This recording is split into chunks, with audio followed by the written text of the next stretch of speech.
practitioners, development partners, academia, NGO, industry representative, and selected members as well. Over the 2 days, we'll be hoping to have your insight here, and we'll be listening and sharing series of, presentation on the same field.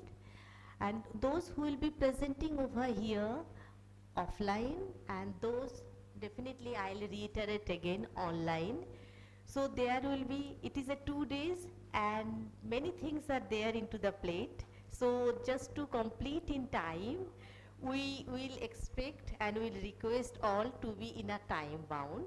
So that is the reason each presenter will get 12 minutes on an average, and I'll do the odd job ringing the bell at 10 minutes so that you can know that 2 minutes are there to complete.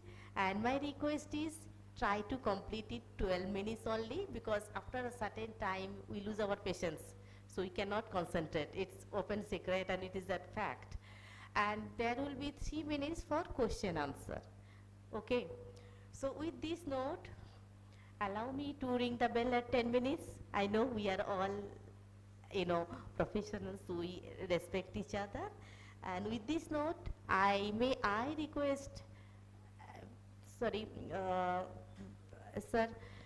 may I request Mohammad Isfaq, IS retired and advisor SPM-NIWAS, to have actually share the objectives and outcome of the 2 days program, and then we'll move ahead. Over to you, sir. Thank you. So, very good morning to all of you, and a warm welcome from SPM-NIWAS, and thank you very much for supporting the SPM-NIWAS in such an important objective. So, just to set the agenda and to brief you about the purpose of this workshop, I have prepared a very small presentation, and so basically we are conducting a 2-day workshop which is on solid and liquid waste management service delivery. Now, our main focus is functionality and O&M. So, we will be not focusing on the creation of the assets, because we understand the creation of assets, sufficient effort has been done.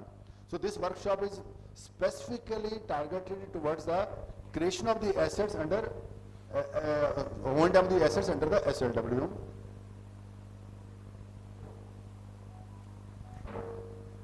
So, why it is necessary? Because right now, earlier we were just focusing on the building of toilets, building of the facilities, but now our core problem is, I have identified there are 26 type of services or the facilities, because sanitation is very complex. Right now, my identification is 26 type of services and facilities under liquid and solid waste management, which need to be managed. It's a very complex. It's much more complex than the water supply. So the core problem is that whatever facilities we have created, either under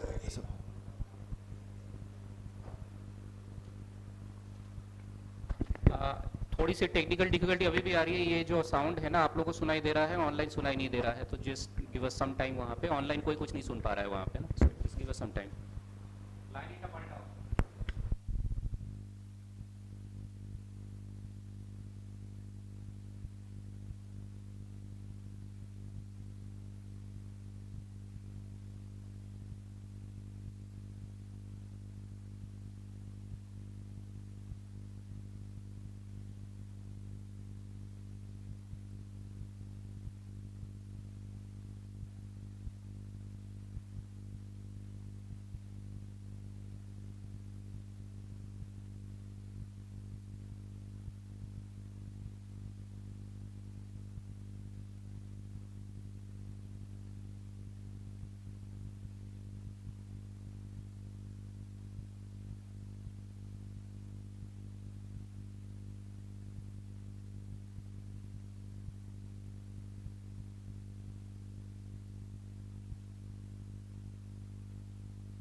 It's more echo. It's more echo. Means the words has been repeating.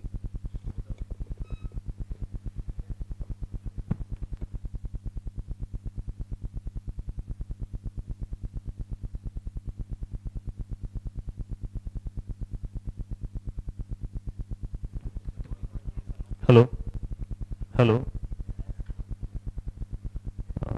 Requesting online participant to just replay. Can you hear me? Hello.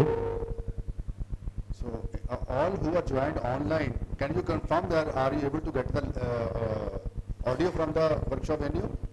You can unmute your mic and say no. No, no. Sir यहाँ पे एक laptop दे दीजिए मुझे, उसी पे Hello. कर लेते हैं. Hello. Hello. Hello. Can you hear me? Hello. Hello.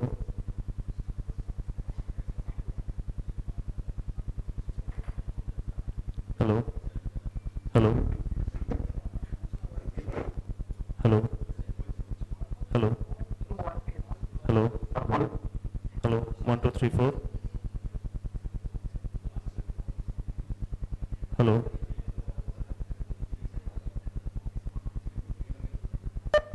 Hello. Hello. Hello. Hello. Hello. Hello. Can you hear me now? Hello. Requesting online participants to replay. Can you hear me now?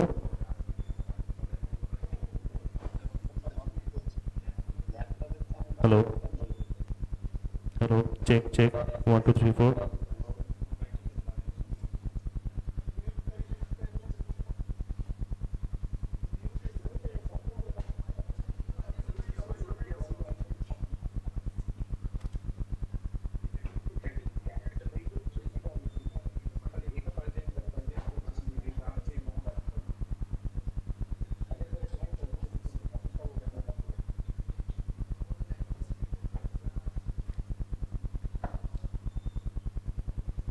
Hello. Hello.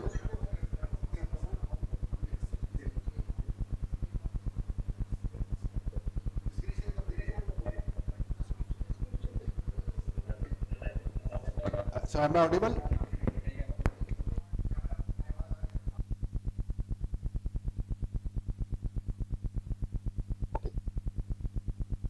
तो आप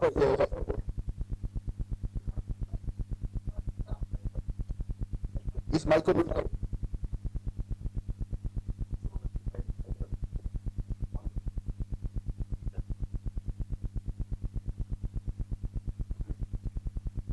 आप speaker का sound बंद कर दो. Speaker sound यहाँ से बंद कर दीजिए. यहाँ से बंद करो. ये इसको ऑन रखिए. आप स्पीकर बंद कर दीजिए. हेलो. अभी आप ये माइक का स्पीकर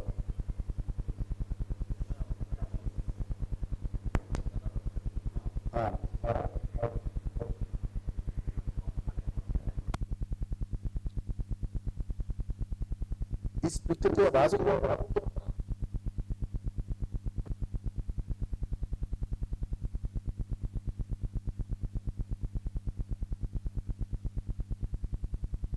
हाँ अभी बंद नहीं करो.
So,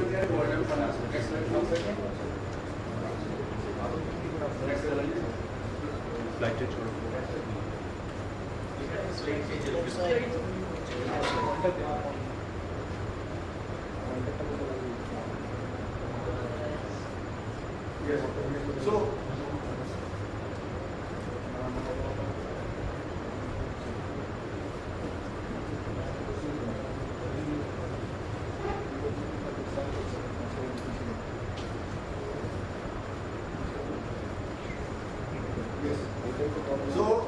the whole problem which we are facing is that we have created the thousands of facilities and very complex type of facilities, but now they are failing not because of the success failure, they are failing because there is an absence of sustained operational training. Some facilities are being maintained for some part of time, but then later on it becomes a routine. Then those facilities are failing because of lack of proper operational training. So the role of this workshop is we want to do a structured knowledge extraction. Now this is the reverse operation. Normally we do the workshops and the training to impart the knowledge.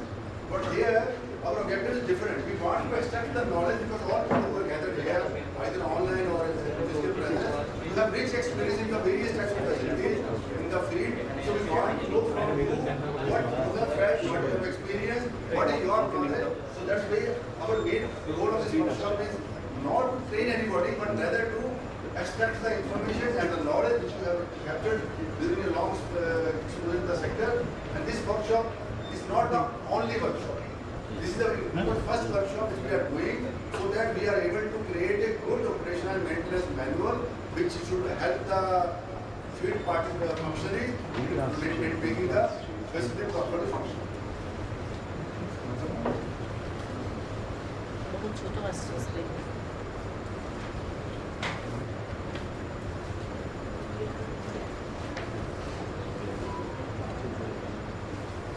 So, screen is not moving screen move नहीं कर रहा है sir क्या online में screen move नहीं हो रहा है स्क्रीन आपका पूरी हो रहा है फास्ट फाइंड हो रहा है स्क्रीन शेयर के बिना स्क्रीन शेयर हुआ है कि विंडो शेयर हुआ है? स्क्रीन शेयर करो ना। Now it's window share screen share करो। स्क्रीन शेयर को बोल रहे हैं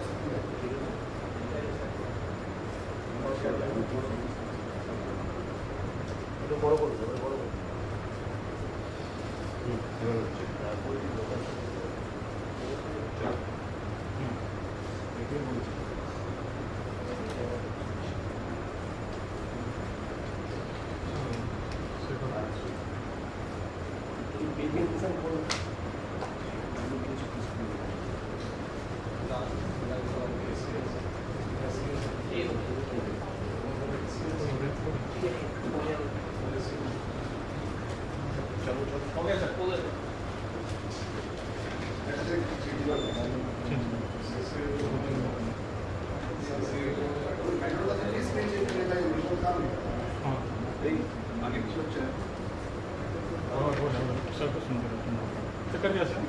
रिमोट काम नहीं कर रहा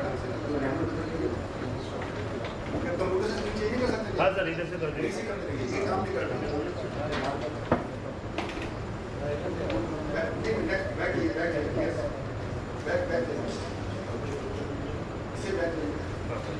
Yes. So now what is the methodology which we are following? Number one, we will have the presentation which we have already collected. I think our team has coordinated with you in a very effective manner and we are able to test you, send the PPT. Now we have already received the PPT from all of you. Thank you very much for that. Now stage 2, especially today's day, is totally dedicated for the presentation by all the stakeholders. So as we have already explained, it will be allocating direct to all the stakeholders. So nobody will be getting extra time because if you are consuming extra time, you are doing injustice to the other person who is presenting after you or maybe after you. So please stick to your presentation for the candidates only. In case you have extra knowledge, we have given you the option to send us a part, another part, which you may not present but you can share with us. We will utilize that content for the preparation of the voting manual. So my request to all the presenters is that please focus on the key points you want to highlight among the participants rest of the day you can share as another part, maybe after thank you slide or maybe as a separate document. But please try to finish your PPT within 12 minutes. As Superior started, we will give you a ordering well at 10 minutes. And at 2 minutes, after 2 minutes, we have to close it down. And 3 minutes we have kept for the question and answer session. And we will not be able to take too many questions. We will take 2-3 questions. Rest we can discuss later on. Then, after the presentations are over, we have created the groups, which will be tomorrow after the most probably around 12:30, where people who are physically present here, they have been already divided in the groups. I hope everybody has received the information in which group he is working or she is working. And for that group work also, we have created a proper template. So that template is also a non-standard template. This is a typical template which he has given to you for a benefit. In case the group feels that you are not able to give your thoughts as to the template, you are free to amend the template, you are free to add any other point, you are free to give extra points also. But what our main aim was that all the expert Dr. Ramesh is here, Mr. Shinde is here, they have suggested that instead of doing the chart work, we should do it on the laptop. So as one person from senior consultant from SPM-NIWAS will be supporting all the groups, they will send it with you with a laptop, and then in the 2-hour time, you will try to prepare your recommendation as per your thematic. Then after that, we will have a discussion. Next one. So these are the functions which we have invited. We have invited the industry partners, we have invited administrators, we have invited the field functionaries, we have the development partners, academia. So multiple categories. So these are the 26 categories which I am able to identify, which are basically services or the facilities under solid waste management and liquid waste management. You see the complexity. In the water supply system, the simple water supply scheme is there. But here, there are multiple systems. And every system is so complex, so service sensitive, that even if delivery is over 2 hours, for example, if some solid is not properly met within 2 hours, it can start rotting. So that's why the complexity and sensitivity of service is very, very important. And these are the categories which we have identified. I am giving you the liberty and the flexibility to add, modify any category which you think fit, because we cannot claim that we don't understand something. So that's why we are doing this workshop. So primarily we want your inputs on these 26 categories, but I also understand that this workshop may not be sufficient to capture all the 26. So whatever you are able to capture, please do that. But my only humble submission to you is, whatever you are doing, please give us some actionable good document. For example, I received one question 4 days back, or 5 days back from one of the partner who is doing the solid waste management. They said we are not able to create a good quality compost. Give us the methodology how we get to the good quality compost. So this is not very actionable information. Everybody can tell you to do the composting, but they want how to do it. What is the process? What is the technology? What is the system? So they are able to create a very good quality compost. And when they are getting the proper NPK value, how they can improve it. So this kind of people are looking into the type of same for the liquid waste management. I received a call from one of the state. They said we have so many ponds and we are facing problem. Please give us a proper system so that we are able to manage the liquid waste management problem in our area. No, they are looking for specific information. Or they say we have created a WSP to give us the operation and maintenance guideline. So my request to all the groups is that when you are doing your thematic area, try to give us a actionable, specific, qualitative input. Not generic and we need knowledge. Next. So these are the manual which will be focused on the technical part. With the manual which we want to create will be focused on the technical part. Service standard, because right now under water supply there are many service standard benchmarks which have been fixed. Many key performance indicators have been fixed. Even SLAs have also been fixed for the schemes which are being managed by some professional agency, maybe contractor, maybe some other group. But under sanitation, yet we are not able to find out neither SLBs nor KPIs, or SLAs are not there because most of things are being managed by the panchayats only. Then what is the costing, what is the financing, and the D is the institutional governance part, E is the community participation, especially the O&M part. We are looking into community mobilization for the O&M part. For example, somebody was yesterday telling me, sir, if you give them the waste bin which have a 2 component, they will do a segregation. So that means the community is yet not ready. They say, okay, अगर आपको segregation करवाना है तो मुझे bin दे दीजिए. Whereas the segregation is for their need. So this is their need for the good sanitation practices is not there right now in the sanitation sector. Most of the beneficiaries or users of the services are thinking that they are doing it because government wants them to do it. Still, we are not able to convey the message This is for their own good. And we always say, if $1 spent on the sanitation will yield up to $19. And what is the health benefit and economic benefit? Then monitoring, how to do the monitoring, and then what are the staffing norms of the waste management facility. So these 7 groups will be there, and each group will be working on their own area. Next one.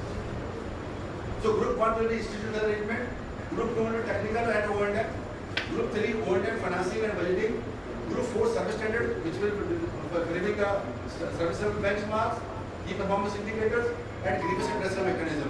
And you can give the SLAs also in case you feel, because right now I'm not much focused on the SLA because most of the schemes SLAs are only applicable when some professional agency is working, because these are the penalties and the incentives which we impose on the agency if they fail to perform to the expected standard. Then group 5 is the staffing now. What is the required number of staff required to manage the facility? Let us say due to part of the road collection. How many people are required to collect the solid waste from the house to house? It will vary from area to area, it will vary from the geography to geography. In a hill area it will be different, in plain area it will be different, in a semi-city village, which we are census town, it will be different. So you have to tell community part how to create the demand from the citizens or from the services. Because if you are creating demand from the city or the services, then only willingness to pay the next. Then what are the monitoring system? What are the monitoring which the DM should do? What are the monitoring which the state should do? What are the monitoring the citizens should do themselves? So what are those key performance indicators? So these are the several groups which we want to do. And I always understand, sir, I said, okay, this is too complex. And that's why we have said, okay, this is only the first portion of the series. So my only message to all of you is that what does it take to keep an SLWM facility functional year after year in a rural Gram Panchayat? We need your experience on that. The key crux is this process. Next. So this is our course for the various resource material which we already shared in the group, but in the people to the show. So thank you, Bharat. Thank you.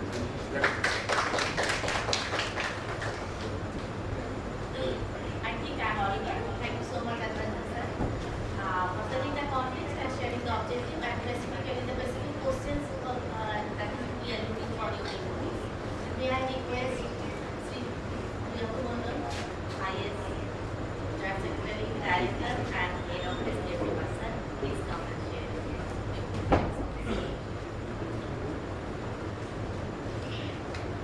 Thank you everyone.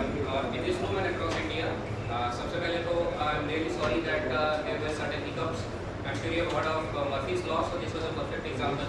So हम लोगों ने थोड़ा सा experiment करने का कोशिश किया regarding the technicalities. I won't go into the details. तो पहले तो उसमें कुछ दिक्कतें आ गई. उसके बाद we made a very silly mistake regarding the booking on us for the events. So उसमें फिर out in the booking. So I'm really sorry. We have eaten up a lot of time. I have prepared a speech which I won't give. I will place it on हमारा जो Google Drive है, whose link has been shared on the group. So आप लोग से किसी की ज़िंदगी में अगर ज़िंदगी में कोई काम नहीं है तो फिर आप लोग उसको पढ़ सकते हैं. अगर काम है तो फिर आप लोग दूसरी चीज़ काम करके पढ़ सकते हैं. But since I prepared something in that case, I will share it there. So I straight come to the objective of this वहाँ पे. So apart from the fact that we structure it into a very, और इसके पीछे बहुत दिमाग गया है. In fact आप लोग अगर इसको देखेंगे the structuring of the workshop और all the credit goes to Mr. Ishfaq and his team. So इसमें बहुत जो है वहाँ पे चिंतन करके वहाँ पे काफ़ी वीडियो स्ट्रक्चर किया गया है. And there is a purpose behind it. This workshop is just one workshop. This is just the starting workshop. इसके पश्चात based on the themes identified as the various areas, उसके तहत and obviously another idea was that we want to capture across India which are the organizations, which are the people, which are the resources जिन्होंने अच्छा काम किया, जिनको अलग-अलग चीज़ों के बारे में पता है. Based on that, we want to have multiple rounds of workshops and discussions, and ultimately we want to develop SLWM manual, जो field workers के लिए starting from the district magistrate, not just starting from the state mission से लेकर वहाँ पे बिल्कुल पंचायत स्तर में गाँव स्तर पे सभी को काम आएगा. This kind of manuals we want to develop based on multiple workshops, and this is just the tip of the workshop. So we have this workshop is where we have also planned it in a very complex hybrid structure where some people will be speaking from SPM-NIWAS in Kolkata, some people will be speaking from across India. तो आप लोगों को schedule पहले से share किया गया है. I guess तो बहुत ज़्यादा पीछे नहीं, मेरे ख्याल से 10-12 मिनट के पीछे है वहाँ पे. सो आप लोगों को जो भी शेड्यूल दिया गया है आप लोग उससे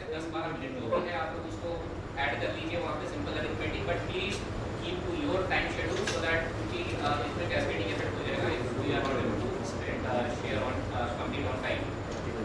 Additionally, सारे resource, सारे PPTs, additional PPTs जो all the various resource persons they have given, all of them will be put together on a Google Drive and उसकी link already group में डाल दिया गया है. End of the day वहाँ पे डाल देंगे. So photographs, even the videos, related videos which will prepare out of there. So everything will be shared on that link. So आपको उस link को जो है वहाँ पे for the future activities whatever you may have to do later on in your own organization, that will there and that is also a resource tool for us. So thank you everyone for joining online. Thank you everyone for coming to SPM-NIWAS from across India. Let us hope that it is a very fruitful workshop. Thank you.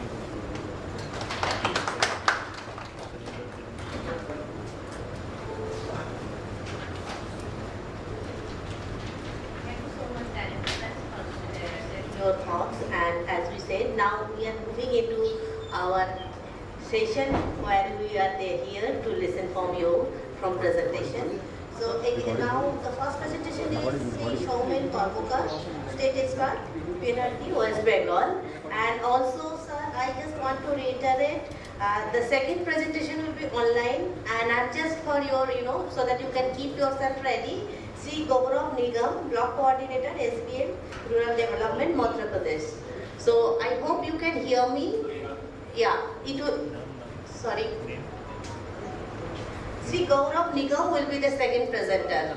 So please prepare yourself after this presentation by Sri Shaumen Kormukar, who will be heading to it. Thank you. Over to you, sir. Share the open question or open Thank you all. And very good morning. This is Shaumen Kormukar from State Expert PNRD Department. So आज हम लोग जो अभी presentation के लिए बोला गया है वो एक्चुअली हम लोग focus on functionality of FST. So पूरा वेस्ट बंगाल में इनिशियली टाइम बहुत कम है, तो हम लोग की जो फैक्टर्स है उसमें फंक्शनैलिटी कैसे कर सकते हैं ऑपरेशनल है, तो बेस्ड ऑन फील्ड एक्सपीरियंस, क्योंकि इनिशियली बहुत सारा हम लोग वेस्ट बंगाल में लगभग 60 अभी एफएसटी बना हुआ है. तो first of all we did survey across the state, कितना सेप्टिक टैंक है, कितना सिंगल पिट है और कितना अभी तक अदर्स जो फैसिलिटीज है, कम्युनिटी इंस्टीट्यूशन है. तो हम लोगों ने पहले सर्वे किया, बेस्ड ऑन हम लोगों ने एक मैपिंग हुआ है, तो डिफरेंट ब्लॉक में जो जहाँ पर जो फिजिबल हो वहाँ पर बना हुआ है. सो नेक्स्ट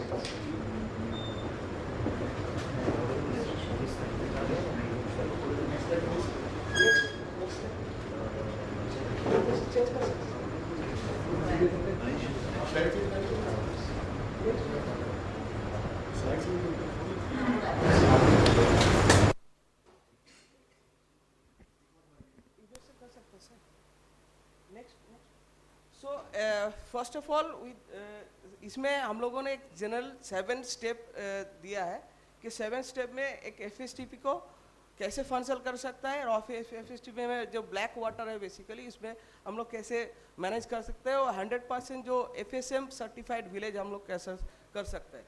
तो एफएसटीपी का जो फर्स्ट स्टेप होगा एक इंस्टीट्यूशनल अरेंजमेंट होगा. जैसे ग्राम पंचायत लेवल पे लगभग सबसे लोअर टेयर जो होता है यहाँ पर संसद लेवल होता है, उससे नीचे भी VWC होता है. सो VWC लेकर से डिस्ट्रिक्ट लेवल तक और स्टेट लेवल पे भी एक कमिटी फॉर्मेशन किया गया है.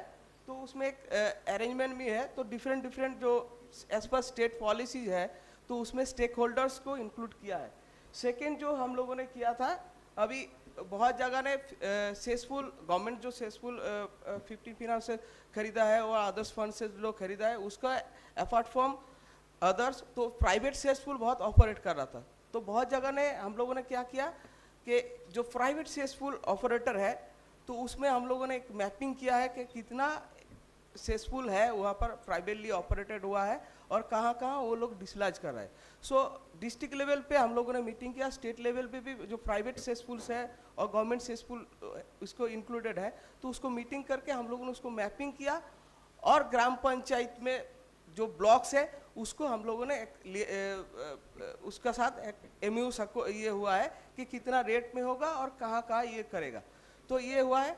और जीपी का साथ एग्रीमेंट हुआ है कि टोटल जितना भी वहाँ का जो एज पर जो मैपिंग हुआ है कितना सेप्टिक टैंक है, कितना पीरियडिकली करेगा, तो उसमें एक किया है जो है हाँ, और आईसी का जो पार्ट है, नेक्स्ट जो आईसी पार्ट है, इसके अंदर भी जो एफएसएम का जो काम कर रहा है वो ऑपरेट का, उसको भी ट्रेनिंग वगैरह सब उसमें दिया गया है।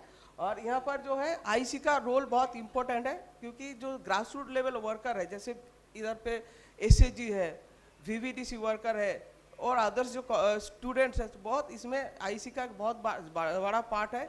और फिकल स्लैज का जो जितना भी उसका प्रॉब्लम है, उसको सभी का अंदर ये अवेयरनेस करना है। और ट्रेनिंग का ऑपरेशनल इसमें किया है, जो हैंड होल्डिंग ट्रेनिंग बहुत सारा हुआ है। और नेक्स्ट है जो सिस्टमेटिक एक हम लोगों ने बिजनेस मॉडल यहाँ पर बहुत सारा जगह डिफरेंट हुआ है, तो उसमें हम लोगों ने इसको किया है। नेक्स्ट, सो आप देख रहे हैं यहाँ पर district level, block level and GP level different kind of meeting किया है और कमिटी फॉर्मेशन किया है as per state FSM policy. तो वहाँ पर जो किया गया था, टोटल जो जितना भी एफएसटीपी वाइज है, कितना उसका कैपेसिटी है, ये एनालिसिस बहुत इंपॉर्टेंट। सपोज हम लोग इसमें 20 केएलडी है, तो अगर 3000 का एक टैंक होगा तो मैक्सिमम 6 टैंक हम लोग डेली उसको उधर पे डिस्चार्ज कर सकते हैं। तो इम्पोर्टेंट है इसमें मैपिंग करके, तो हम लोगों ने जितना भी प्राइवेट और गवर्नमेंट स्कूल है, ये एक साइकिल ऑफ जैसे डिफरेंट गांव में होता है, तो कौन दिन कहाँ पर जाएगा, तो उसमें हम लोगों ने ये अप्लाई किया है। पीआरआई जो मेंबर्स है उसको बहुत रोल इम्पोर्टेंट है, क्योंकि बाइलो का बाद इधर अगर उसका पास बहुत सारा पंचायत का पास बहुत सारा खुद का सेसपुल है, तो सेसपुल अगर नहीं रहेगा तो प्राइवेट से भी वो ऑपरेट कर सकता है। नेक्स्ट, कॉमर्शियल होटल्स डिफरेंट जो कंपोनेंट है, तो वहाँ पर भी वो लोगों ने किया। तो नेक्स्ट जो ग्राम पंचायत लेवल में है, यहाँ पर जो मेन है कि बायलॉज कि कितना संसद है और कितना गांव है, उसको 100% एफएसएम होना चाहिए। क्योंकि अगर एक डिस्लाइजिंग प्रॉपर वे से होगा तो दूसरा लोग नहीं करेगा, तो उस क्योंकि नहीं ज़्यादा इंटरेस्ट नहीं होता है। सो नेक्स्ट, तो हम लोगों ने डिमांड जनरेशन के लिए बहुत सारा सिस्टम अप्लाई किया है। तो इसमें ज़्यादातर हम लोगों ने वेब पोर्टल, अभी बहुत सारा जगह चैटबॉट किया है, वेब पोर्टल किया है, तो वहाँ से भी एफएसटी का सेसपुल का गाड़ी को बुक कर सकता है। और ग्राम पंचायत पे भी वो जाकर कर सकता है। इवन एसएजी जो एसएजी एक इंस्टीट्यूशनल मैनेजमेंट है, जैसे संसद एसएजी है, उपसंघ है, संघ है और महासंघ है, तो एसएजी को अगर मोबिलाइज करेंगे तो उसका डिमांड जनरेशन वो बहुत ज़्यादा होगा। और जो जैसे हम लोगों ने बहुत जगह अभी एफएसटीपी का बहुत सारा, जैसे कांदी मुर्शिदाबाद है, पूर्व मेदिनीपुर है, वहाँ पर क्या कर रहे हैं कि डिमांड नहीं हो रहा था। तो डिमांड होने के लिए वो लोग का जो एक्चुअल में सॉलिड वेस्ट मैनेजमेंट वर्कर काम कर रहा है, क्योंकि वो रेगुलर विजिट भी कर रहा है और वेस्ट कलेक्शन भी कर रहा है। तो थ्रू SWM वर्कर से भी वो लोग 100 रुपीज़ दे के वो लोगों को मोटिवेट करता है कि डिमांड ज़्यादा से ज़्यादा फील्ड में लेके आए। नेक्स्ट, तो यहाँ पर सक्सेस स्टोरी जैसे ऑलरेडी हमने मेंशन किया है कि बहुत सारा जगह में बहुत सारा इनोवेशन हुआ है। यहाँ पर जो है एफएसटीपी मैनेजमेंट बहुत इंपॉर्टेंट है, जैसे रजिस्टर्स, उसका हिसाब, इसका अलावा बिजनेस मॉडल करना बहुत प्रॉब्लमेटिक होता है। और यहाँ पर जो है ऑनलाइन हम लोगों ने हर पंचायत, हर ब्लॉक में नंबर, जो एफएसटीपी का जो ऑपरेटर है उसका नंबर भी दिया गया, तो through online even mobile number से भी वो बुक कर सकता है। और एफएसटीपी जो टेक्नोलॉजी और डिफरेंट टेक्नोलॉजी यूज़ किया है, जैसे टाइगर बायोफिल्टर्स, आईआईटी कानपुर का अलग किया है, तो डिफरेंट ये है। ये टेक्नोलॉजी के लिए जो इंजीनियर्स है और जो नॉन टेक्निकल है, सबको मिलाकर एक कमेटी बनाया है। और पीपीई किट का ये बहुत ट्रेनिंग भी हुआ है। नेक्स्ट, सो पेमेंट मैकेनिज्म बहुत सारा जगह हुआ है। अगर ऑफलाइन कोई कर सकता है तो ग्राम पंचायत में रिसीव कटा कर भी वो बुक कर सकता है। आपका ऑनलाइन QR कोड डिफरेंट जगह में जो हम लोगों का SWM का गाड़ी है उसमें भी QR कोड दिया गया है, तो वहाँ पर भी पेमेंट कर सकता है और बुकिंग भी कर सकता है। तो मंथली जो परफॉर्मेंस रिपोर्ट है ये बहुत इम्पोर्टेंट है, क्योंकि अगर विदाउट हम लोग मॉनिटरिंग नहीं करेंगे तो टोटल कितना सेसफुल है, कितना ट्रिप हो रहा है, तो ये परफॉर्मेंस हर बार ये सर्टिफाइड करना पड़ता है, मंथली एक रिव्यू भी करना पड़ता है। और पहले क्या होता था, एफएसटीपी का जो जीपी का ट्रेड लाइसेंस जो होता है, तो जहाँ जो प्राइवेट और गवर्नमेंट जो सेसफुल है, तो प्राइवेट के लिए जीपी का ट्रेड लाइसेंस का एक बाइलॉ किया है कि ट्रेड लाइसेंस ये ऑपरेट करेगा एफएसटीपी का सेसफुल, तो जीपी से ट्रेड लाइसेंस लेना पड़ेगा।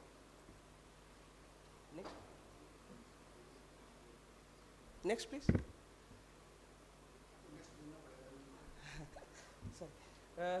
तो यहाँ पर जो है ऑनलाइन, मैंने ही ऑलरेडी बोल दिया कि ऑफलाइन ऑनलाइन बोथ पेमेंट ये बहुत इंपॉर्टेंट है। Next next.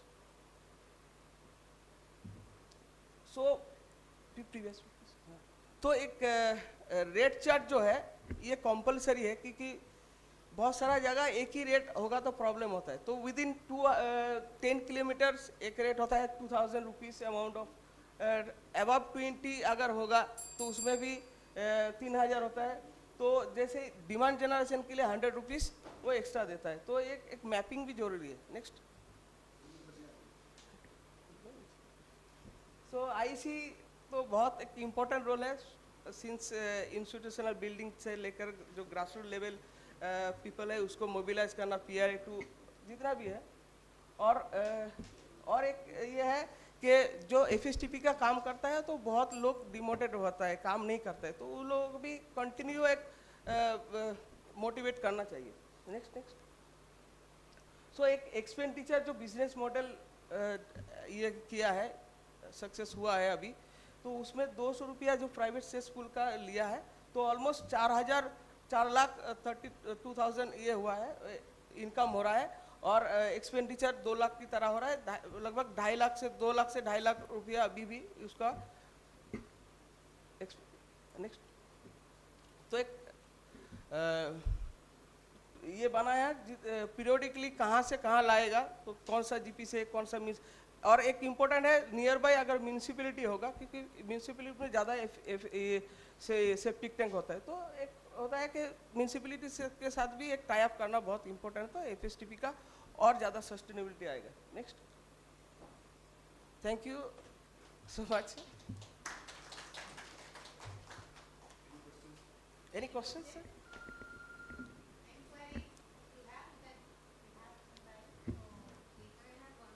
यस।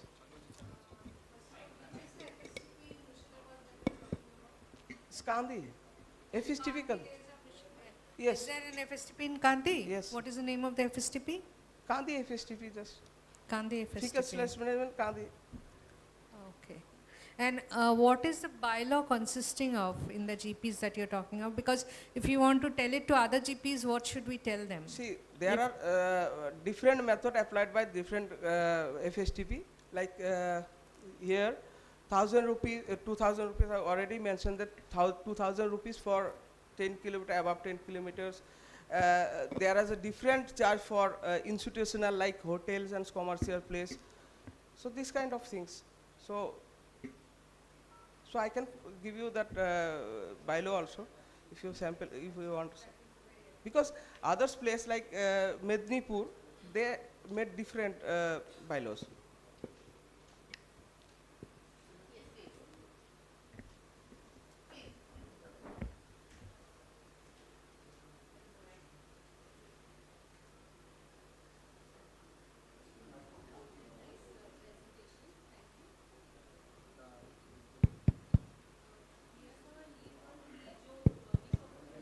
थोड़ा लाउड बोलेंगे?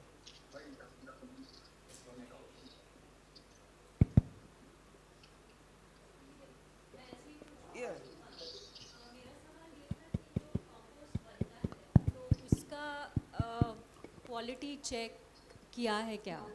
यस। इसमें वेस्ट बंगाल का बहुत सारा जो काम हुआ है, बहुत सारा एजेंसी भी काम किया है। जैसे ये हमने जितना एफएसटीपी का मेंशन किया, ये खड़गपुर आईआईटी का उसका प्लान है। तो हम लोग पीरियोडिकली जो इलेक्ट्रोमैकेनिकल जो वाटर होता है उसको रेगुलरली हम लोग टेस्ट करते हैं। और जो कंपोस्टिंग अभी कंपोस्ट हो रहा है, तो हम लोग सोच रहे हैं कि अगर फॉरेस्ट्री का साथ वो कंपोस्टिंग टेस्ट हो, क्योंकि इनिशियल पीरियड है और उसको हम लोग डिफरेंट जो डिपार्टमेंट लाइक फॉरेस्ट्री, एग्रीकल्चर, सो उसके साथ हम लोग लियाजन होने के लिए कोशिश कर रहे हैं, तो ये कर सकते हैं। Thank you. Thank you ma'am. You are. Thank you. I'm just coming to you, sir. Thank you. There was two more questions I have seen. Please keep your question on and you can have a discussion into the lunch, right? Okay. So thank you so much, Shaumanji. May I request Gaurav Nigam? You are audible. So please share your presentation. Will be sharing from here. Yeah. Over to you, Mr. Gaurav. Thank you. Yeah, there it is going to share soon. Just allow us few seconds. Am I audible? Yes, you are.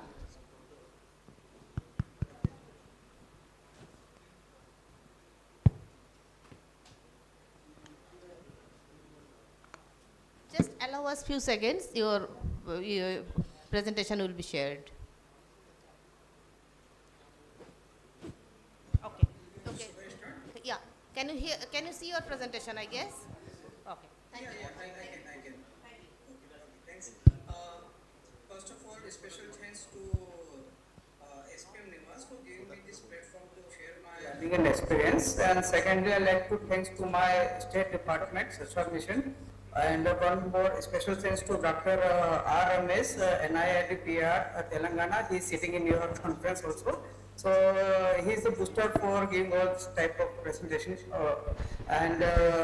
Currently I am working as a block coordinator, Social Mission Gramin, Janpat Panchayat Depalpur, District Indore. And this is the success story for that FSM at one of my village, Bali Bilod, Depalpur, District Indore. So please go for the second slide.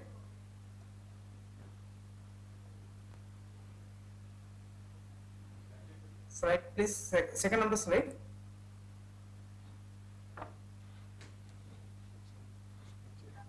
Yeah, second one. Yeah, this one. This is the, yeah, this one.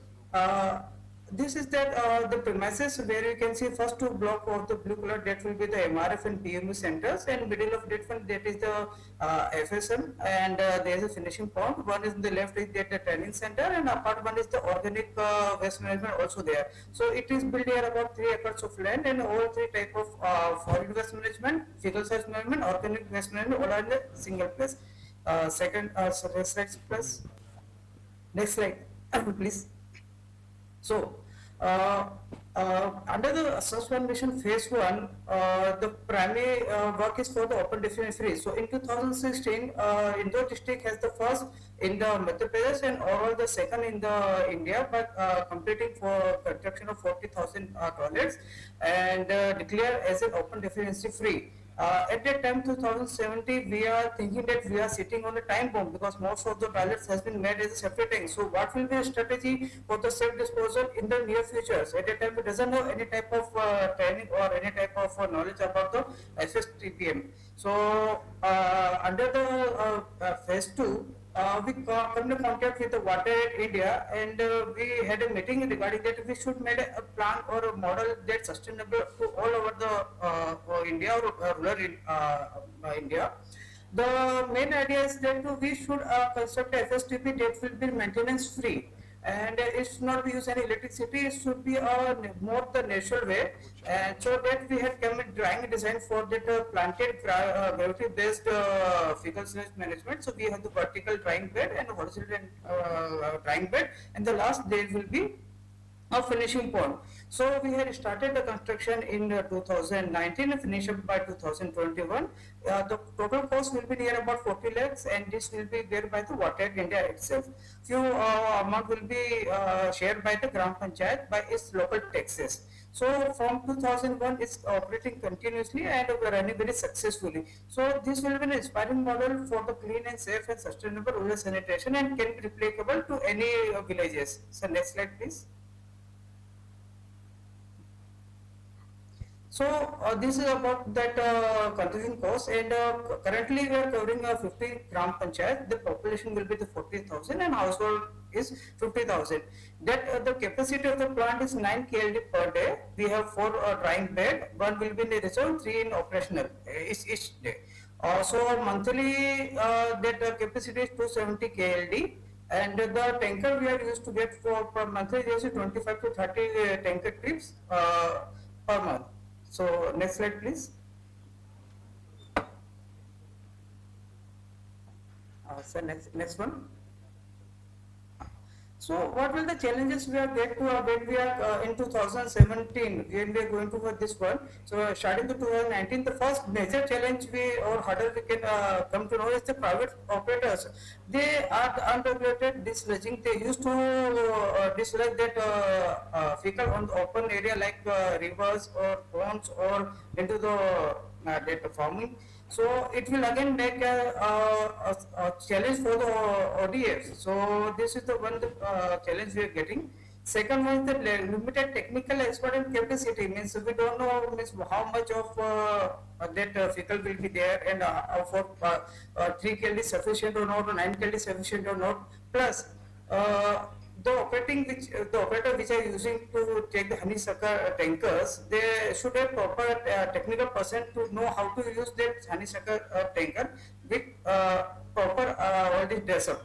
Third one is that the policy and administrative level means gram panchayat where you're going to, so there will be proper coordination from gram panchayat to block to district, district to state. And what are the fund from there getting, how they work. So all the proper coordination should be there. But this is the challenge. Next one.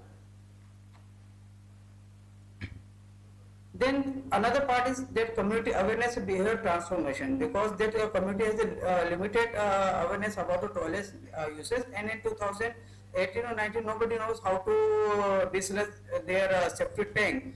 So for the safe and scientific disposal of fecal sludge, that will be the key challenge.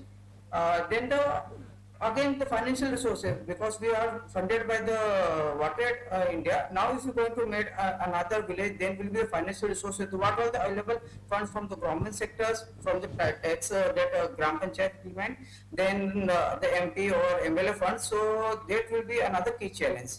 Then the final and main is the sustainability assurance. Means if you make FSTP, so how much long term you will be made to sustain, and it will functionally. Plus the meeting of the environment compliance is a requirement. So this the sustainable assurance is one of the major challenge, and it should be replicable to the other Gram Panchayat also. So these are the few key challenges we have faced, and we are overcome to this one. So next slide, please. Next slide. Yeah, these are the core pillars of safe lands for the FSTP. First of all, we have made a dedicated mobile for the desludging services. We have made a behavior change regarding the IEC. Means so when we are starting the construction, at the same time we are working on IEC for the behavior change. We had made a Mohalla Samiti, Ward Samiti, then the institutional plus stakeholders like school, colleges and other departments. We had made each household and telling about why it is very necessary to dislodge your septic tank in a periodic table, and plus what the scientific safe disposal. So we starting from there, it takes 2 years to change the behavior of the Gram Panchayats. Plus the scientific treatment of fecal sludge is that it is gravity based. So it should be lab tested about the water treated. So we had make a regular lab testing for the BOD, COD to each level. Then by the lab testing, it is the result has came out that it will be in a scientific norms. Means under that what are the standard numbers, it is comes in under that ratio. So another challenge is the financial sustainability, because what means construction is another part and operation maintenance another part. So we hired an agency that the person which are working under the SPM phase 1 is our Swachhata Grai, or you can say the trader. So then we met to work under the water head, so he get trained. Now he met an agency, so Gram Panchayat made an agreement with him. So we had made a financial rate for the dislodging each separate tank. So it will be the minimal cost, that is near about 2,500. Because the private players which are used to dislodge, they take the amount of 15,000 to 20,000 for completing dislodging of a safety tank. So we are charging only 7,500 for completing. So it will make the impact on the user so that it is cheaper. So this may help that individual, that person agency also, that he is getting the amount and is running his life right to there. So it should be a functional sustainability, financial sustainability. Then the composting product, because an FSM has two type of products. One is the treated water, and other is the sludge that comes into composting. So we made a co-compost because we are already there in organic waste management. So we make the co-composting and making the compost, and we are selling it. So these are the core pillars of self-reliance. Next one. Yeah, these are the financial structure. In this revenue system, the charges will be 2,500 per trip. So the estimated revenue 10 minutes for हो this गए. license we are getting per month is near about 65,000. This is about 25 to 30 trips per month. And the operational costs are like the wages and tanker operation fuels. Only we getting three types of. We have to get the salary, we have to get payment for the fuel, and the tanker operations. So that will become near about 30,000 per month. We already get revenue by selling about the compost. The date will be the 10,000 for per 6 months, because it will take time to make a convert into the compost. So profit sharing, as per the agreement with the Gram Panchayat and the agency, 80% of the profit margin will be shared with the agency, and 20% is given to the Gram Panchayat. The estimation amount will be the 40,000, and 4,000 means near about 8,000 the Gram Panchayat will get, and the agency will get 32,000 per month. So the cumulative profit earned by the agency from over the last 2 years, that will be 6,50,000. Next one, sir. Yeah.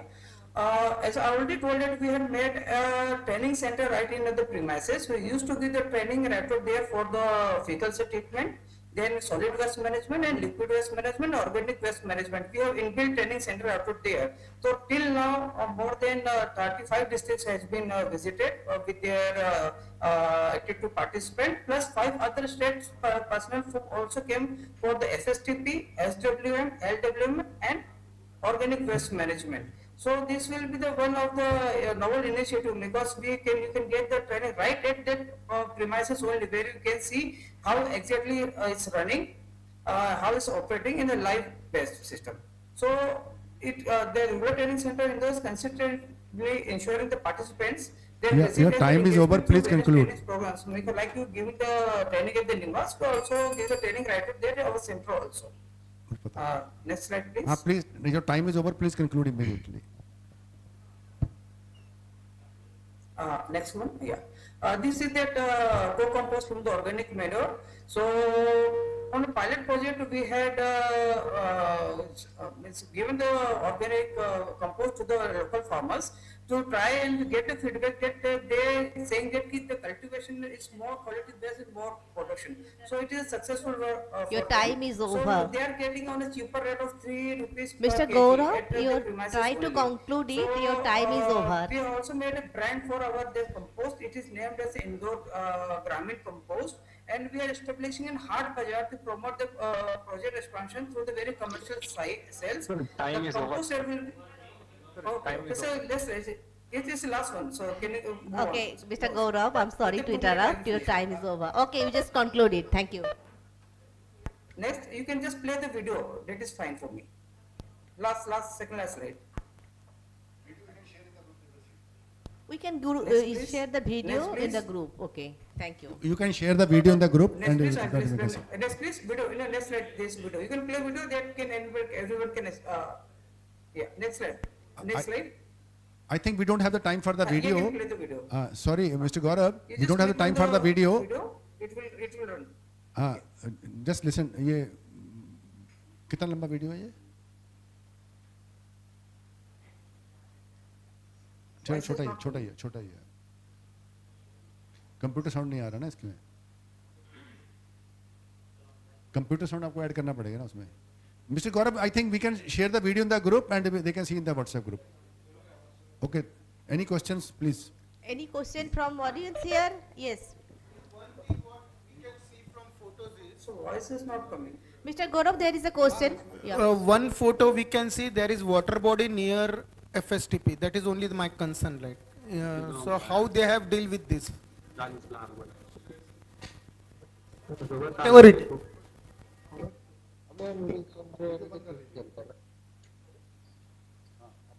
जो sewage tank का सारे को कर रहा है ना treatment कर रहा है कौन कर सकता है I think you need to ask the question again. ये वीडियो बंद कर दीजिए भाई. ये कौन बोल रहा है? Hello. Yeah, yes. There is a question to you. Gaurav ji, we can see one water body near FSTP. So can you explain what exactly it is? ये अशोक यादव जी इनका माइक म्यूट कर दीजिए अशोक यादव का. हाँ अब फिर से पूछिए. Gaurav ji, we can see from your photos or videos there is water body near the FSTP. So can you just clear that point? Sir, I'm not able to hear. So can you speak a little louder? We can see water body. See, in your presentation, can you hear me first, Mr. Gaurav?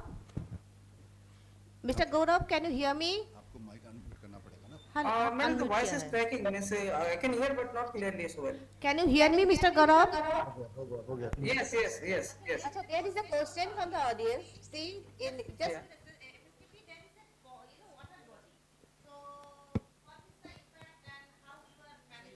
Black coffee. ठीक है.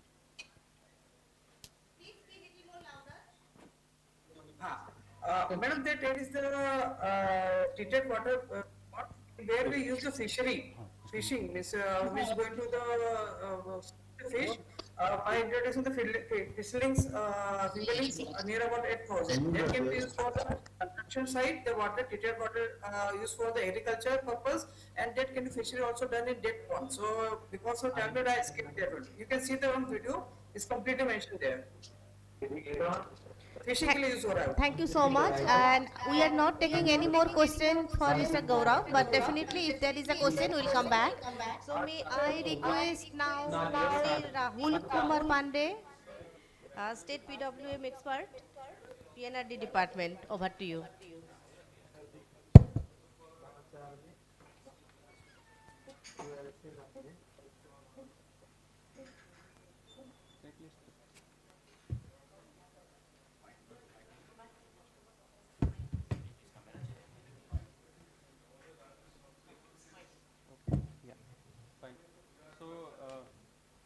Good morning, all of you. Actually, I am going to present how we are dealing with the operation and maintenance for the solid waste management in West Bengal. So, first of all, we have developed a solid waste management unit at the GP level and the PW unit at the block level. But जो block level पे भी PW unit हमने बनाया है वो single block में नहीं बनाया. गवर्नमेंट का जो गाइडलाइन है वो सिंगल ब्लॉक में बनाने का था, बट हम लोगों ने क्या किया कि उसको क्लस्टरिंग मॉडल में बनाया, जैसे 2-3 ब्लॉक को मिला के एक बनाया. क्योंकि हमने जब एक वेस्ट का जब ऑडिट किया था तब पता चला कि सफिशिएंट प्लास्टिक नहीं आ पा रहा था, इसलिए हम लोगों ने बहुत सारा उस पर हम लोगों ने उसका बहुत सारा मैकेनिज्म करके के बाद हमें पता चला कि हम 2-3 ब्लॉक को मिलाने के बाद ही हम उसको बना सकते हैं. तो हम लोगों ने इस तरीके से एक सॉलिड वेस्ट और प्लास्टिक इंटीग्रेटेड बनाया है. नेक्स्ट, तो ये हमारा पूरा पाथवे है कि हम कैसे कलेक्शन हाउसहोल्ड से लेकर के और PW यूनिट तक लेकर के प्लास्टिक को लेके आते हैं या सॉलिड वेस्ट को लेके आते हैं. जो हमारा वेट वेस्ट होता है उसको हम लोग कंपोस्टिंग करते हैं SLWM यूनिट के ऊपर में, और फिर वहाँ से जो प्लास्टिक और ड्राई वेस्ट बच जाता है. You have to speak close to the laptop because the lining is coming from the laptop and not from that. Okay. So that's a structural problem that we have. It is लाभ नहीं है lining मुझे ना. So because if you move away from the computer, in that case other people online will not be able to give. That's, I'm really sorry, but this is a constraint that we have to follow. Thank you. So in that what we are doing कि जो solid waste में जो weight waste होता है उसका composting करते हैं, और कंपोस्टिंग करने के बाद जो उसको बाकी जो सेलर होते हैं उनको सेल करते हैं. देन वहाँ से जो ड्राई वेस्ट होता है वो अदर कबाड़ी वाला और जो अदर जो लोकल जो अवेलेबल रहते हैं रिसोर्सेज उनको सेल करते हैं. बाकी प्लास्टिक वेस्ट के लिए हम लोग क्या किया प्लास्टिक वेस्ट को हम यूनिट पे लेके आते हैं। Next please sir, next please. Yes, so हमारा एक SWM चलाने के लिए क्या फाइनेंशियल प्रोविजन हम लोगों ने किया हुआ है कि स्टेट जो फाइनेंस कमीशन फंड है उसके ऊपर में उससे डीलिंग करते हैं। देन हम सर्विस चार्जेस भी कहीं ये ऑल ओवर बंगाल में अभी तक हुआ नहीं है, लेकिन कई जगह पे ये शुरुआत हो चुका है। सर्विस चार्जेस पे हम ले रहे हैं हाउस होल्ड से 30 रुपीज़ या 20 रुपीज़ पर हाउस होल्ड करके। देन कुछ जगह पे ONM फंड से भी हम लोग इनिशियल जो स्टेजेस होता है जहाँ पे हम लोग इसको फंडिंग दे रहे हैं, 6 मंथ के लिए सपोर्ट दे रहे हैं, स्टेट फंडिंग में भी सपोर्ट कर रहे हैं। Next please. देन अगर आप किसी सॉलिड वेस्ट मैनेजमेंट को चलाना चाहते हैं या प्लास्टिक वेस्ट चलाना चाहते हो, पहले आपको ये पता होना चाहिए कि आपका एक्सपेंस कितना हो सकता है। तो एक्सपेंस का एक कैलकुलेशन आप एक आपको इस तरीके से आपको करके रखना पड़ेगा कि आपका एक्सपेंस कितना होगा। देन आप फंक्शनैलिटी और सस्टेनेबिलिटी की बात करते हैं तो आपको उतना एक्सपेंस उस यूनिट से निकल के आना चाहिए, तब जाके आप उसको बोल सकते हैं कि आपका ये सस्टेनेबल मॉडल में आपका जा सकता है। Next please. फिर हम लोगों ने एक जो रेवेन्यू मॉडल जो अभी तक बनाया हुआ है इसमें कुछ इस तरीके से है कि हम लोग कंपोस्ट सेल कर रहे हैं, प्लास्टिक वेस्ट को सेल कर रहे हैं। उसके अलावा रोड कंस्ट्रक्शन के साथ में हमारा डिपार्टमेंट के साथ में एग्रीमेंट हुआ है। देन हम लोग कुछ जगह पे ऐसा कर रहे हैं कि जो जैसे आप जो हाउस होल्ड से कलेक्शन करने के लिए जाते हैं तो क्या होता है वहाँ पे कि आपको नॉन वैल्यूएबल प्लास्टिक ज्यादा मिलता है, लाइक MLP और SUP आपको मिलेगा। बाकी जो अदर वैल्यू है वो कबाड़ी वाला किसी और के पास चला जाता है। तो उसके लिए हमने क्या किया है कि जो हमारा जो ड्राइवर या हमारा जो कलेक्शन करने के जाता है उसको कुछ पैसा देते हैं, चूंकि हम लोगों ने NGO और थर्ड पार्टी को भी लगाया हुआ तो कुछ कैपिटल मनी भी लगाते हैं उसके अंदर। तो वो लोग क्या करते हैं कि उस पैसे से डेली बेसिस पे वो वैल्यूएबल प्लास्टिक को भी खरीद के लाते हैं। इससे भी हमारा एक प्रोडक्टिविटी बढ़ जाता है। सेकेंड, हम लोग क्या करते हैं कि जैसे कुछ ऐसा भी होगा कि इसके बावजूद भी कुछ प्लास्टिक कबाड़ी वाला लेके चला जाएगा, तो हम लोग कबाड़ी वाला से भी प्लास्टिक खरीदते हैं और फिर वो ला करके प्लास्टिक वेस्ट पे एक वॉल्यूम जमा करने को फिर हम उसको प्रोसेसिंग करते हैं। Next please. अगर मैंने एक छोटा सा कैलकुलेशन किया था कि अगर आप यूजर चार्जेस, अगर बहुत सारा जगह मैं देखता हूँ कि यूजर चार्जेस बहुत जगह पे नहीं लेते, अभी भी बहुत जगह पे नहीं है, लेकिन अगर आप यूजर चार्जेस नहीं लेंगे तो मुझे लगता है कि कोई भी ऐसा सर्विस नहीं है जो फ्री ऑफ कॉस्ट है। सो व्हाई वी नॉट, कि हम लोग क्यों ना उस चीज को अप्लाई करें कि लोगों को लेकिन पता होना चाहिए कि क्यों सर्विस चार्ज देना है, राइट? क्योंकि अभी तक हम लोगों को से बोलते हैं कि आप 30 रुपीज़ दे दो, 20 रुपीज़ दे दो, लेकिन लोगों को ये पता नहीं है कि वो 30 रुपीज़ या 20 रुपीज़ क्यों देना है, राइट? तो उनको बताना पड़ेगा कि ये 30 रुपीज़ हम आपके बीमारी के लिए दे रहे हैं, आपको जो आपके परिवार में जो अगल बगल जो गंदगी फैल रहा है उसकी सफाई के लिए दे रहे हैं, या जो भी तरह से मोटिवेशन करना चाहे वो करना पड़ेगा आपको, ठीक है? Then next please. Next.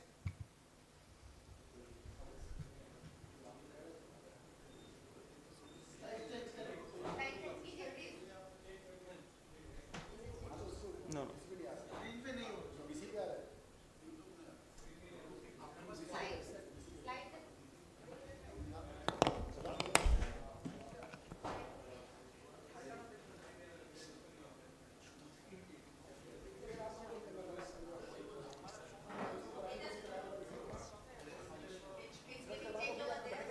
Okay, it's coming. Okay, fine. I'll conclude from there. Please. Yeah. So we are making compost, right? And after making compost, we are just taking the lab testing for that. For agriculture department, we are taking the lab testing, and for that, and after that, we are selling to the compost buyers like agriculture department or farmers groups or any nursery groups. So we are selling them.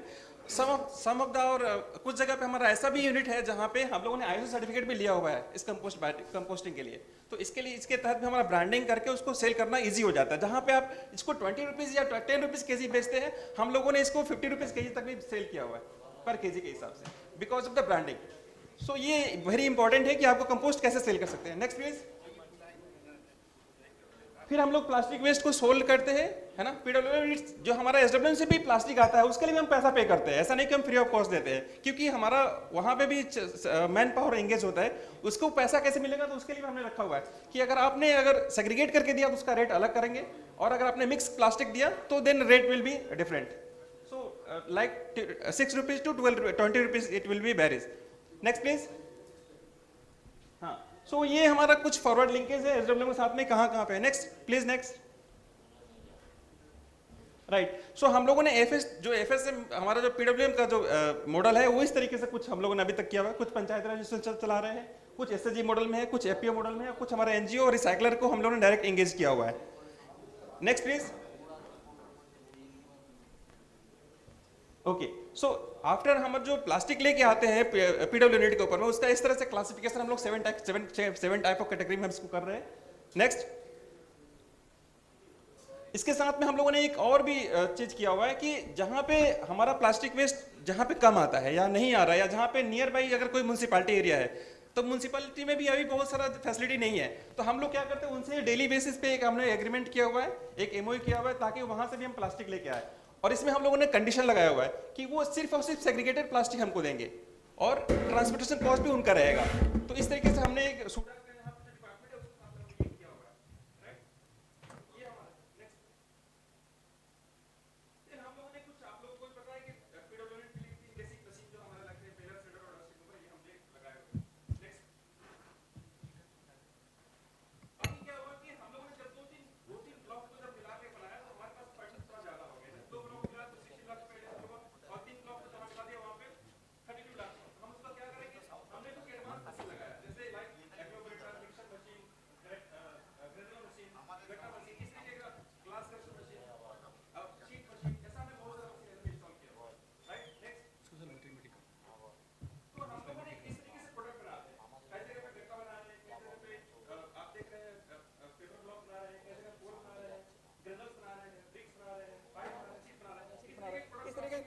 में market में cell कर रहे हैं, तो इससे हमारा productivity बढ़ जाता है। और ये क्या मेनली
इसमें एफपीओ के साथ में एग्रीमेंट भी किया हुआ है ताकि वो हमारा कंपोस्ट को खरीद पाए आसानी से, हमारा सेल होगा उसके लिए।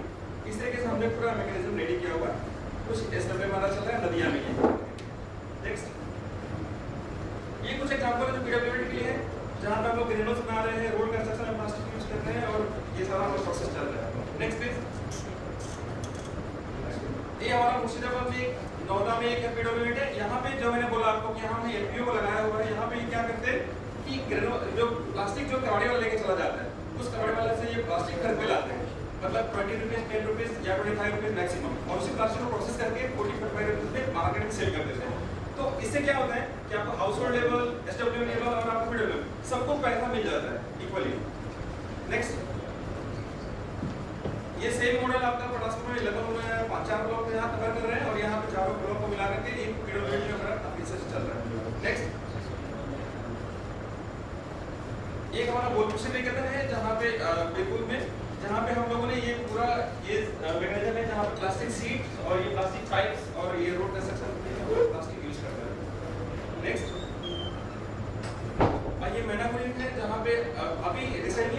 क्या होता है यहाँ पे सिर्फ एसएचजी मॉडल में चल रहा है, जहाँ पे पूरे के पूरे मतलब जो वर्कर है लेडीज वहाँ पे काम करती है, और पूरा जो यहाँ पे पर डे जो डेली वेस्ट आता है जो म्यूनिसिपैलिटी से, वो 2 मीट्रिक टन पर डे आता है, और उसको प्रोसेसिंग करके ग्रेनुल्स बनाते हैं और फिर उसको मार्केट में सेल करते हैं।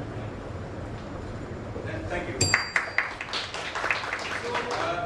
एक सौ मैं बोलना चाहूँगा सर के लिए कि हम लोग जब पहली बार जब मैं यहाँ पे आया था, आई थिंक 2 साल पहले 2024 में, तो first training I attended in this SPM-NIWAS for the transformation of plastic waste into road construction. So from that day, actually I have sir we are doing like this type of work, and credit goes to the people. and no sir, just उस time कुछ idea जो मुझे मिला, सो अभी भी रास्ता बाकी है, बट हम लोग आगे तक यहाँ तक पहुँचे अभी और आगे जाने के बाद। Any question? Any questions? In your presentation, you showed plastic bricks and paver tiles. Where you are making this and what kind of machine you are using? The plastic bricks we are making plastic paver blocks machines. We are also purchasing for that, and gutta machine we are purchasing. Gutta machine for that.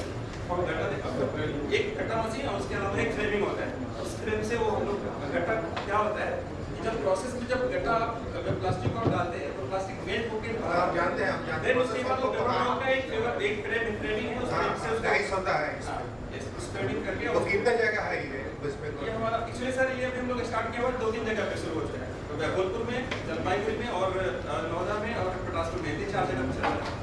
Okay, अभी हम लोग का actually क्या है 148 हमारा total unit बनना है। Out of that हम लोग ने मशीन ऑर्डर किए हुए अभी तक कुछ जगह पे आ गए, कुछ जगह पे आना बाकी है, तो ये सिस्टम में थोड़ा टाइम लगेगा। 128 में मशीन ऑर्डर हो गया। यस ये क्वेश्चन मेरा भी है, मैं फायदा उठा रहा हूँ। आपने जो रोड बनाया है कितने किलोमीटर बनाया, क्वालिटी कैसी है इसकी?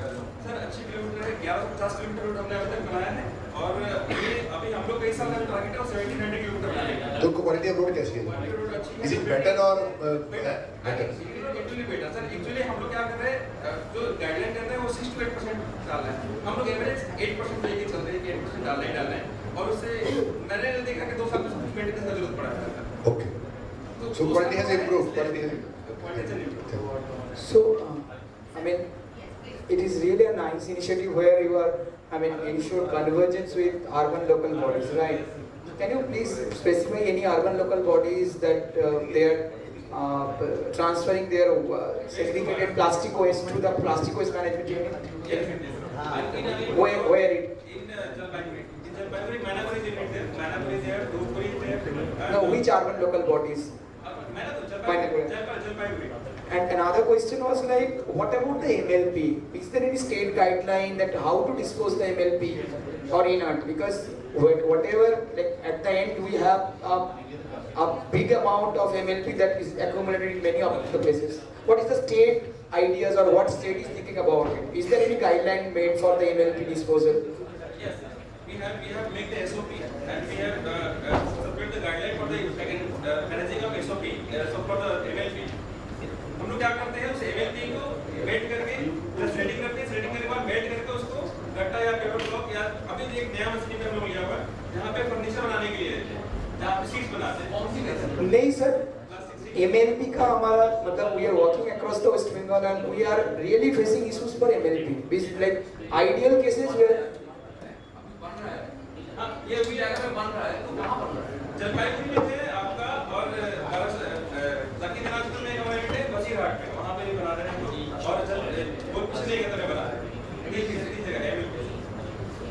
एक क्वेश्चन और भी है, MLP को हम लोग ये भी कर रहे हैं कि उसको थ्रेड करके और उसका ग्रेनुल्स बना रहे हैं और उसको रोड पे डाल, ये भी कर रहे हैं।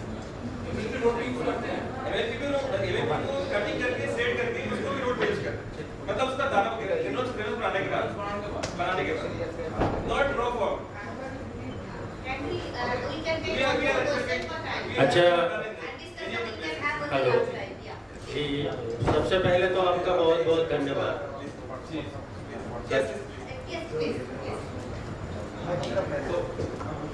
तो मेरा सवाल ये है कि पहले तो बहुत अच्छा प्रेजेंटेशन, और आप जो काम कर रहे हैं दैट इज द एप्रिशिएबल।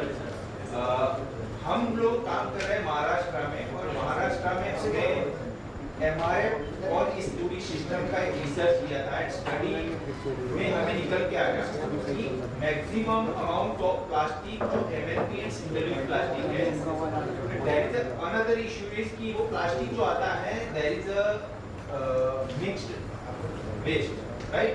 तो बायोडिग्रेडेबल और ये प्लास्टिक दोनों मिक्स आता है and therefore the value of plastic वो reduce, right? Third thing is कि people are not giving the saleable plastic, जैसे पैड है या NDP तो लोग कबाड़ी वाले को दे देते हैं, बट हमारे पास जो आता है वो there is a no value, right? And we calculate the total amount if we consider transportation and all those things expenses, तो वो अराउंड आपका पर केजी 11 रुपीस तो आपका एक्सपेंस लगता है, वो हमारी स्टडी से निकल सकता है। एंड अगर हम सेलिंग का वो MRF यूनिट का अगर प्लास्टिक का सेलिंग रेट देखें तो average there is a 3 to 4 rupees पर kg. How are you good to manage that? इसलिए बोल रहा हूँ कि हम लोग क्या करना है, सिर्फ और सिर्फ आप फोकस किस पे कर रहे हैं, MLP और SLWM पे। हमने क्या किया कि अभी रिसेंटली उस लेवल प्लास्टिक को भी कलेक्शन शुरू कर दिया। इससे क्या हुआ कि वैल्यू इंक्रीज हुआ। आप जो 11 रुपीस बोल रहे हैं दैट फाइन कि वो उतना ज़्यादा नहीं आएगा, आपका कॉस्ट आएगा उतना, लेकिन जब आप उसको जब सेल करेंगे तो आपका एक, क्योंकि जब लेवल प्लास्टिक जब आपके पास में आएगा तभी आप सेल कर पाएंगे, ठीक है? तो इसके लिए आपको कलेक्शन और पे फोकस करना पड़ेगा, आपको एजुकेटेड से, हाउसहोल्ड से और आपका जो सेलिंग में बोला।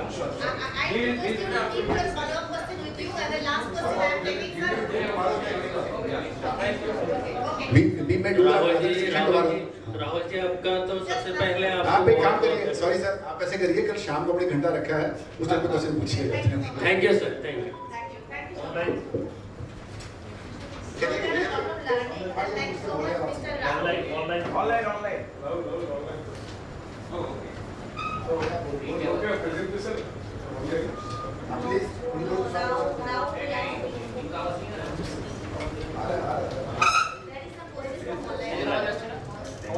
Yes. Yeah. This side, Professor Maurya from IT Roorkee. There is a small suggestion. So, whatever waste you are managing, whether it is in a solid form or the liquid form, two things must be taken care of before reusing it in any purpose. First, it should be tested for toxic element. Number one, and number two, if you are using plastic, converting it into any form, so you have to test it for leaching of microplastic from it. Okay? Otherwise, gradually the toxic element will contaminate groundwater and the microplastic, the leaching of microplastic happen, it will contaminate both surface water as well as groundwater. And it has great potential for the biological magnification. So must go for it. Toxic element test must be done before using it. Okay, thank you. So now that we are listening from the government function and we are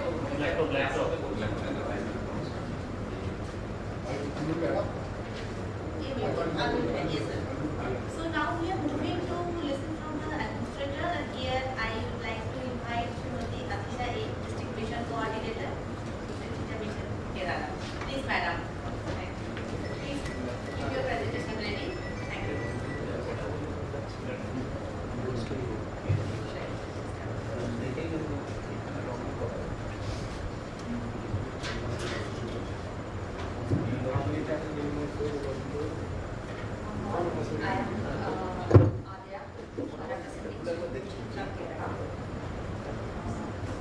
I will share our journey in building a sustainable primary waste collection system for non-bio waste management.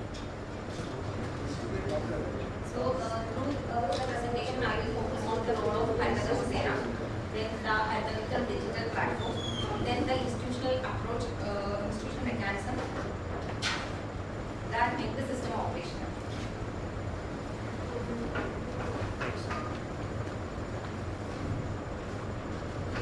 Being a dense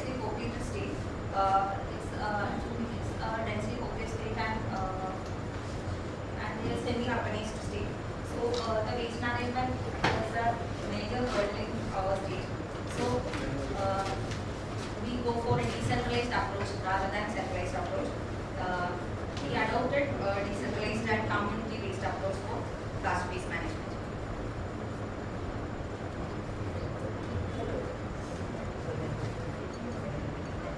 Our strategy follows the waste value chain approach, waste reduction, minimizing the plastic waste consumption through more public awareness and clean protocol initiatives.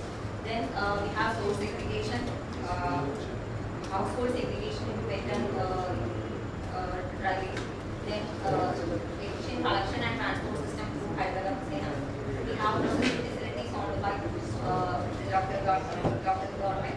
Then recycling and forward usage, where the Kerala company is a major stakeholder.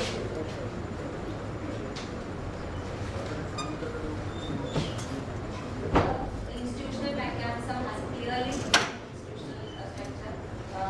Local self-government, the major strength is the clear institutional allocation. Local governments own the system. Hyderabad handles the operation. Then the state department provides the supervision. The monitoring is done through a digital platform and the field supervision is also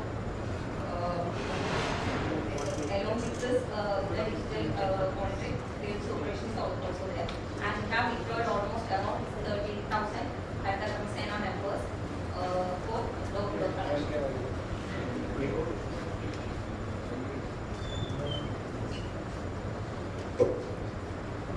The role of these stakeholders.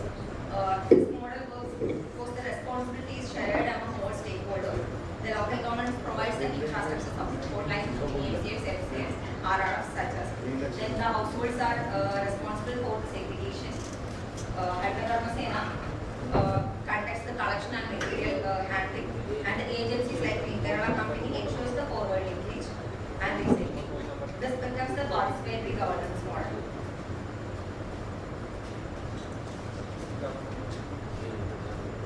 These are the three pillars of the plastic waste management. Actually, I have the community-driven system through Hyderabad. This Hyderabad is managed by industry. Then the technology enables monitoring through Hyderabad digital platform. Then public-private partnerships through the Kerala company and the research company.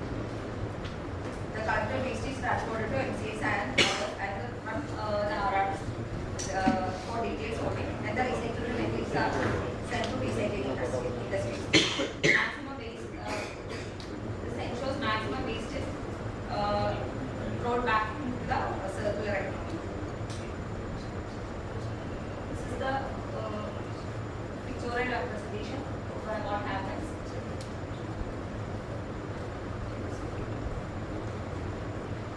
I am focusing on the Hyderabad Sena, which is the backbone of the Kerala's primary waste collection system. It's a woman-led workforce empowered by university neighborhood and that's managed by NRL. They ensure the last mile waste collection for Lagos every month. There are 38,000 Sena members are in the field. They are formed consortia and all the 1,034 local bodies are covered. We have ensured at least 2 Sena members are deployed for collection of. For this Hyderabad Sena, we have an enabling framework. The local governments identifies and positions them. Infrastructure and logistics support is also provided by the local government. Then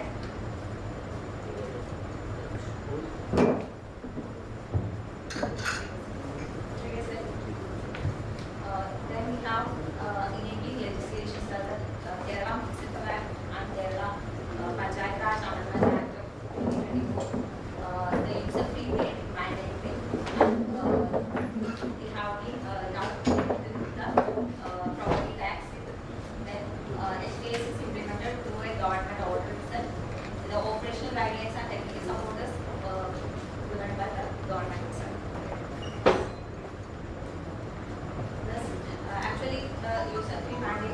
by the KPR Amendment Act managed help to improve the financial sustainability of the system.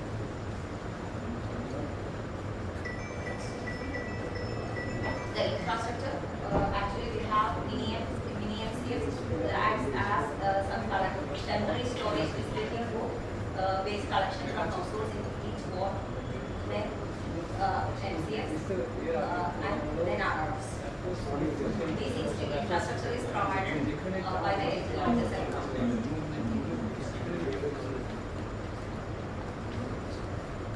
As per the our data, we have achieved almost universal loan collection. Around 99% households are covered 2026 March, and our user fee collection around 90%. And the mini MCF portables and such facilities were deployed by local self-government. And this is ensured through surveillance systems. Every system sustainability relies on the financial sustainability. If we go for the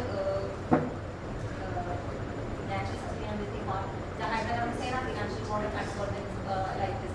The income from user fee, I have already told that the user fee is mandated. In the income from user fee and the income from the sale of recyclables, the household segregation is being more intensive, and the recyclables, we get more recyclables. And the Hyderabad also involved in other activities like some composting or some reproductive initiatives or some enterprise-like activities. So they more act like an enterprise. So these are the cash inflows to the Hyderabad account, and they maintain a corpus fund of 10% for any emergency, for meeting any emergencies to sustain the income. Then the remaining earning income is shared between the members. And in Kerala, around the wages of each case varies from 10K to 35K per month.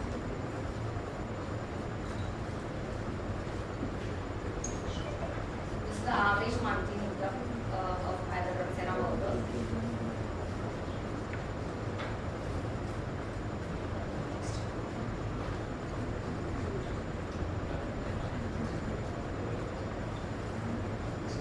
Now, this is the digital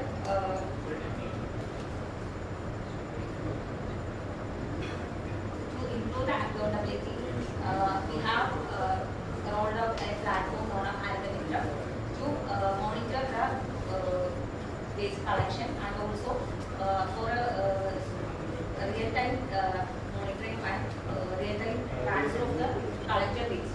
So the key features include the it tracks timely collection, it can schedule pickups from residents.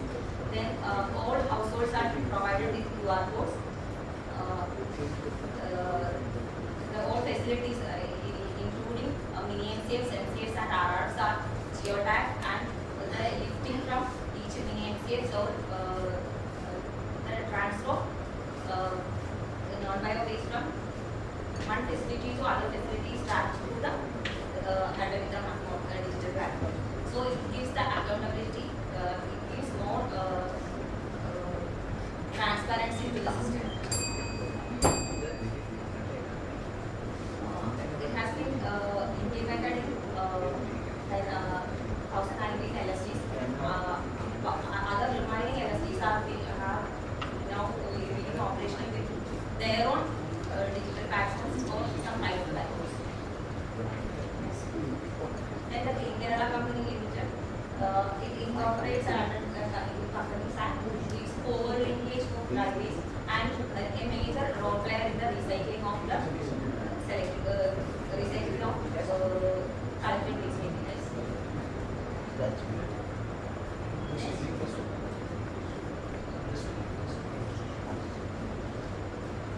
These are some statistics.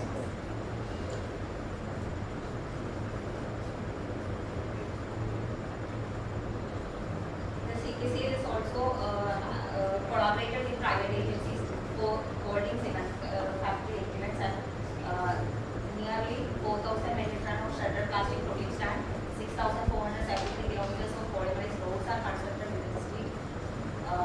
E-waste collection is also being monitored through CTCL itself. Yes. These are some initiatives state has taken announcement, like some trash since Kerala is having more water bodies, and trash tubes are adopted for catching these floated waste.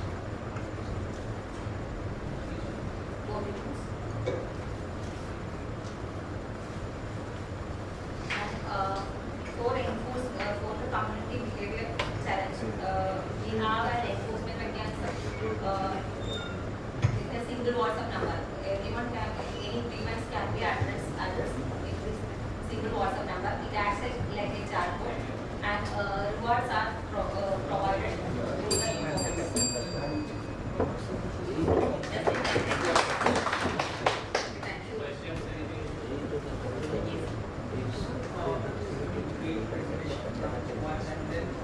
As you rightly mentioned, that there is a forward link and government always Kerala company having partnership with cement plants for especially for MLP definitely, right? Most MLPs, as per our latest data, we have reduced MLPs up to 30% of plastic collection. And these, most of the MLPs go for shredding. Remaining. But that means the cement company will pay the cement company or the transportation cost only will pay, like what is that? One state definitely spending money for that. We have some RDF private, that's actually posted. We have some private public partnership enterprises. Some RDF plants are being operational in the state. So they don't need to pay for the MLPs. They get income from these factories. So other agencies should go for us. And there is no legacy site in the state, or it's all biomining. Legacy site, legacy. There are like ongoing biomining projects are being operational in some municipalities. Some other documents. So any more questions? Okay. Thank you, madam. And now onwards there will be all online presentation. I would like to invite Ms. Suruchi Singh, IACUZP Chhattisgarh. Madam, are you there? I know. And please keep the presentation ready. Thank you, madam, for joining.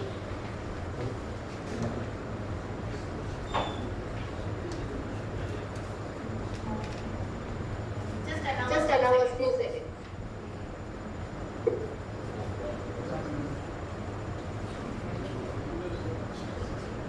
Madam, over to you. Good afternoon, ma'am. I hope I'm audible. Yes. Ma'am, can you confirm if I'm audible? Yes, you are. Okay. Firstly, thank you so much for the opportunity for presentation.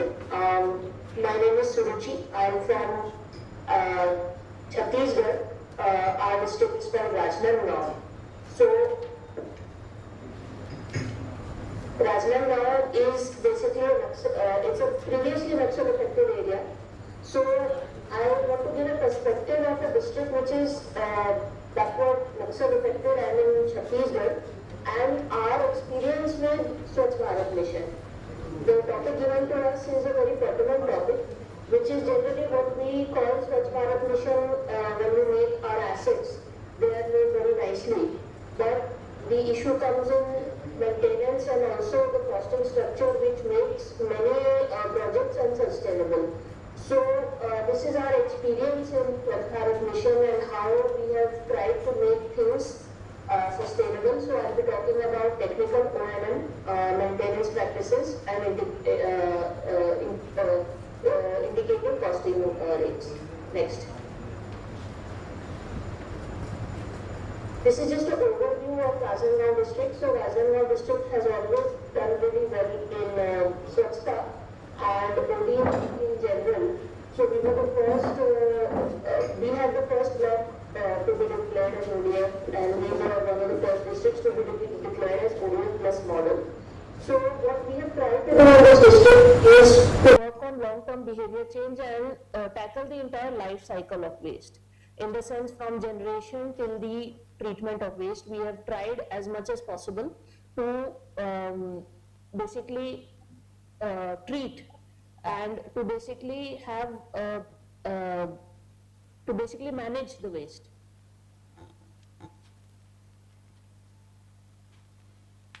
Okay. Next.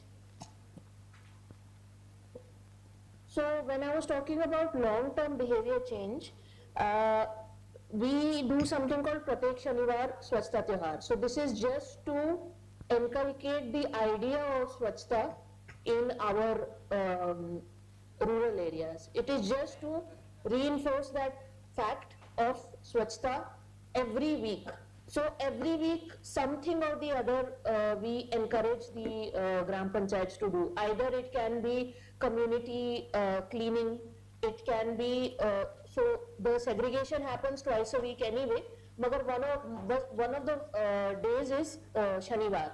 So Pratek Shanivar Swachhta Tyohar. It is just it's just a motto that we live by.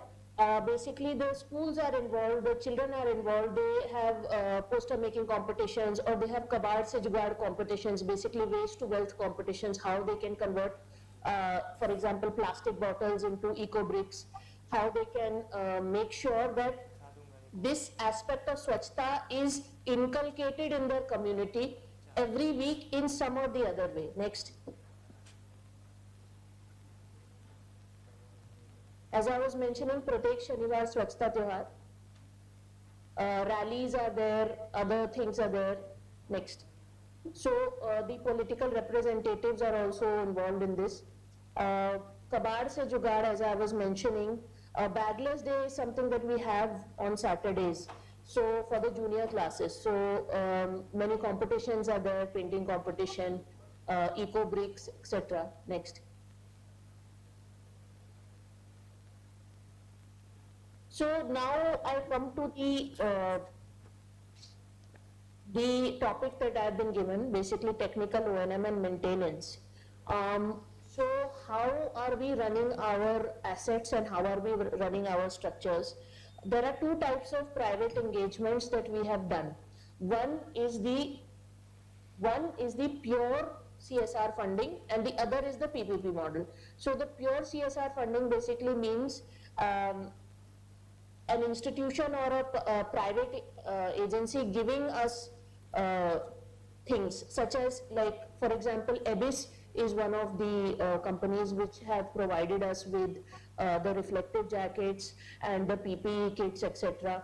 Then ICICI is a bank which has given us the vacuum emptier and the tractor which is there for the FSM.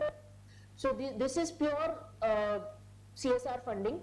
This is an option for the districts, but that's only when there are significant industries in the district. The next option is much more feasible. Next.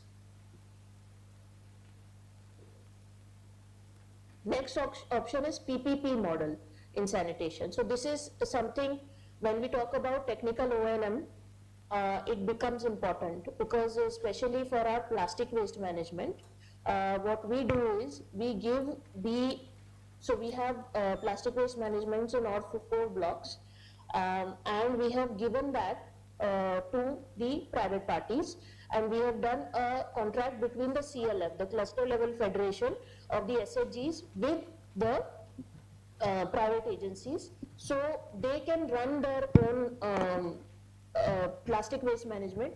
The main thing that we have focused on is the igloo gatta machine. So the igloo gatta machine provides quite good profit, so 32 to 42 rupees per kg, so which is quite lucrative for them. So what they do is they empty out our SLWM centers. They have coordination with the block coordinator, they empty out our SLWM centers, and then they process the waste, and then they sell it, and then they make the profit. So it is profitable for us because our SLWM centers are getting emptied, and it is profitable for the private party because the private party is getting profit through the Gatta machines. Now, the thing is that the O&M in the contract is the responsibility of the private party. So, in the case of PWM, the O&M is the responsibility of the private parties. Next.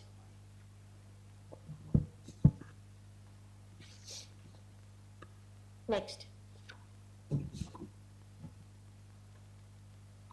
This is the inspection of our PWM by MD ma'am, Government of India. Next. And the Union Minister of Jal Shakti sir had also visited this PWM and inaugurated it and spoken to the Swachhta Didis, etc. Next.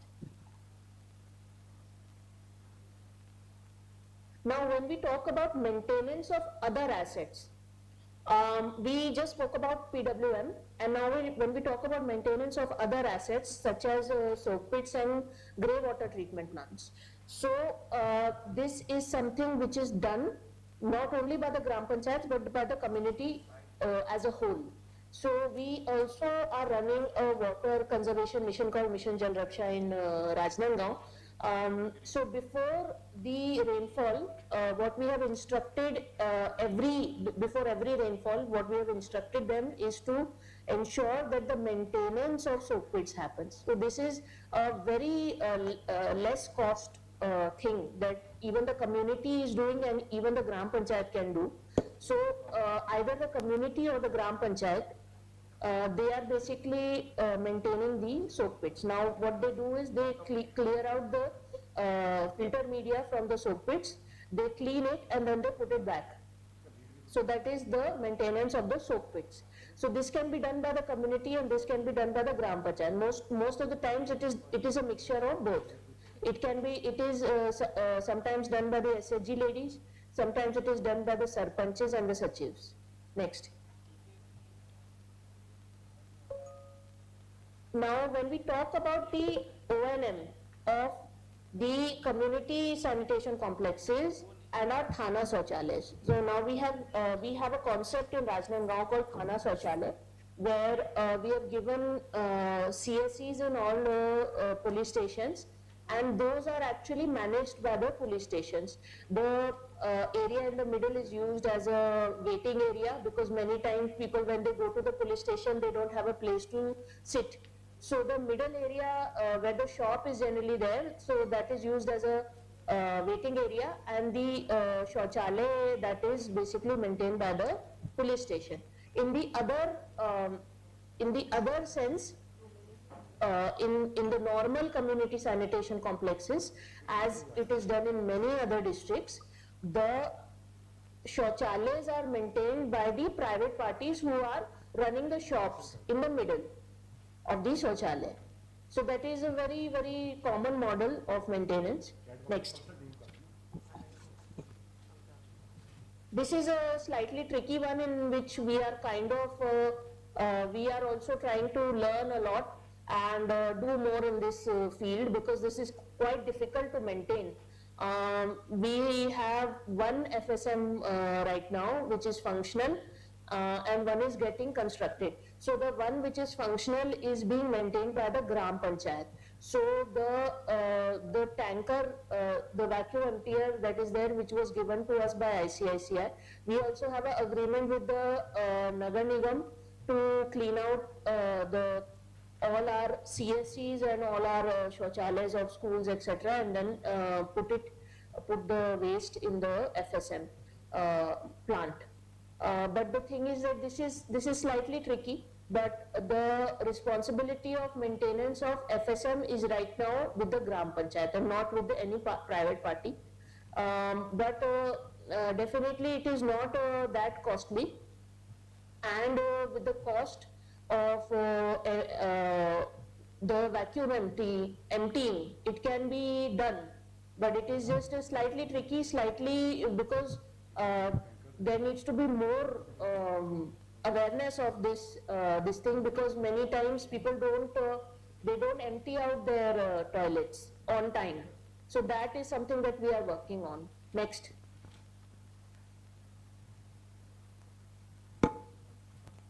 We have, another aspect of Rajnandgaon has always been the long-term behavior change. So we have had support from the UNICEF for our outreach programs, and also Port Loika Abhiyan is another UNICEF-supported Abhiyan where people discuss importance of sanitation when it comes to eating and drinking habits. Next.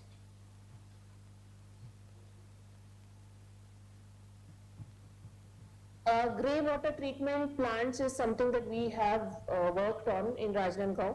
We have planned for 187 grey water treatment plants, and 40 of them are already constructed and working right now. So basically there is something called Nistari Talab in Chhattisgarh where people bathe in the ponds, and that same pond is a pond where all the discharge of the village is going. So you can imagine how much sanitation issue that is. So we have selected those Nistari Talabs, and we have ensured that grey water treatment plant is made at the inlet of the talab, so that the water which is there, it has no oxygen concentration, so that it can be safe for bathing and other use. Next. This is another thing that we have tried in Rajnandgaon, which is called Matka Bhasmaks. It's basically for menstrual hygiene management. It is basically it's like a incinerator. It's a local incinerator. It's a pot which has holes, and you can burn the hygiene products, so the feminine hygiene products in it. You have to submerge it in the soil, and then you can burn it, and then it doesn't basically line all the ponds, and it doesn't go to other areas and landfills where it generally goes. Next. So definitely there are challenges that we generally face. One of the biggest challenges is behavioral resistance. So Swachhta Tyohar is something that we do for this, but it's always an uphill battle, because many times you have to really talk to people, ensure that they are changing their behavior.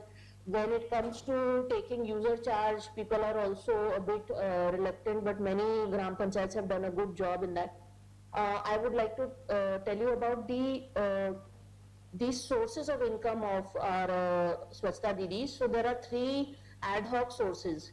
One is the user charge, second is the 15 finance funds. So in Chhattisgarh, 15 finance funds is given to Swachhta Didis, and third is the selling of the waste. So the plastic waste management person comes, and then they buy it from the Swachhta Didis, and then they can sell cartons, bottles, etc. So they earn money through these 3 sources. But these are ad hoc, as I said. They are not, it depends on the population, and it depends on how much collection is happening. So we do monitor it on every 20th of every month. We do monitor how much collection has happened, and how much user charges collected, and how much the Swachhta Didis are getting paid. But it is variable, because it largely depends on the population of the Gram Panchayat. Limited financial and human resources, because Swachh Bharat Mission, one of the biggest challenges, it's one of the most challenging schemes in RD, I would say, because the maintenance and the ongoing of it, it is something which is not, it's not innovation, but you have to keep doing it, and you have to find very different ways to keep doing it. This is basically these are the basic challenges, but definitely, as I have mentioned before, There are also solutions for it. For example, Swachhta Tyohar, monitoring properly, ensuring that there is enough IEC, and keeping the Swachh Bharat mission continuing. Next. Madam, time is almost up. If you can conclude little early, it will be Yes, I have helpful. just Thank one you. slide left. So this is our way forward, basically 26-27 our plan. We want to make, we want to make grey water treatment plants in every Nistari Talab possible. We want to basically do wet waste management also at least 20 villages, because dry waste management I have spoken about at length, but wet waste management is something which we are working on through basically our traditional methods which are there in Chhattisgarh, which is NADEB and other things. And plastic waste management, we want to strive towards getting single-use plastic free and ensuring that SHG women are getting some benefits of cloth bags, etc. Dignity cards is something that we want to work on, ensuring that our Swachhta Didis have Ayushman cards, ration cards, etc. So that is the concept of dignity cards. And we want to ensure PPP model works well in both PWM and our FSM. Next. So this was our presentation of District Rajnandgaon. Definitely, Swachh Bharat mission has been a very big learning point for us. We have tried our level best to ensure that we are able to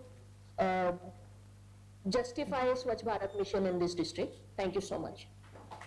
Thank you so much, madam, for insightful.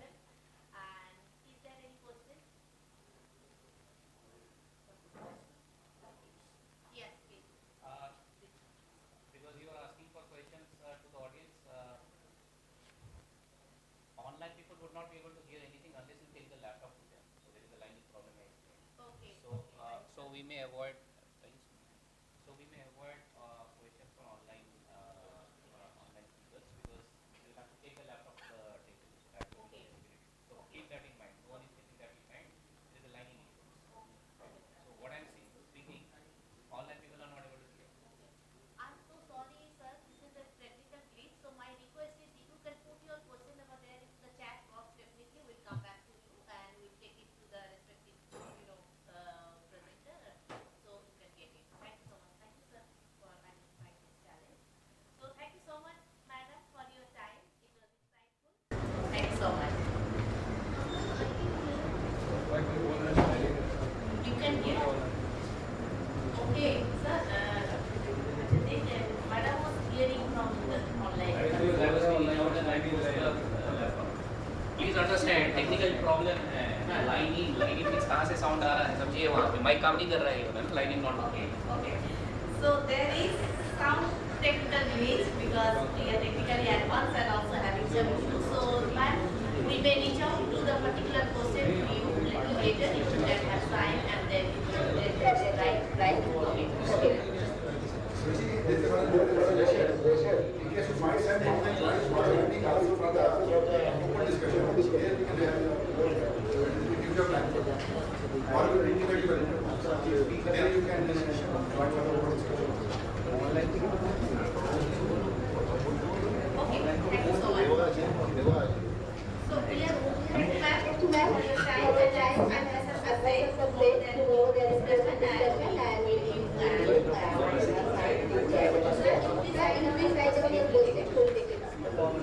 Thank you so much.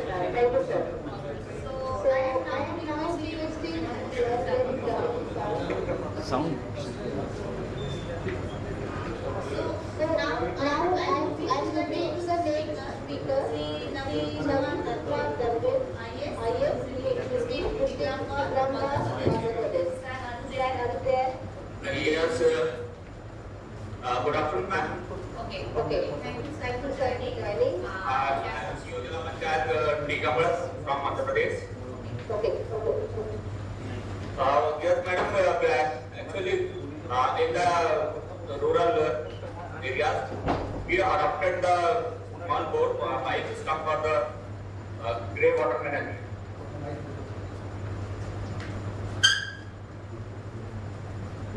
Hello. Next please.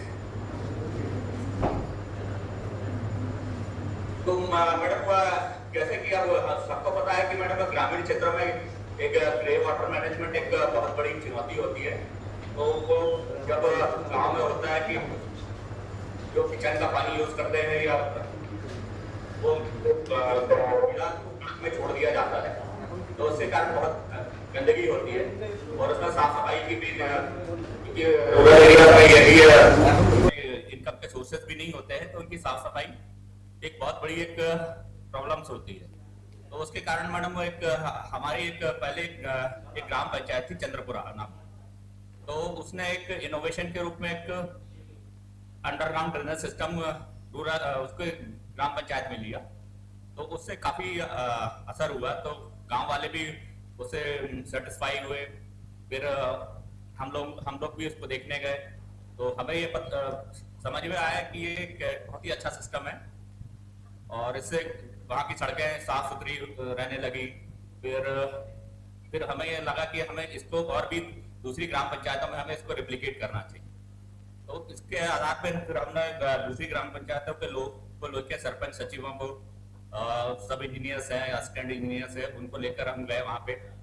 फिर उन्होंने कुछ शुरुआत में कुछ गलतियां भी करी थी, तो फिर हमने उनको सुधार बताया कि भाई आपका चेम्बर छोटा है या चेम्बर बड़ा है और पाइप की लेंथ कितनी होनी चाहिए उनकी, एक चेम्बर के बीच एक चेम्बर से दूसरा चेम्बर है उनके बीच में डिस्टेंस कितना होना चाहिए, या चेम्बर का डेप्थ कितनी होनी चाहिए, पाइप की साइज कितना होना चाहिए। तो फिर ये हमने उस पर वर्क करा। तो फिर उसके बाद हमने दूसरे जब लोगों को आए फिर दिखाया, फिर उसके बाद कुछ और ग्राम पंचायतों ने अडॉप्ट करा, फिर दूसरी ग्राम पंचायत ने करा, फिर तीसरी ग्राम पंचायत ने करा। तो उसके बाद में ये फिर लगभग हम ये इसको 2 साल से कर रहे हैं। तो 2 साल में हमारे जिले में मैडम 324 ग्राम पंचायतें हैं। 324 ग्राम पंचायतों में से अब तक हम नेक्स्ट प्लीज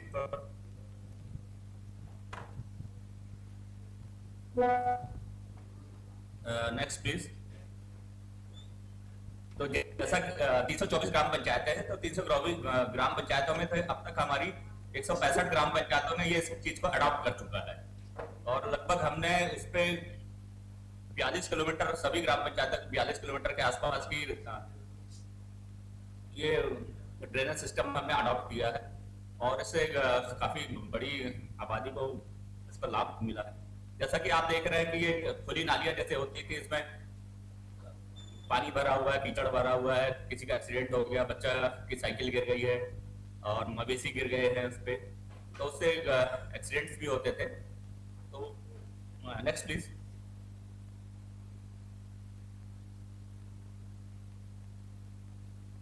तो ये हमने उसके निपटने के लिए हमने ये स्मॉल बोर पाइप सिस्टम है जिसको अडॉप्ट किया।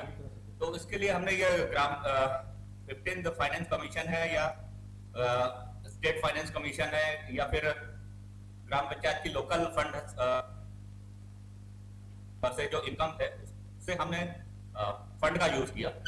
तो ये जैसे आप देख रहे हैं कि इन ग्राम पंचायतों में ये काम अलग अलग स्टेजों में जो काम हुए हैं वो उनके पिक्चर्स लगे हुए हैं। Next please.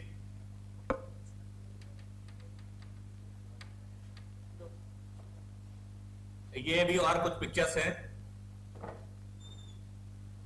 इसमें चैम्बर्स है, चैम्बर से जुड़े हुए पाइप्स हैं, उनकी कास्टिंग की गई है और ये अलग अलग स्टेजेस है और उनके चैम्बर्स का ढक्कन है। Next please.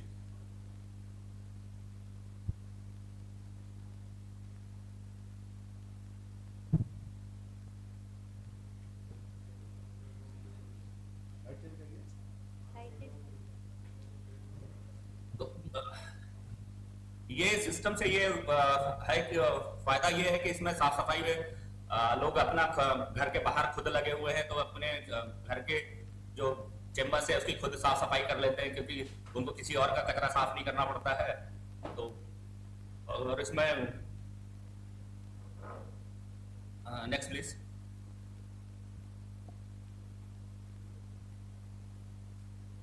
ये अलग अलग स्टेजेस में हमारे द्वारा जो इंस्पेक्शंस किए गए थे, हमारे जिला पंचायत के चेयरमैन हैं, वो भी दिख रही है उस पर, वो भी गई थी, वो भी देखी उन्होंने भी।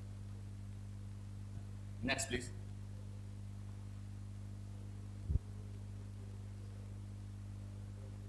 इसके अलावा भी हमने जो विजुअल क्लीनलीनेस के अलावा जो प्लास्टिक बैंक है वो बनाया हुआ है, एक छोटा सा 5,000 रुपए का लगभग इसकी कॉस्टिंग पड़ती है, एक केज बना के। तो ये हमने एक कुछ सिस्टम बनाया हुआ है और हम टाइम टाइम पे इनको 15 अगस्त है, 26 जनवरी है, उन पे हम उनको बुला के सम्मानित।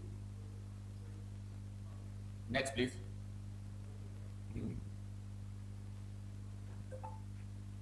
ये हमारे कुछ फिगर्स वगैरह हैं।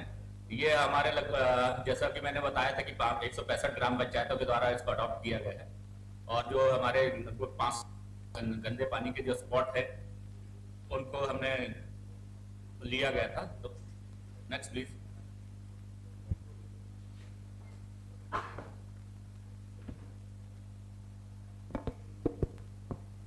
ये हमारी कुछ ग्राम पंचायतें, अलग अलग ग्राम पंचायतें हैं। चंद्रपुरा है, रानीपुर है, पंचमपुरा है और भी ये ग्राम पंचायतें ही है। Next please.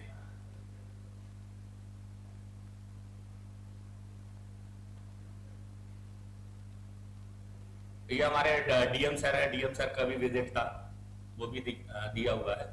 और ये हमारा एक आखिरी का जो टर्मिनेटिंग पॉइंट है, तो टर्मिनेटिंग पॉइंट में हमने ये एक सोकपिट बनाया हुआ है। तो सोकपिट की भी एक ये पिक्चर है, जो लास्ट में जो नीचे वाला जो दिख रहा है वो लास्ट का टर्मिनेटिंग पॉइंट है।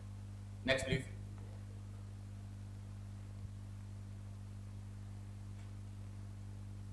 Next please. ये अलग अलग ग्राम पंचायतों की पिक्चर्स है। Next please.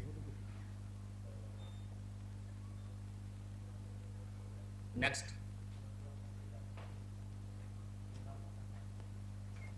Next please. मैं इसके लिए वही बताना चाहूंगा कि हमारी ये पर मीटर की जो कॉस्ट है लगभग 2100 से लेकर 2500 रुपए तक की इसकी कॉस्ट आती है। और जो चेम्बर का साइज है हमारा 1.5 फीट बाई 1.5 फीट या 2 बाई 2 फीट है, जैसे कि स्पेस अवेलेबिलिटी होती है उसके आधार पे है। और हमने जो पाइप का सिस्टम जो लिया है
We are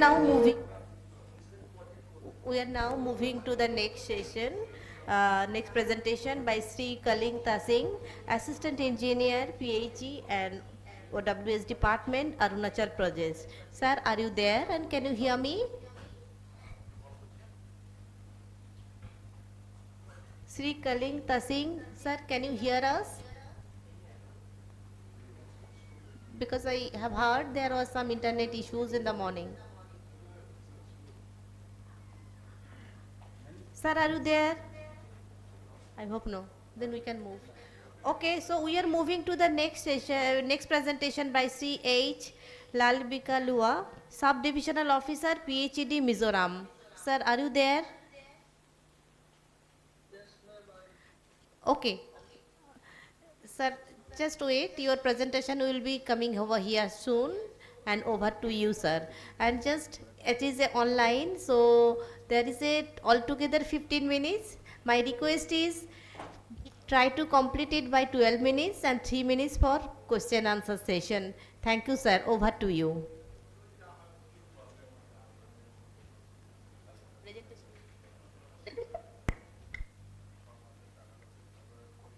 Okay. Hello everyone, good afternoon. So am I audible?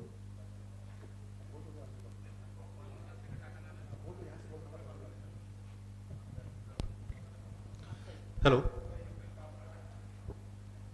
Sir, can you see the presentation?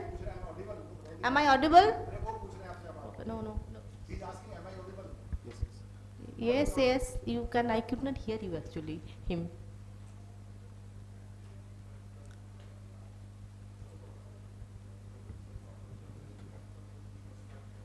I cannot hear.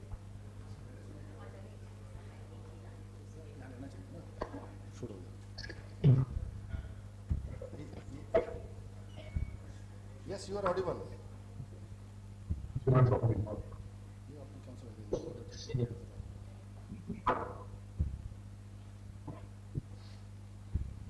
मेरे वाला को हटा दिया मेरे लैपटॉप में छोड़ दो उठा के रख दीजिए इसी को रखिए मेरे वाला laptop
And institutional participation in Mizoram.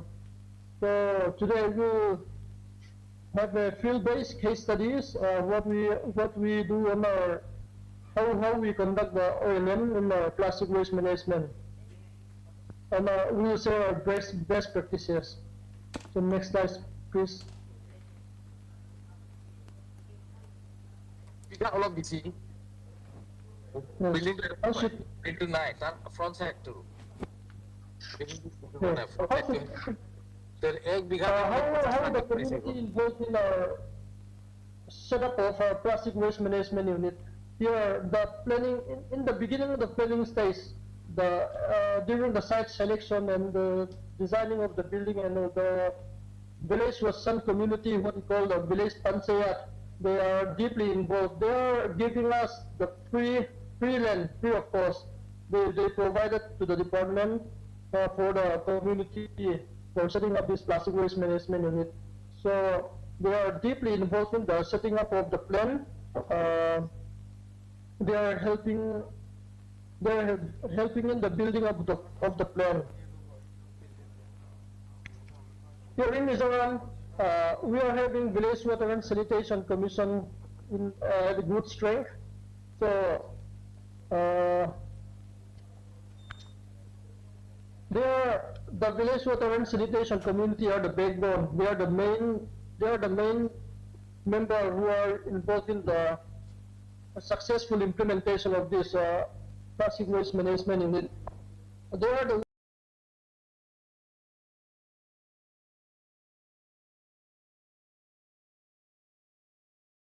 every household. Here in Mizoram, usually 80 rupees per household. So the village water and sanitation committee collect the charges per household, then they submit to the department for the O&M of this waste management unit. So the village water and sanitation committee are the one who are leading the community, who are making awareness, and they are the strong groups who are behind the successful implementation of our plastic waste management unit. So please, next slide. So we are signing those to the BWSC. They are creating awareness to the household level, like segregation of waste, and they are strictly looking after those who are not dealing or compliance with the department rules or solid waste management rules. They are responsible for fining and fining who are not obeying the rules. So the village water sanitation mission are also do handle all the collection of waste from their villages. In Mizoram, Mizoram is a hilly place. It is we are in a scatter. We live in a scatter place, like we in a hilly site. So it's very difficult to collect, it's very difficult to collect all the wastes because of transportation issue. So these are done by the BWSC. They collect. Usually they keep the waste at one place, as what we call segregation set, and from the point of the segregation set, our village our contractor, our contractor, the one who is looking after the plastic waste management unit, is taking care from the segregation set.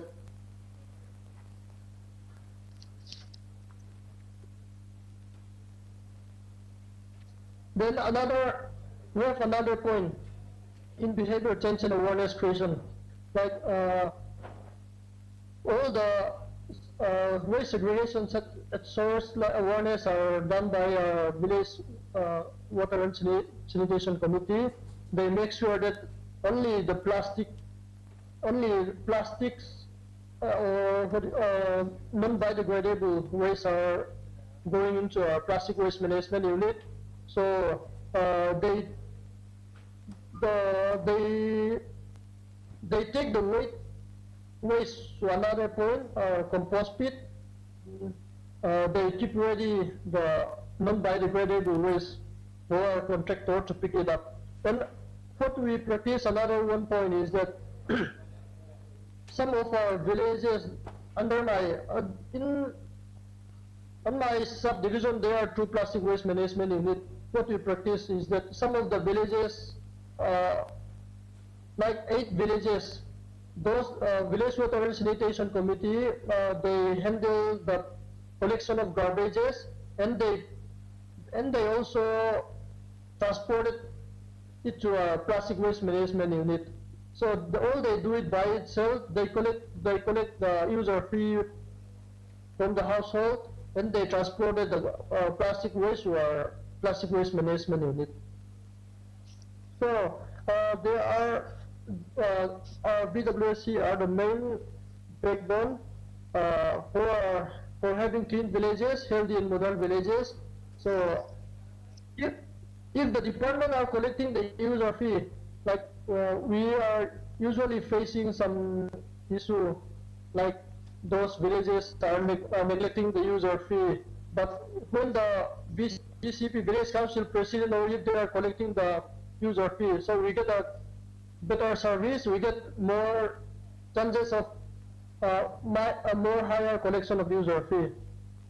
So they reduce the workload of the government. So they highly reduce the oil cost for the government. So this is our good practices, encourage improvement and avoid scolding. Next, please.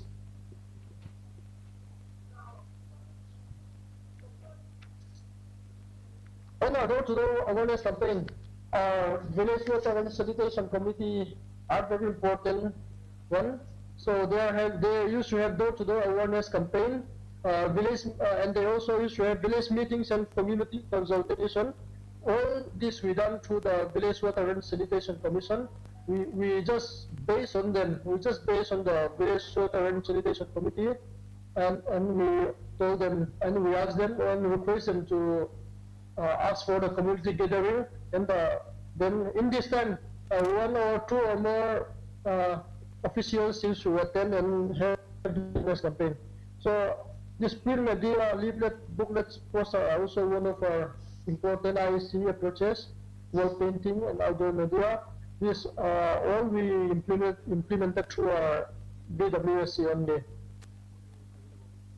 Then one of our highest highest successful action is at Shramban cleanliness drive in Mizoram. In every event, in most of the event like Green Mizoram Day, Jal Mahotsav, or Swachhata Hi Seva, Shramban is our main course of successful main action. So in Shramban, we are having a good participation from the community.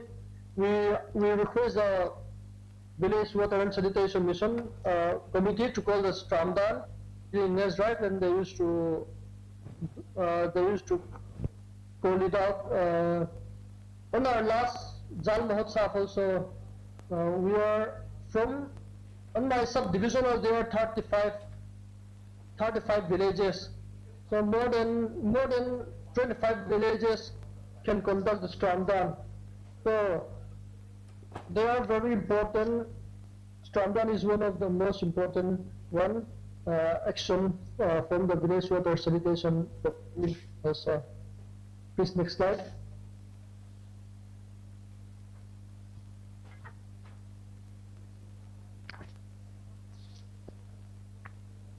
So these are the willingness to pay, how to improve. Most of the people think that that the service should be free. Like they just thought that we just they have to throw the garbage and we have to collect the garbage free. Then some of the people have lack of trust in our performance, lack of action taken against rules and compliance what the government made. So these are the strategies. These are strategies we adopt through our village with the VSC. They are the link payment to visible service delivery, transparent use of fund because it is collected by the BWSC only. Then differential use of fees based on affordability and regular collection system. This also we can achieve by BWSC only. So by trusting BWSC, people are willing to pay when service is reliable, so system is transparent, action is taken against non-compliance. Next, please. Here we have role of women in BWSC children sanitation. But in Mizoram, we have women group that is Mizoram in Suikompol. They are one of the biggest women groups in Mizoram NGO. So they are the lead awareness campaign at household level. What we do is that at our plastic waste management unit, they used to have Shramban segregation done, means they used to come together for segregating the plastic waste into different groups. So they are helping very much in for the reduction of O&M costs. So they are very effective in implementing waste segregation practice and others. We also have children sanitation club. That is in Mizo we call no confide we call children sanitation club. They are very important because when giving awareness to adults is a bit difficult because they are already having solid mind. So we start from the children. We are trying to change their behavior. So they are very important. They are the ambassador for the household because they are our future generation. So right now we are having 256 unit of children sanitation club across 256 villages. 256 children sanitation club across 256 villages. So these children sanitation clubs are also very important for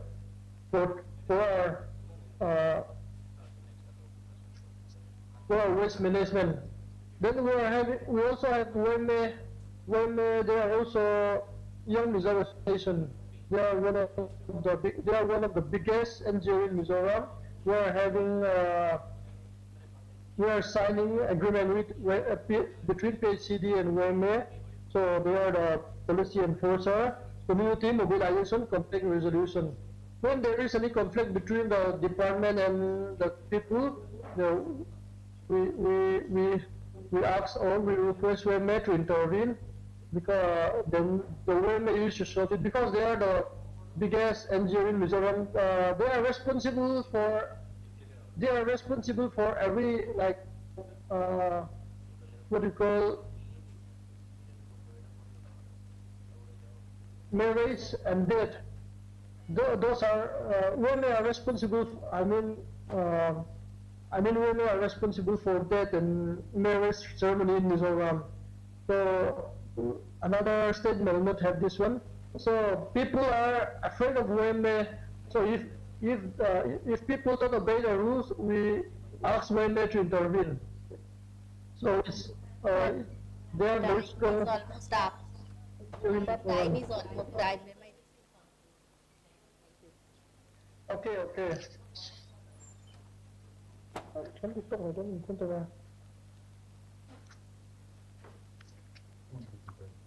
Okay, those are the main points. If time is over, okay, I will conclude with that. Our BWSC and Women's Group MACP, Children's Sanitation Club and WMA those are NGO in Mizoram, one of the biggest NGO in Mizoram. So they are helping us a lot in waste management practices. They are the backbone of the department who is to intervene for the successful implementation of plastic waste management unit in Mizoram, especially under my jurisdiction. Okay, that's all for my presentation. Thank you. Thank you so much, sir. There is any question? Oh, that if actually there is some technical glitch, sir. If there is any question from the audience, so we'll keeping a note and we'll come back to you. Those who have joined online with us, just for them, we are in time, but our next presenter is not there today and who was supposed to join online, but there is some technical issues. So we'll be joining here back at 2:30 after lunch break. So those who are there joining online, please join back at 2:30 because we are taking a break here. Thank you so much. And those who are present over here, small brief announcement. Before lunch, we'll be having a photo session. Just now. So we'll be going to the administrative building. We are all here. We'll be just taking over there. And after that, we'll be having lunch here into the canteen. And my request.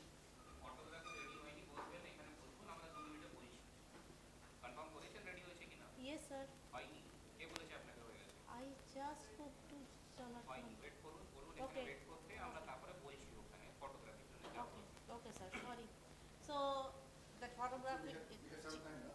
have some time. So we'll be going there. Okay, so we have some time. So I hope you have seen a lot of presentations. So we can have some discussion in 10 minutes. Any thoughts on the the presentation you have seen? Anybody who want to ask question or giving some thoughts on this, all the presentation which you have to see, because we cut short some people also on the various issues. So any thoughts, any comments on the PPTs?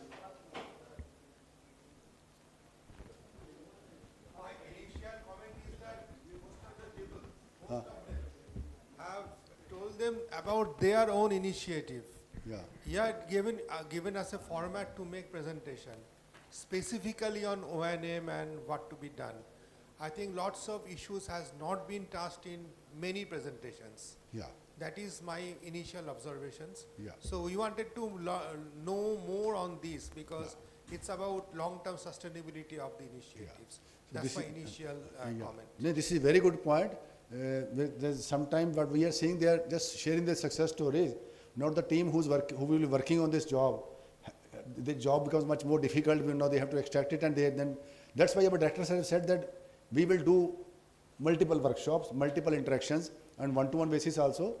So this is a good session. So from that, what the idea which I am getting is, wherever we have seen a good success story, if they have not covered the O&M part, we can have a one-on-one meeting with them later on and ask them the O&M question. Sir, there can be success stories and there can be many obstacles to many obstacles. I mean, I'll be sharing tomorrow in the project that I am working.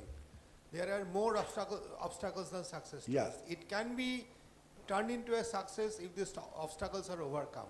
Yeah. But there are many ground level obstacles. So I think we should address more on obstacles than success stories. Yeah, Dr. Ramesh, please mic on to the others can also have a healthy discussion, because this is it will helpful us in the group work also. Yes, please.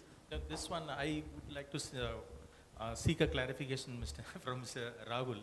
While you were presenting, you were mentioning that 30 rupees per household. I mean, about revenue generation.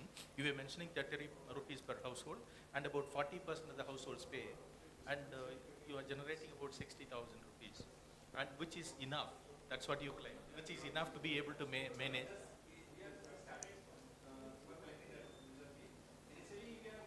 No, you're not answering me only. If you can clarify this. But use the mic. Give him the mic. Mic दीजिए इनको. वो जब भी को बोलते तो mic बोले लीजिए ना. हाँ, mic दीजिए.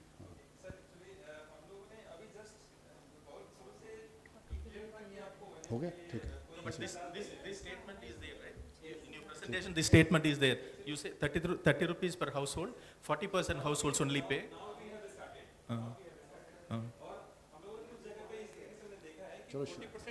40% भी अगर हम कलेक्ट कर पाते हैं 30 रुपीज़ के हिसाब से, तो we meet the our expenditure. अब हम फोटो को ले जाएंगे सर, आपका फिर रह जाएगा. हमारा जो एक्सपेंडिचर है, जो 60 to 70,000 रुपीज़ आता है मंथली एक्सपेंस, सो वो हम मीट कर सकते हैं. इसके लिए मैंने सोच किया कि इवन अगर आप 30 रुपीज़ भी लेते हैं, आप एक काम करिए, ग्रुप के अंदर पूरी कैलकुलेशन शीट डाल दीजिए. Sir I will sir. So उसमें सर हम लोग कुछ जगह पे ले रहे हैं. We are collecting from many of the, we have started and we have not forcing to the people to collect to that, but we have started and we are just somewhere we are collecting from 50-60% also. Okay then. And if I can seek one more clarification, you were mentioning about the State Finance Commission funds being used. Yes. Right? Okay, Dr. Ramesh, now we have to go for the photograph. We can have discussion. Okay, fine. Okay. Otherwise, we have kept the discussion tomorrow after the evening, after our group work is there. So we are going there.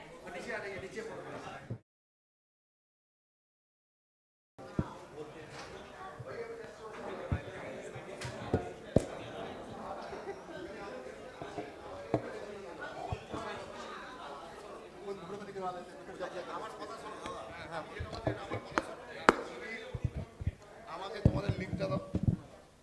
আমি কথা বলছি, তুমি বাইরে যাও. বাইরে যাও. তুমি শুনতে পাচ্ছ কিনা আমাকে বলবে. কথা বলতে আমিও শুনতে পাচ্ছি কিনা. এইটাই বাস, এইটাই কি.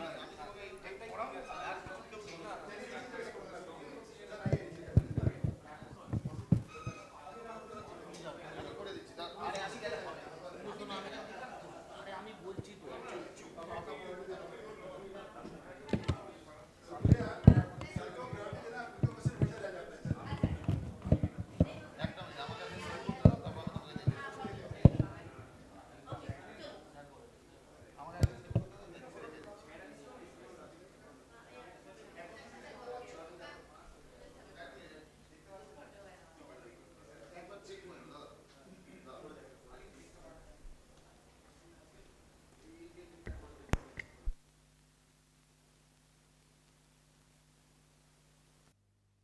just, Anish, I'm just double confirming, it's all visible and it's going there. Okay.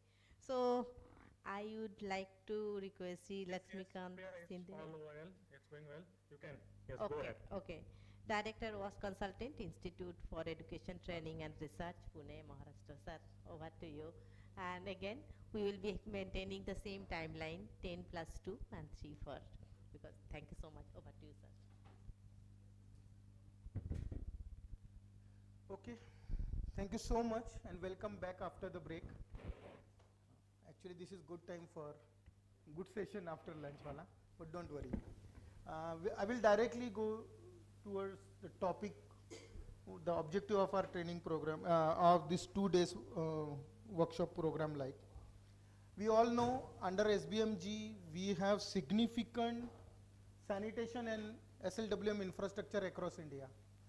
बहुत इंफ्रास्ट्रक्चर हमारे पास ऑलरेडी है, हाँ फंक्शनल है, नॉन फंक्शनल है, but now our next challenge is, next कर दीजिएगा please, our next challenge is now to make them functional, financial sustainable and also we want efficient operation maintenance system to be established now. That is our main focus. और ये सब आज और कल का जो डिस्कशन है, it is not only for O&M funding, like it is all about management also. तो ये थोड़ा 2 दिन का जो हम लोग कोशिश कर रहे हैं, I think this is what we want at the end of this workshop also. आज अगर जितने भी I am very fortunate to work across India with various states and various agencies. जो लर्निंग है फील्ड में से, one thing is clear that we are facing lot of financial challenges. एक तो सबसे पहले यूजर चार्जेस कलेक्शन का जो सिस्टम है, और जहां पे भी है, if it is there at all, it is not that efficient. अगर आप देखें तो 40-50% कलेक्शन ये हो पाता है, but this is the biggest challenge. More rely on grants. Gram panchayat का अपना खुद का ऐसा कोई अरेंजमेंट्स नहीं है, या जो कोशिश भी कर रहे हैं तो it's not that means reliable और robust system for specially for operation maintenance.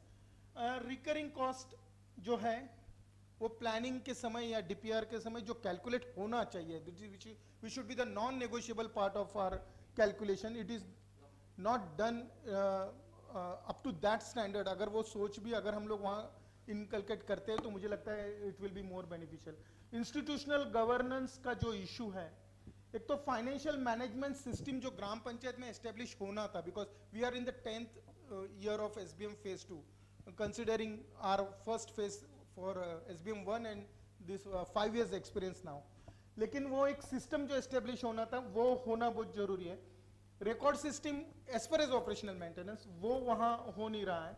And now what is, we have limited capacity as far as GP level staffs are concerned regarding budgeting and costing for operation maintenance, especially when it comes to, क्योंकि उसमें भी जैसे initially also बहुत से speakers ने ये बात रखी है, it's very complex. We have so many activities to be done. Like in the morning also sir said that he has identified 26 activities. Like तो ये जो GP लेवल का जो कैपेसिटी बिल्डिंग होना चाहिए, या बजटिंग और कॉस्टिंग का जो उनके पास एक्सपीरियंस जो है वो कम है. When it comes to service delivery, सबसे बड़ा इशू है और मेन रोल प्लेयर है labours, because that's a big issue. Second, एक तो जो कलेक्शन सिस्टम अगर किसी गांव में है तो वो इतनी एफिशिएंट है या नहीं, वो भी हम लोग जानते हैं कि either it is very ambitious and it's very difficult to manage that entire operation maintenance for that. Supervisory and monitory system का एक बड़ा गैप है. सो वो एक that is one of the main constraint. When it comes to behavioural, I think everyone who is working on ground will experience that no one is willing to pay service charge. अब सवाल आता है service पहले या charges first now. So that is the biggest problem here. Then main operational maintenance की अगर cost, I hope everyone will agree here. Field में ये समझ में आता है कि अगर segregation at source अगर हो रहा है तो we may reduce our 30 to 40% of operation maintenance cost. Right from transportation to secondary segregation and forward linkages तक की बात अगर करें तो मेन जो हमारा इशू वहाँ आ रहा है, low community ownership. Next please. Technical gap की अगर बात करें तो नेक्स्ट, जितने भी इंफ्रास्ट्रक्चर्स है, whether it is for biodegradable waste, liquid waste, या हम लोग फिकल स्लज की भी बात करें, either they are under utilised और they are not functional fully. अब ये थोड़ा सा बैकवर्ड लिंकेजेस की भी बात है, I think will discuss more tomorrow. Lack of maintenance, that is also one issue. अब बहुत जगह पे हम लोग सेफ्टी और डिग्निटी की बात करते हैं, बट पीपी किट्स की अगर बात करें, वो जिस कैटेगरी मैंने फिट या हम लोग साइज की बात करें, वहां से अगर कैलकुलेट अगर आइडेंटिफाई करने की कोशिश करते, and it's utility also, if they are available they are not used. अगर वो यूज हो रहे हैं तो उस जिस टेक्निकल एस्पेक्ट के साथ उसको ट्रीट करना चाहिए वो नहीं हो रहा है। The protocol that should be followed, so that is one thing, and the most important, market and revenue constraint. Now your operation maintenance sustainability is not just about funding, it is more about management. I hope you agree with me. तो field से एक बात तो समझ में आती है, जहां पे फंड से it doesn't mean that operation maintenance सही हो रहा है या उस टेक्निकलिटी के साथ हो रहा है। So we need to understand that. Next please. Now some major ONM के कंपोनेंट की अगर बात करें, most dominating that is human resource. It is the maximum cost अगर कहाँ अगर we see the weightage of this, अगर हम लोग डिस्ट्रीब्यूट करते हैं 100 रुपीज़ का या 100% हमारे पास अगर जो है, तो 50 to 70% ह्यूमन रिसोर्स पे खर्च हो रहा है। And though they are we can't say that they are trained और skilled like. Collection and transportation की बात करें, the cost rises with distance and scattered habitation, ये कंसिडर नहीं होता है। That's what we say that planning या DPR बनाते समय इस चीज़ों को कंसिडर करने की आवश्यकता है। Otherwise, we really struggle to get the things appropriate at the end. Like processing और disposal की बात अगर करें, मैंने जैसे पहले भी कहा कि underutilized है और main issue है we are not getting that quality of waste now. But not a single family want to keep that waste with them. Everyone want to get rid of that. But still condition apply वाली जो चीज़ field में है, when you go and ask for waste, there are several conditions as far as the waste generators are there. Consumables की बात करें, budgeting में वो consider किया जाता ही है, ऐसा नहीं है, and whatever we consider whether they are being utilized or not, that is the biggest problem. Real repairs और replacement की अगर बात करें, जो हम लोग regular या periodic repair की बात है वो नहीं होता है, इसलिए most of our equipments are now leading to the service breakdowns. यहाँ एक सबसे मेन है कि छोटे छोटे चीज़ों पे प्रायोरिटी नहीं है या उसका प्रोविजन नहीं है या उसका कंसिडरेशन किया गया नहीं है। So that is one thing. Next please. Recurring cost. अब ये रिकरिंग कॉस्ट अगर वेस्ट अगर it's also recurring thing that every day waste is going to be generate होने ही वाला है, उसको कलेक्ट करना ही है। So that definitely there will be some recurring expenses for this.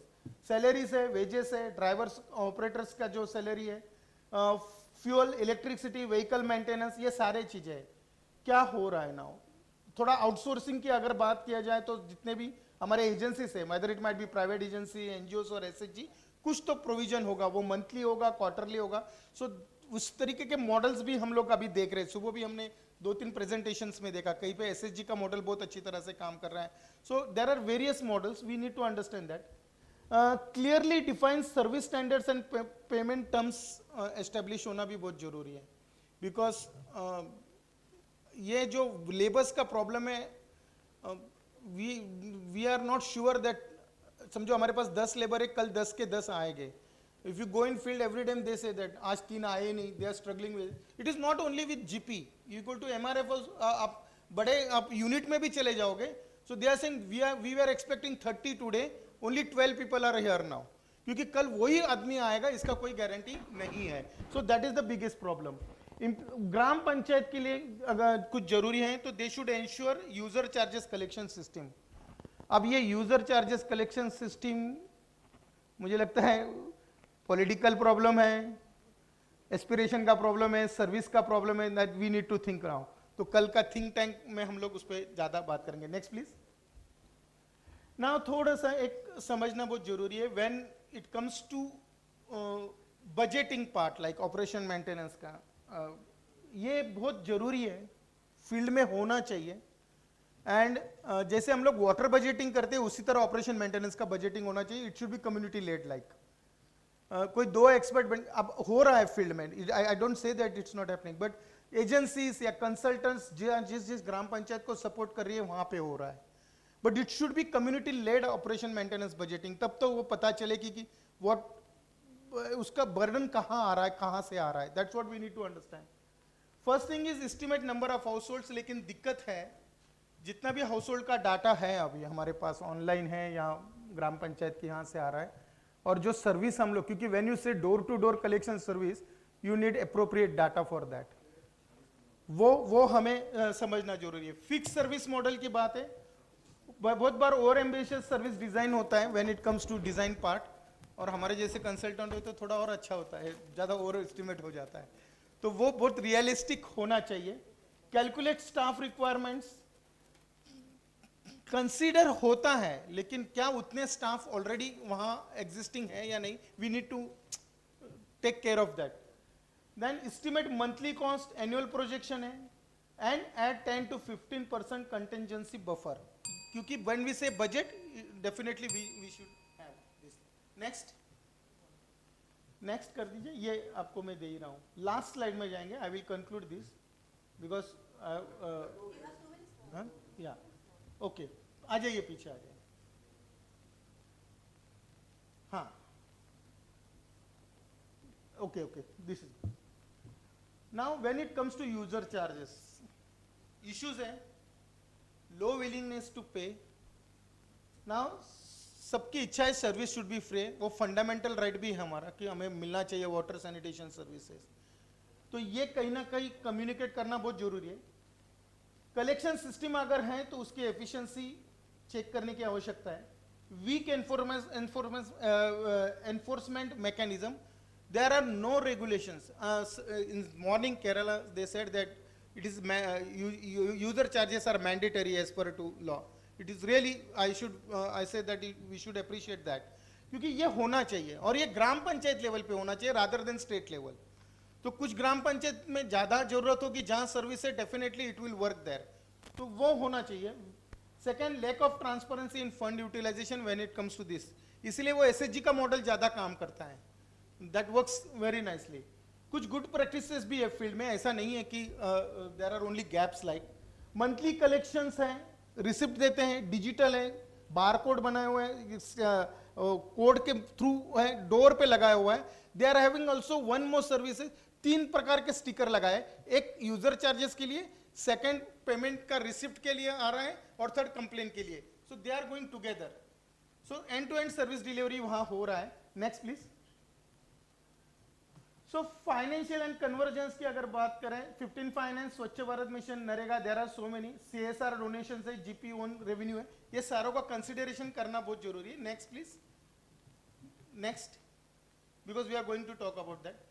what is our learning that effective and decentralized operation maintenance is a backbone for sustainability under Swachh Bharat mission.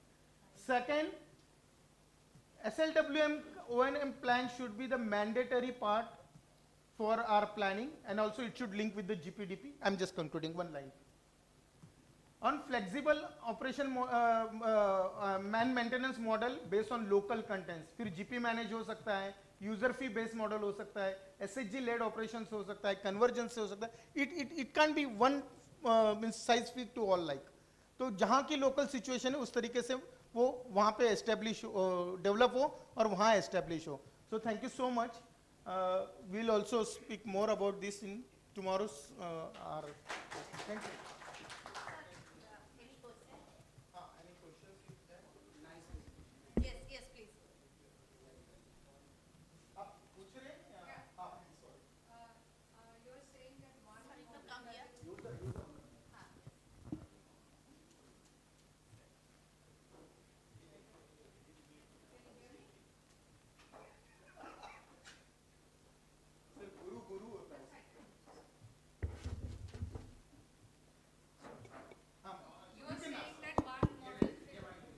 fit all GPs or municipalities, but how do we decide that which model is going to fit which GP? Like, what is the experimentation?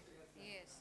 All GPs, suppose if there are 4 villages in one GP also, we have GPs with 4 villages, like, depending on your basically the settlement of household, of type and quantity of waste generated. Okay. क्योंकि वो उस पे depend होगा. You know, there are very good systems in the GP level or village level, but they are not getting the waste क्योंकि उतना waste generate ही नहीं हो रहा. Now, suppose there are 1,000 population, 800 household, 1,000 household, 8,000 household are having kettles. आपको biodegradable waste आता ही नहीं है. आपका vehicle daily जा रहा है और underutilized होके आ रहा है. But for plastic waste, if you work more on that, वहाँ पे plastic उतना ही generate हो रहा है, लेकिन फिर वो daily नहीं collection हो रहा है. वो उस तरीके वो efficiency के साथ collection system establish नहीं होता है. That's the reason it won't fit. What today also, West Bengal presentation, both of them have said, they are motivating their waste collectors to get the waste. See, this is very alarming. कचरा जमा लाने के लिए हमें incentive देना पड़ता है. It's a very good model. लेकिन ये हर जगह नहीं चलेगा. It will work in some pockets. Thank you so much. Any more question? Okay. So thank you so much, sir.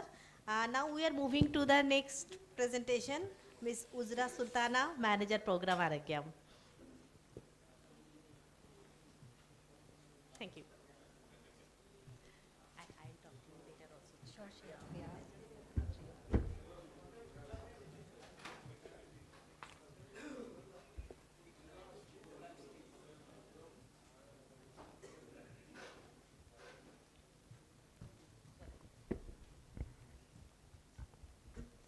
Okay, by the time the slides are up, today I'm here to present a grey water study led by Argyam.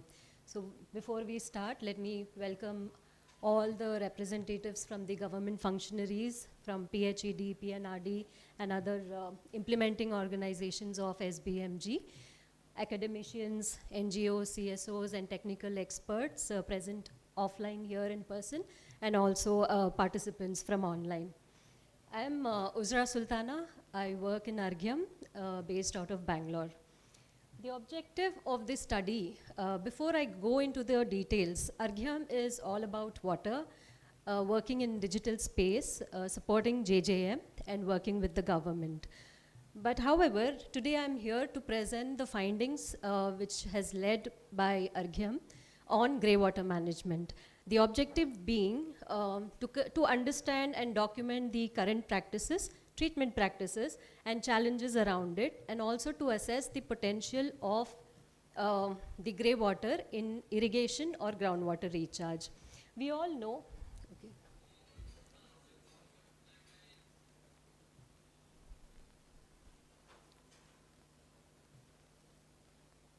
Okay. G. Thank you. So we all know there is a shift in JJM as a promise made that there will be a supply of 55 LPCD in rural India. With this, either India will or already has significantly increased the volume of grey water generation. And so what is the opportunity that lies before us?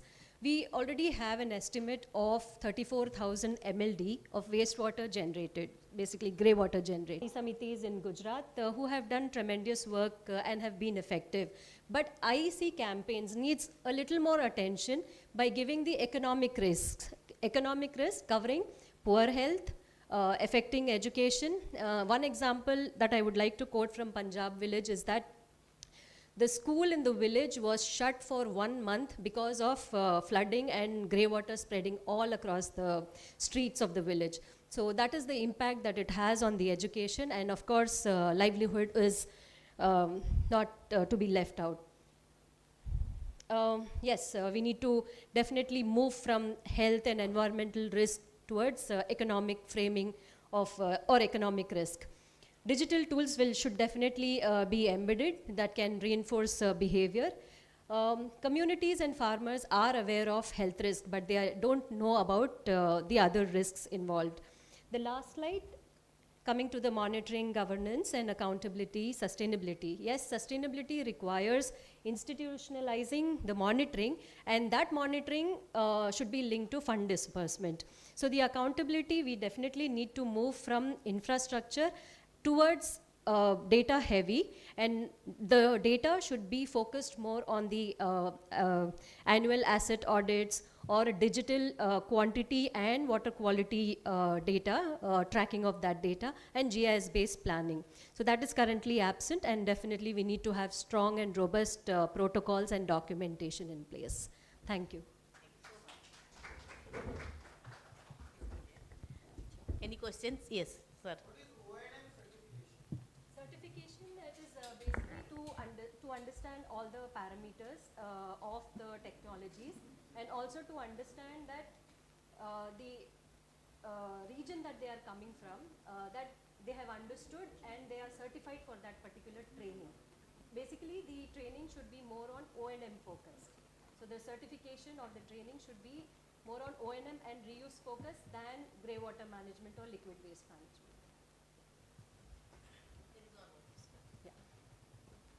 At a point you have mentioned that funding should also be based on BOD load. So I just want to know how you have calculated, how this has been decided that it should also be depend on BOD load. How? Yeah. Good question. When we went to the villages, we have spoken to the farmers. They were one of the stakeholders to interact with. The farmers, when they were sharing their stories of what was their experience in reusing wastewater or treated grey water, they said even the treated grey water failed their crops.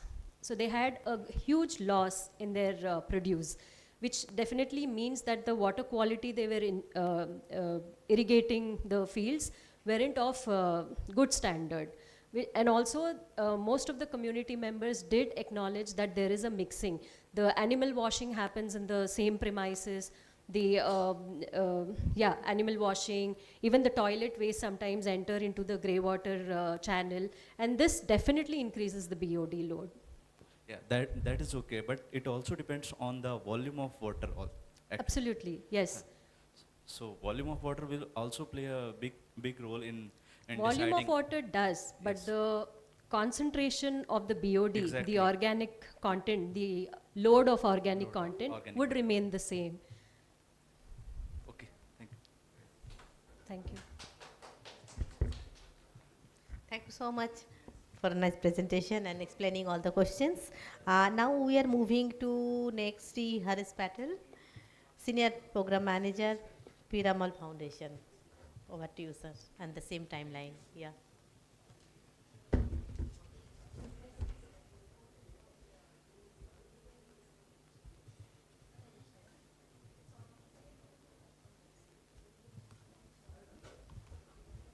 Good afternoon, and thank you so much.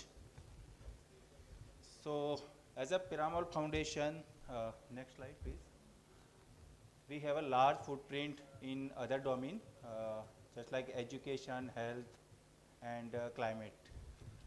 So, slide. Yeah.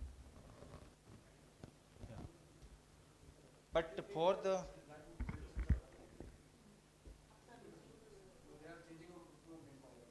oh. Sure.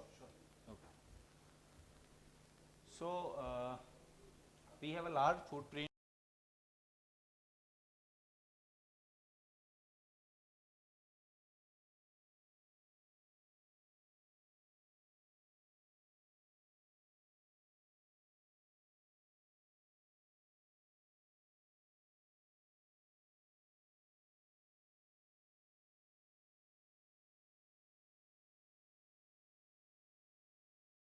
in this area.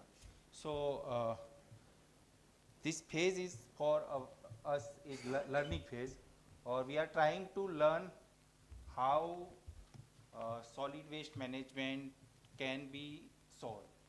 So therefore we did some leadership training, technical training also in Maharashtra with coordination and collaboration of other partners like SHE and others. we did ODF verification in 60 plus villages to support the state. We understand the functionality of MRF.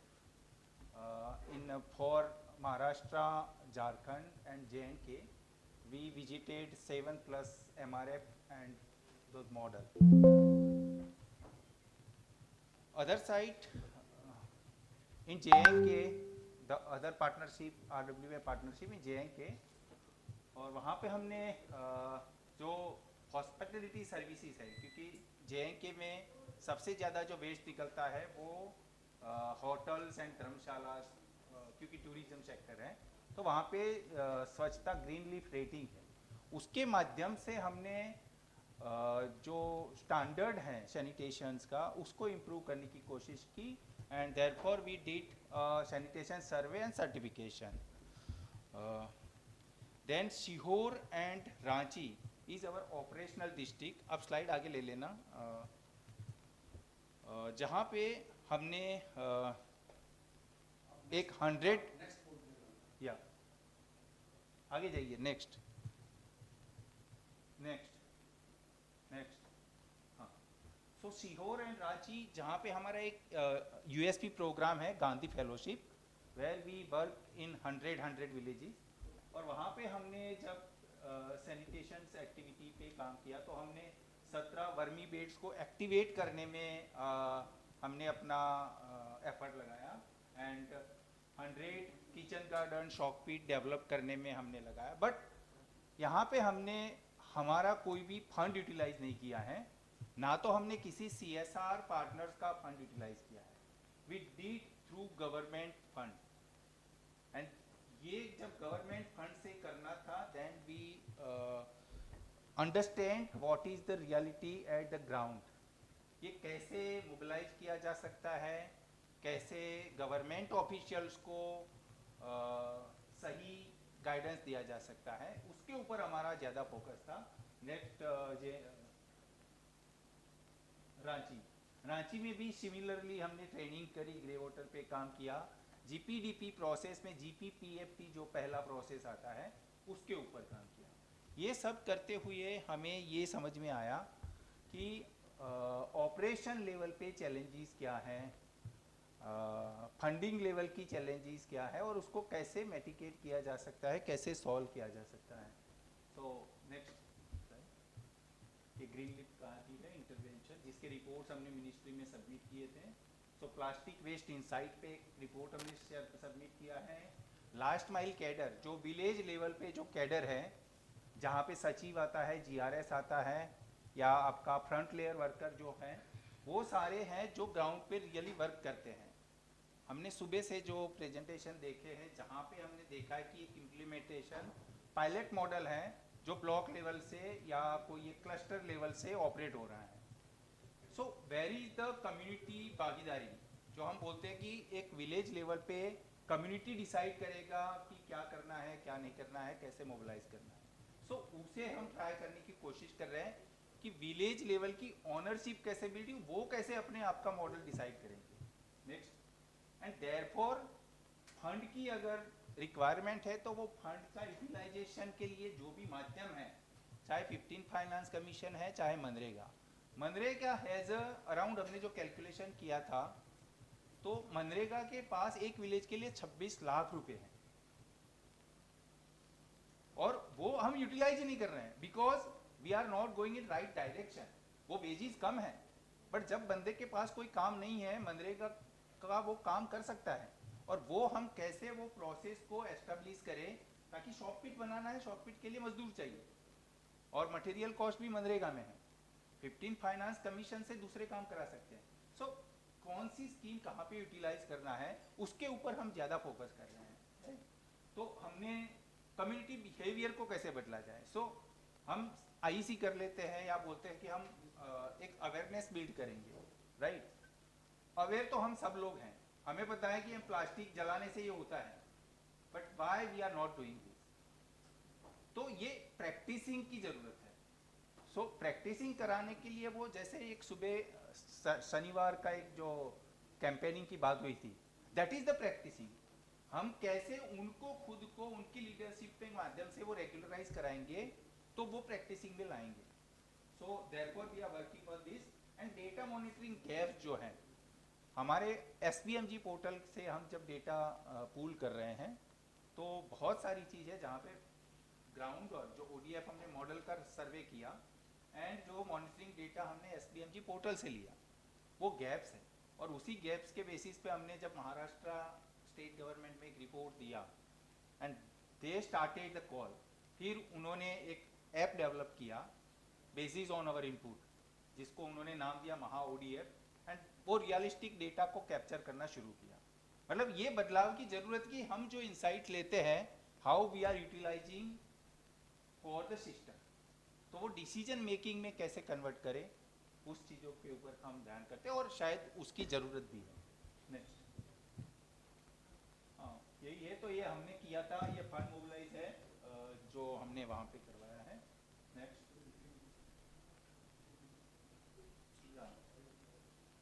तो basically यही recommendation है and we are trying to learn.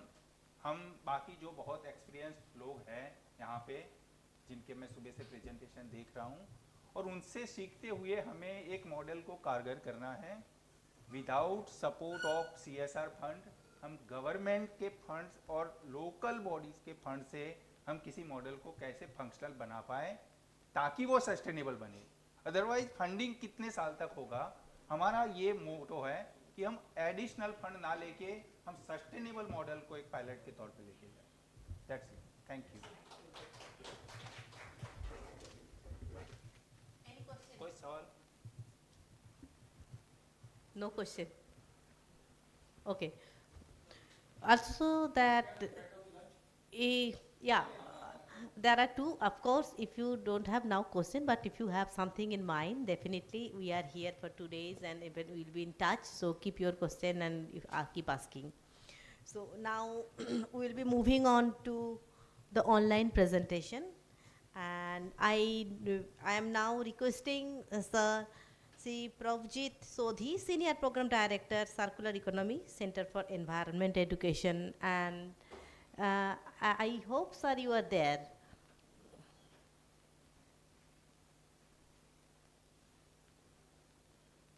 Can you hear me?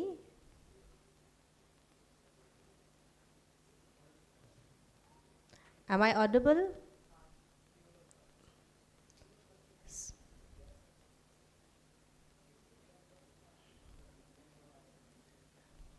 He's there now.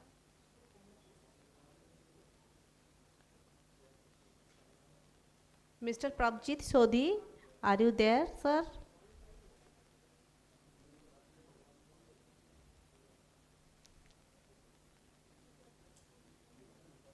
Anish, he's there.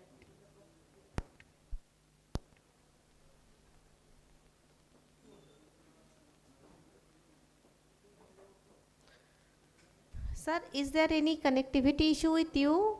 Or okay. So those who have joined online, please allow us some time because we are doing it in a hybrid mode and we are trying to. Okay.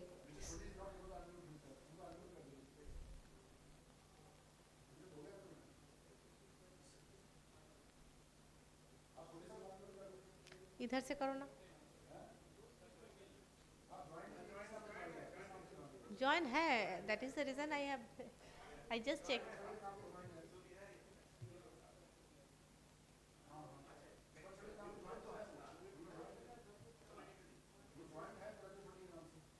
Yes, I have checked it before saying. And here those who are, just allow us some time so that we can get connected with him.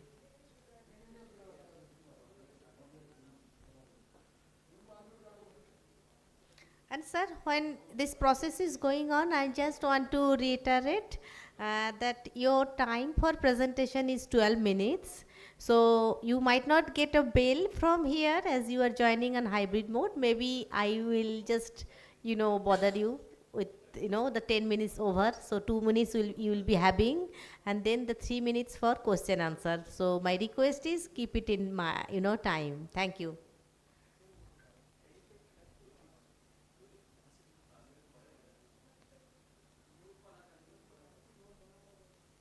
এখান থেকে আনমিউটেড but বোধহয় ওখানে কিছু problem হচ্ছে।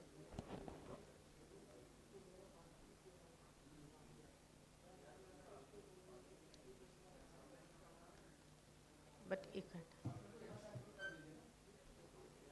इधर हो गया, इधर तो अनम्यूट है ना?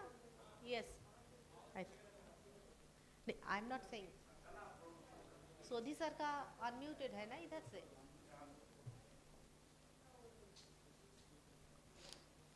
Everything has a positive and negative challenging part of it, because you know hybrid always allow us to reach out to more, and people also can join when they cannot travel, but also those who are here, it's part and parcel of our present life that sometimes it keeps on. And Ismeno, before joining here, I had a completely online session pan-India program I was a part in my previous organization. So can you hear me was my, what I say, is was in Bangla में जो बोलते हैं ना, हाँ हाँ, can you hear me? I used to say maybe I don't know how many times a day when I conducted online session. So here it is a mix and match, so bear with us for some times.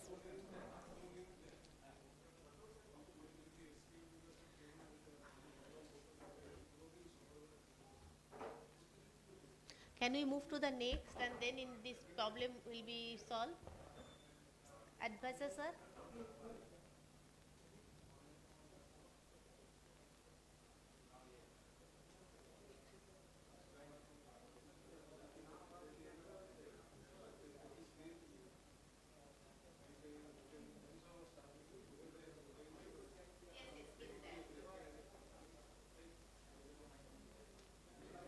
Yes, yes, sir is there. Sir, can you hear us? Sodhi sir, can you hear us?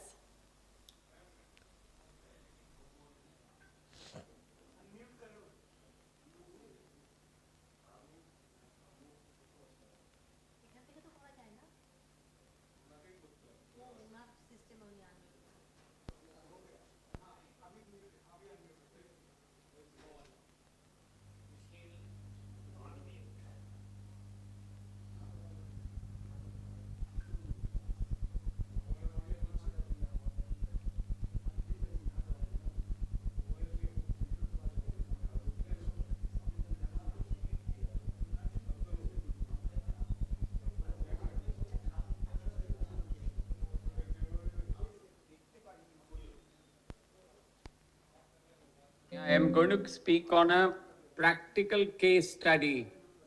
Okay, sir, you are audible, very clear. Thank you very much. Thanks to SPM-NIWAS for giving me the opportunity. So we are doing a project in about 10 different locations through the support system of HDFC, and we are doing partnerships with while the presentation is getting on, we are doing partnerships with the ULBs, both in the rural and urban landscapes. And what I thought was I will share with you the program, how we are doing it, and what are the challenges, and what are the missing gaps, and what are the problems, and what are the O&M systems. Is my presentation getting on? Yes, sir.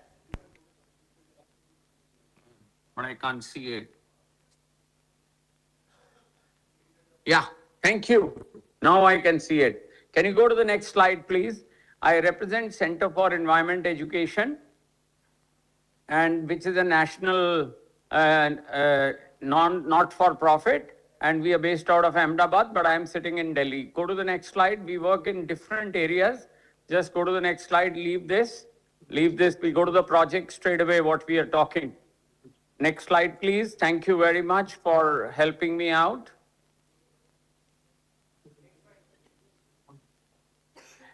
Field experiences in states, that's what I'm going to share. Next slide.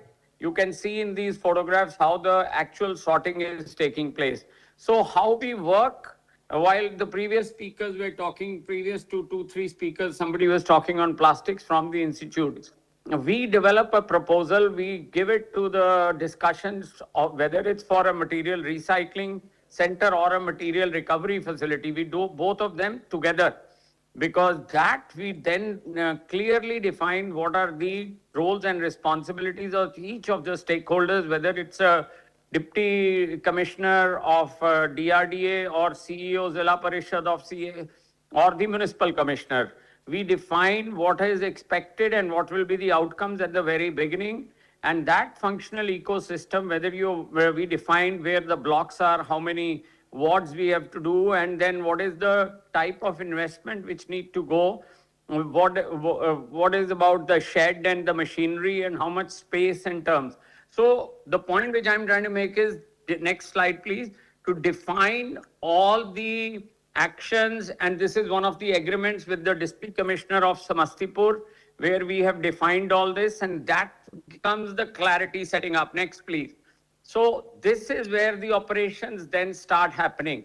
This is what we call a very systems transparent. Then we go into the villages or the wards, then we do participatory rural exercises, where the shed needs to be constructed, how the collection needs to be made either through the ward or through the villages. And all these agreements are done. Go to the next slide. And this is all very important. Leave this slide, go to the next slide. We then make agreements in the wards with the parshads or with the villages and that notebooks. So we define who is responsible, where lies the glitch. This process takes us about a month's time, and we do not rush it, and there is every opportunity to change. Which vehicle will come, what time it will come, who will pick it up, who will bring it. All these norms and this are decided, and you can see in a panchayat level agreement is done. The panchayat then writes to us that this is how we will do, and we pay the money also. We pay the money for what the collections are being made. That becomes as an incentive. So that becomes an incentive. Next slide. So this then sets up, now the vehicles are starting to collect in the villages. I'm giving you both urban and local convergence. So the women are driving these big rickshaws are given to the women self-help groups, and they take the responsibility of the collections from the households into the panchayat and from the panchayat to the block. And this sort of a system then sets the setting. Next. We then also start talking about the user charges, and that is, to be very true, we are only able to do 20% as yet in the places where we are working, somewhere even 10%. We have not put greater focus on that as yet, but over a period of time it will be. This is a type of MRF which we have. We define that very clearly. The most important things we define in an MRF, which is that we do sanitation, we have a bathing facility, we put CCTV cameras, we give a locker system where all the Safai Sathis are given with dignity and respect. One locker key where they can keep their clothes, they can change after doing the work, they can have a bath. And the fire and safety drills are being done in greater impact to create that capacity within the people, because when you are handling plastics, the biggest challenge is fire, and that happens, and we cannot wait. The plastic is all which is oil, and it will burn within seconds. Next, please. You will see that they find difficulty. This is how the work is being done. You see, we deliberately work. We also learn from our mistakes. On the right-hand side photo, you are seeing a shredder in which the shredding is taking place, and that is in open. And then we corrected that there was a lot of shreds which were flying, and that becomes the microplastic, because it is all 4 to 5 mm, which goes for road making. So we then started doing closed shredders. All over the place in the country, wherever these MRFs are put, I am seeing all shredders open, and there is a lot of microplastics in the places, and that's where we deal very strongly. Next photograph. So these are some of the challenges. Next. So you are seeing in the training inputs, I'll next slide, please. In the training input, the emphasis in this chart, what we are trying to show, that the ULB, CEE, and the service provider, we take an entrepreneur who is locally selected with the experience, and then they take, we give them capacities in technical, in monitoring, in making all the government licenses to be taken up. Then the waste is collected from the various BWGs, Safai Mitras, and collaborations are done with recyclers, pollution control boards, NGOs, so that proper systems flow takes place. Go to the next slide, please. I'll run quickly so that these are small level. We give hand balers where we give it to the Safai Sathis, the women self-help group. We give 3 machines only. One, we give a hand-drawn baler. The second is a weigh scale, which is electronic, and so that they can buy from these people who are singlers. And then we buy from them, so that there is a little margin given to them, which acts as an incentive. These little things are really the game changers. And many of the places we don't do this. But this is what is required to be done if we really want the self-help groups to prosper. Next, please. Now you will see this is the fire training we do with the fire department. The fire department is a part of, an integral part of all the government systems. If we want to develop the O&M systems, then we have to link with the facilities and the systems already created within the whole ecosystem. And we tell each of them, and our Safai Sathis, they don't know how to even open a fire extinguisher. What is the point of putting a fire extinguisher? Even the people, even we, when I was doing these training, we pick up that. And when you open this fire extinguisher, it really gives you a jerk because it's coming under high pressure. So all these things make a lot of emphasis. Go to the next slide. I thought I'll give you all the issues. The innovation part, what we are trying to say is, when we do agreements with the government, we give it for 3.5 years. The partner is selected for 3.5 years. And then after that, we give a no-cost extension with the government. And that's where the sustainability comes. Then the partner is not given any support financially. And the partners run on their own because they have been able to save the working capital by selling the materials in the previous 20 months or so. And we do a minimum collection of 3 to 4 tons per day, and that is the threshold. If anybody who is doing 3.5 tons of good dry waste collection, which is having different, and plastic is only 55% of this, this becomes a good, profitable business. At all the 12 places which we have been working for last 6 years are functional now without any financial assistance. And that is where the business model is. How the details, I can't run in 5 minutes with you, but we are open to discussions anytime you want us. And we hand it over to the local people to manage this show. Next, please. Or the entrepreneurs which we have created. The training is done both at the source segregation collection systems, how the integration of Safai Sathis, whom we call waste pickers, and how the assessment of end-to-end operations happen from sorting to baling, and how the optimization of costs is meant, and safety is taken care of. Every machine is having a distance of 5 to 6 feet from all sides, so that there is a free walkability. These things we are making standards. Also in the BIS committee, we are recommending them. So it is all an SOP-based model, how to really have the waste assessment and the characterization also to be done. And then we link it to the EPRs and others. Next, please. Sir, just a request. Just 2 minutes. Please. 2 minutes. Thank you, sir. This is the economics. I will not go into the details, but I thought I'll share with you. Next slide, please. I've just got 3 more slides, ma'am, and then I'll close. Next, please. I will not. You, this sir. is a case Thank you, study sir. where the busters. Next, please. Next. Next. Next. This is the number of partnerships which we create. Next, please, I'll tell you about the traceability. This is the number of partnerships in the whole ecosystem we create. Next slide. And I wanted to talk about the monitoring. This is a clear system of transparency and traceability, which the EPR guidelines are also. We are a part of the EPR drafting committee also, right from the beginning. Next, please. So we do dashboards and we do analytics. These are the types of registers we have maintained. This is run as a company. We cannot run MRF if we are not running like a company with great traceability and transparency, and people can do it. Next, please. That is the last slide. We do the analytics, how much the waste is coming, from where the waste is coming, how much of material, type of material is coming, and that's all clearly done. And these dashboards are available for analytics, and how much is it being sold for. Inward and outward relationships are very much carried forward. Next, please. That's where we start building the O&M costs. Thank you very much, ma'am. Thank you so much, sir, for sharing your past experience very concisely. So just be there. Is there any question from the house or also who have joined online? If you have any question, you can raise. Someone can monitor because I cannot see from here. If any question from who have joined online. Or any question from here, those who are here at SPM. Yes, sir. नमस्कार. नमस्कार. Sorry, sir. पुरुषोत्तम छत्तीसगढ़ से sir.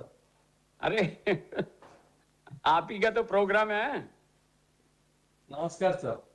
नमस्कार. Sir, actually one doubt is here. You're in last slide, before last slide, you mentioned there that recycling process is most important for the EPR station, sir. Yes. So actually I want to know, we have actually participated, sir, from Chhattisgarh, our executive engineer, sir, Kamlesh Chandrakar, sir, and myself. So we want to know, sir, how actually we start the process for EPR station, sir. Actually. Oh, very good question. Very good question. Yes, I got your question.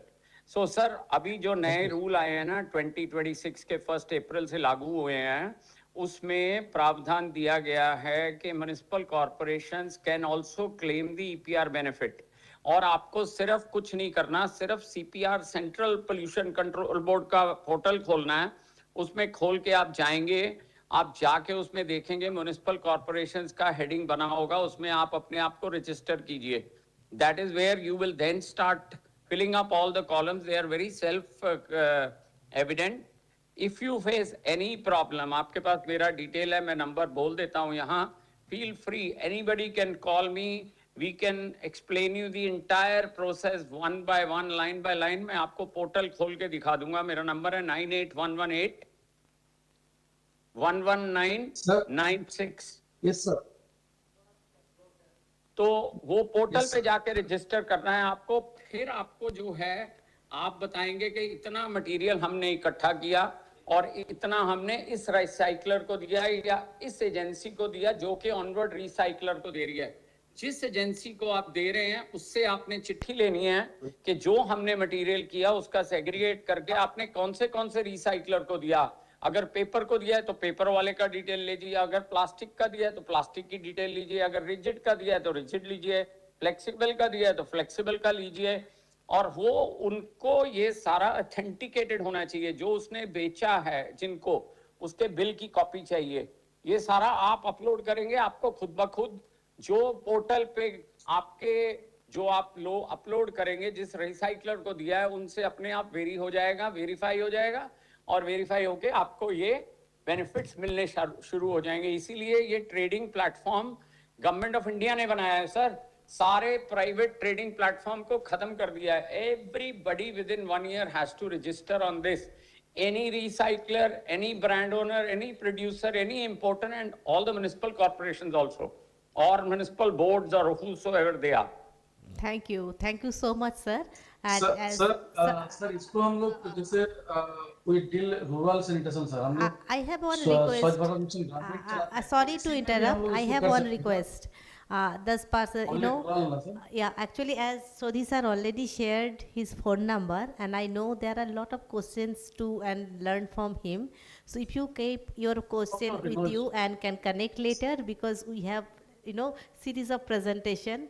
So that will be, I think, is a good help for all. I will be very happy to help, madam. Yeah, आप board पे लिख दीजिए. Whosoever wants to contact, we will help them. Sure, sir. Thank you so much, sir. And I'm sorry for stopping this. Yeah. Yeah. Thank you, sir. And also, I'm sharing here and also reiterating who have joined online. So this sir has shared his phone number. Feel free to connect. And also tomorrow we'll be having an open session discussion. Then also we can have this if sir's time permits. And if any questions are there, you want to write me back. Please feel free, madam. Thank you so much. Thank you, sir. So now we will move ahead to the next session that is also online. Sri Tejas Deshmukh, State Wash Consultant, UNICEF, Gujarat. So, sir, are you there? Yeah. अब आप बात करो. आज के अलावा इतना जो contents में है, इतना सारा डिटेल दे रहे हैं Those who have joined online, if you are not sharing, please keep your mic mute. My request to keep your mic mute who are not presenting. Yeah. And Tejas Deshmukh sir, I think you are there. Yeah. Okay, Yeah, yeah. over Am I to audible? you. And just I am reiterating, to presentation time is 12 and 3 minutes for question answer. Over to you, sir. Thank you. Am I audible? Yes, you are. Okay. Okay. So very good afternoon to everyone present in the conference. So I'll be just presenting majorly on the. My name is Tejas Deshmukh. I'm the state wash consultant with UNICEF Gujarat field office, and I'll be presenting majorly on how village level sanitation O&M planning has been actually. We have tried it out, demonstrated, and tried to actually translate some field learnings into some policy level provisions as well here in the rural development department. So next please. So first of all, this is a background of Gujarat. Around 98% villages have now been declared ODF plus, and around 78% are ODF plus model. So what we have done is, so this study took place a year, 1.5 years back, and in early 2025. And that time, this same figure which you see in front of on the screen, this was around 60% model and 20% aspiring and 20% rising. So based on those categories only, we have tried to. Could you go to the next slide? Next slide, please. Okay, I think it is. Okay, let it be, no problem. So majorly the need for structured approach towards O&M was that it threatens the sustainability of the existing systems and assets which have been set up in rural villages. There are comparatively limited technical capacities of the stakeholder at village level specifically, and people means villagers are still majorly the PRI members, if we have to see. There are ownership and accountability issues when it comes to operation and maintenance activities. And one major hindrance is it one question which we have been asking since the start of SBMG phase 2, is it a self-sustaining model or not? So financial viability is one more aspect which which we asked, and we are trying to answer through this Hi, Julie, specific come. exercise. Julie, come. Sit down. Yes. You're looking very bright in this beautiful yellow.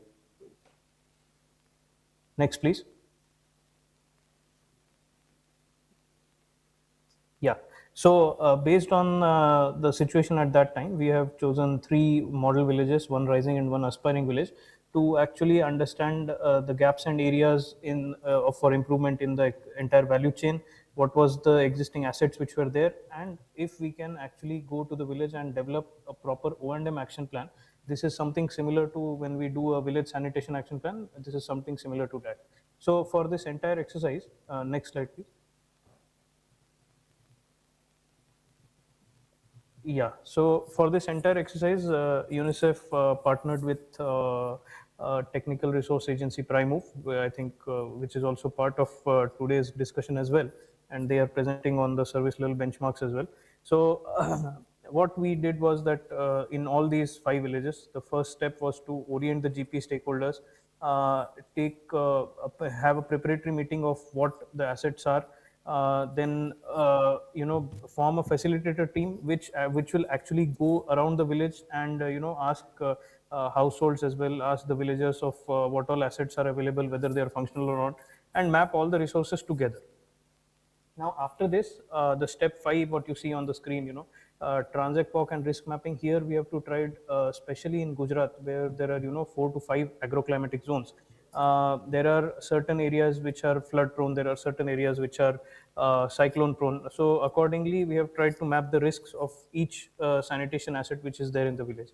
And finally, along with having a small gram sabha as well, whether what kind of resources are available in the village and what kind of budgets would panchayat be ready to shell out specific to O&M activities from their existing resource.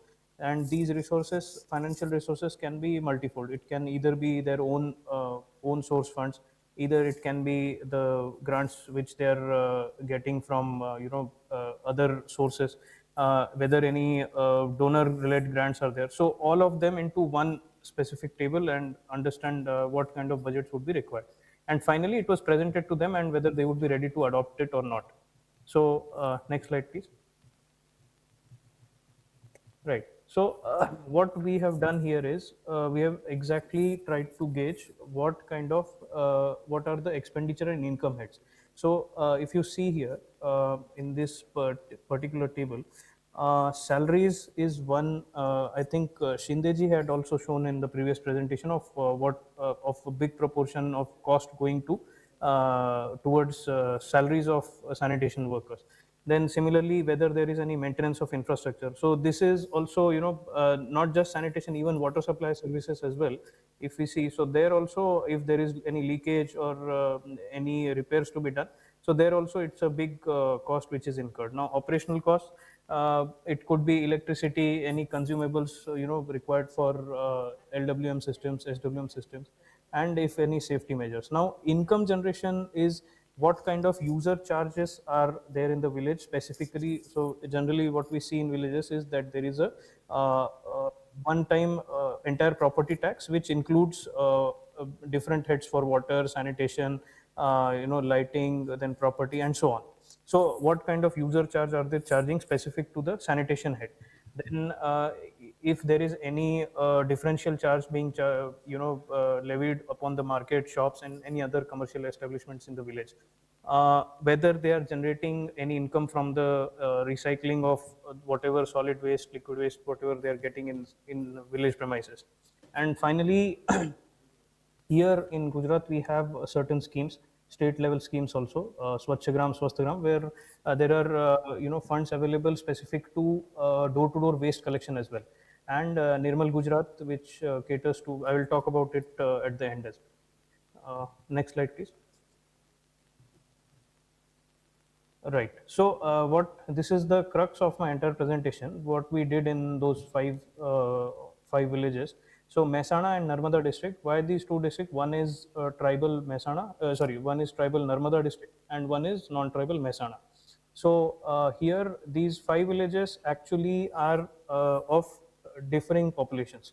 So if you see the third one, Kukarwada, this is the biggest of them all, more than 10,000 population. And here what we have seen is that the gap in the expenditure and income heads is around 6.85 lakhs annual gap. So when you calculate the user charges, the per household gap, you can see that it is 555 rupees for Khawad, for Kukarwada it is 280 rupees. So that the last row which you see is the gap. But there was one village, specifically Bamosna, which you see in, which was charging aptly. Their need was 100 rupees needed every year, and they were charging 96 rupees, which was within the limit. So we also got to know that there are certain villages where they are charging appropriately and they are able to manage all the costs which are incurred for O&M of sanitation services. So of all the costs which you see here, HR was observed to be 50 to 70%, which was there in Shindeji's presentation also. Next slide, please. Yeah. So then when we went to finalize the budget, we tried to understand of how much from their tide grants are the village willing to allocate and sanction for O&M activities. So the amount which you see in the second row, partial amount diverted for O&M, this is based on the direct interaction and meetings with the villagers. So even if we try to subtract this from the need, the revised annual charge would still be something different from what they are actually charging, and in some cases it is actually double than what the user charges are being levied. So at such a stage, it was what we tried to understand was that is there any way to lower this burden, and you need multiple sources, you dovetail funds from multiple sources, and specifically the money would be required for the treatment and disposal stages. Next, please.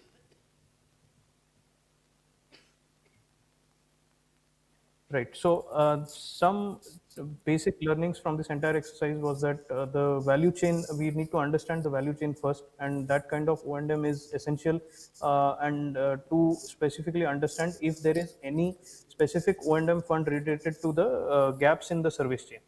Then whether this kind of engagement can be formalized, because right now it is formalized through some kind of institutionalization at the rural development or panchayati raj level. And finally, financial sustainability is something, O&M not being a very pressing priority of the panchayat right now.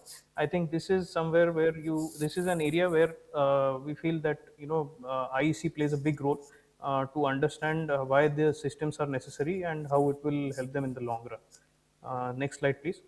I think this will be last slide. Right. So what we have done is, after this, we have tried to document this entire experience into a village level SOP, and that has been distributed to all the rural district level stakeholders of SBM. So that and based on this entire exercise, this is an SOP for the O&M village level O&M planning, and subsequently what rural development department has done is they have allocated separate funds for majorly for maintenance right now, not for operations, considering that operations will be delegated directly to the village. It is their responsibility. But maintenance, when it comes for maintenance, they have identified 3-4 assets. One is compost pit, community sanitary complexes, your segregation sheds. So these 3 assets, and now the latest addition is community level liquid waste management systems also, where based on the damage or any kind of repair or maintenance required, that can be taken up from this fund. So, and slowly we are also trying to O&M is being included in all orientation sessions, all CB sessions, so that first the district level stakeholders are sensitized, and accordingly it goes and reaches to the panchayats as well. Yeah, that's it from my end. Thank you, Mr. Desmukh, for your presentation and sharing your experience. Is there any question from this house? And also I'm requesting who have joined online.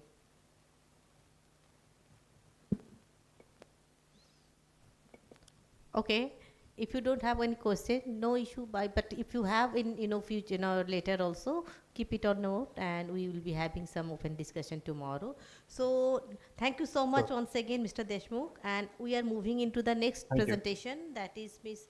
Vaswani Kotastane. I am sorry if I pronunciate it wrongly. Manager Research and Documentation, Primov, Pune, Maharashtra. So. Ms. Oswani, are you there? Oswini? Yes, I'm here. Okay, thank you, ma'am. It is over to you. And again, the presentation time is 12 minutes and 3 minutes for question answer. Over to you.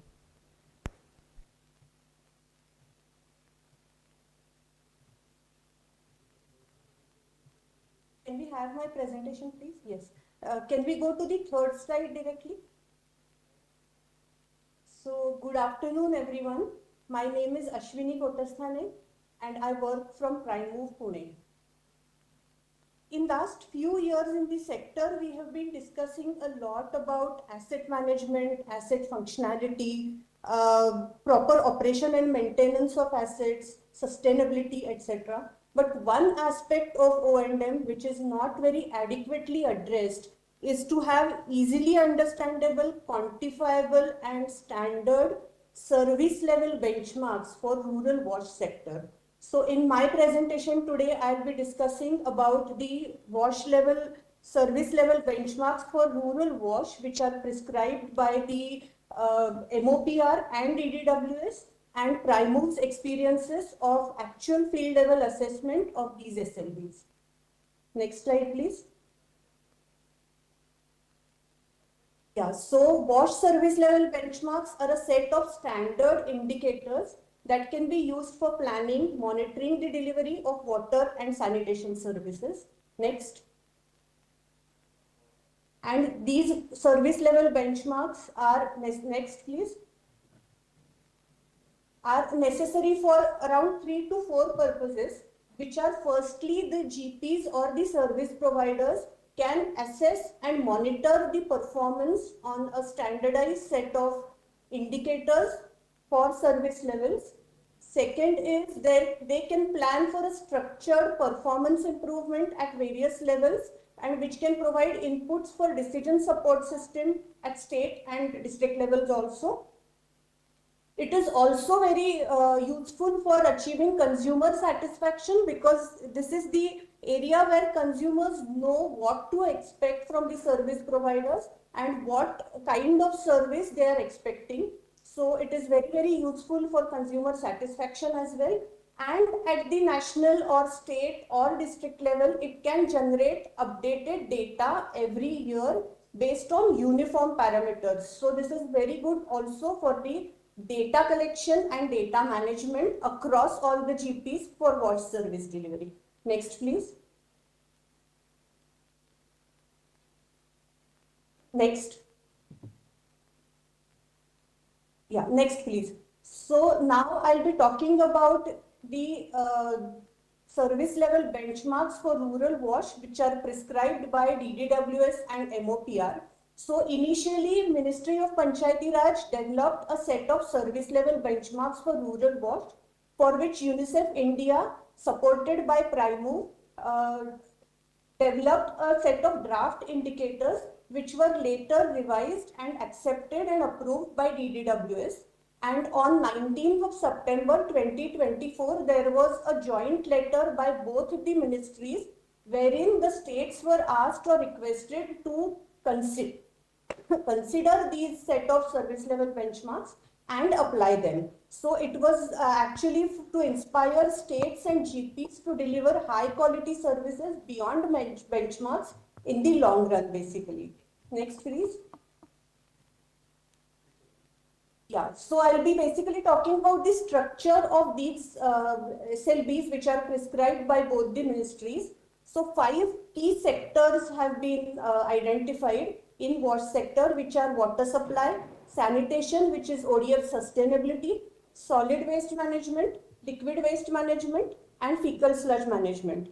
And a set of 26 parameters have also been identified under these 5 sectors. For example, coverage or usage or functionality, etc., etc. So financial sustainability, institutional management. So all kind of perspectives have been considered in this entire framework. Next, please.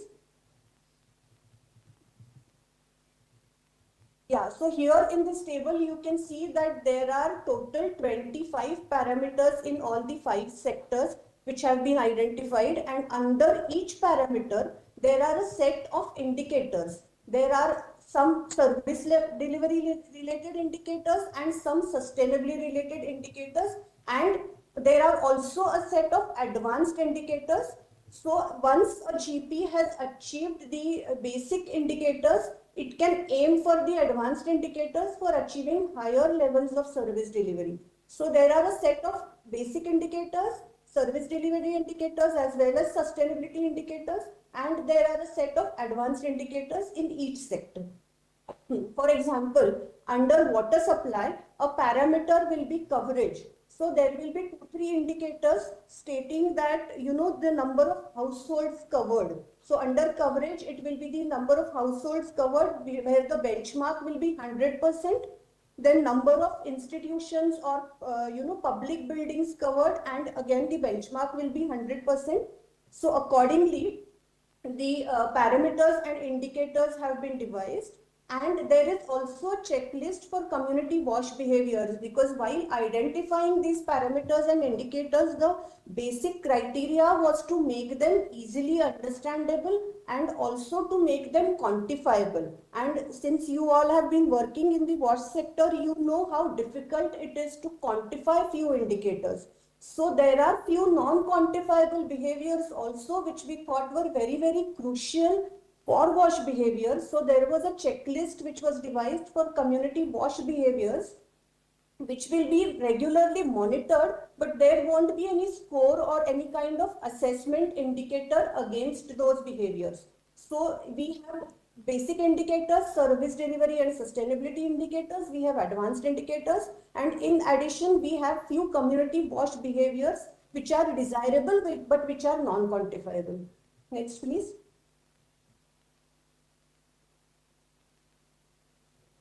Yeah, and then for every indicator, a table was presented. So following 4 to 5 aspects of every indicator are presented in the document, where firstly there is a rationale why we have selected this particular indicator and why this particular indicator is important from wash service delivery angle. Then the method of measurement. So how are you going to measure that indicator? For example, habitations covered through public water system, yeah, PWS, how are you going to measure? So there is a formula given against each indicator as to how to measure that kind performance against that indicator, and this also achieves standardization or uniformity across all the regions and states. Then there is the standard value, which is the benchmark value. And then we have also given the responsible body, the monitoring body and the supervising body. This is indicative. This can be changed as per the GP or block or district. So basically this is a framework which also covers the performance, current performance of the GP. Now these indicators are only limited to performance of a gram panchayat. So no higher levels are considered here. So here we assess the performance also, and it provides inputs for performance improvement plan also. Next please. Next. So after these indicators were designed, a self-assessment process was also prescribed in the same document, where every gram panchayat will assess their performance every year against the WASH benchmarks. And with the help of this framework, it will assess their performance, assess the sectors or the indicators against which it is performing well and sectors against which it is not performing well, and there is scope for improvement and what needs to be done to improve the performance. So basically it will have a clear-cut performance improvement plan there. Again, weightages are assigned to each indicator. So based on the importance to service delivery, we have designed few weightages for each indicator. For example, coverage has the maximum weightage of 20 maybe, and a lesser important or lesser as per sustainability, it will have 5 or 10 scores. So accordingly it is designed, but this entire framework is not rigid, it's not static, so it can be changed or altered by the states as per the state level context and as per the state level priorities basically. Then we get scores for every sector. So the 5 sectors which I have mentioned in the beginning, there are sectoral scores calculated for each sector. And then again, in order to bring water supply and sanitation at same level, we have given weightages to these sectors also. So in the final score, 50% weightage is given to water supply and 50% weightage is given to sanitation. Next, please. Yes, so this is the overall structure I have already explained. So around 70 to 80% score is given to service delivery indicators, whereas 30% is given to sustainability. But this is a rough scenario. It is not for all the sectors. Next. Yeah, and accordingly, each sector you will get scores for each sector, and there also will be a color code for each sector, so that the GP and the other functionaries also know where that particular GP stands in case of the performance. Next, please.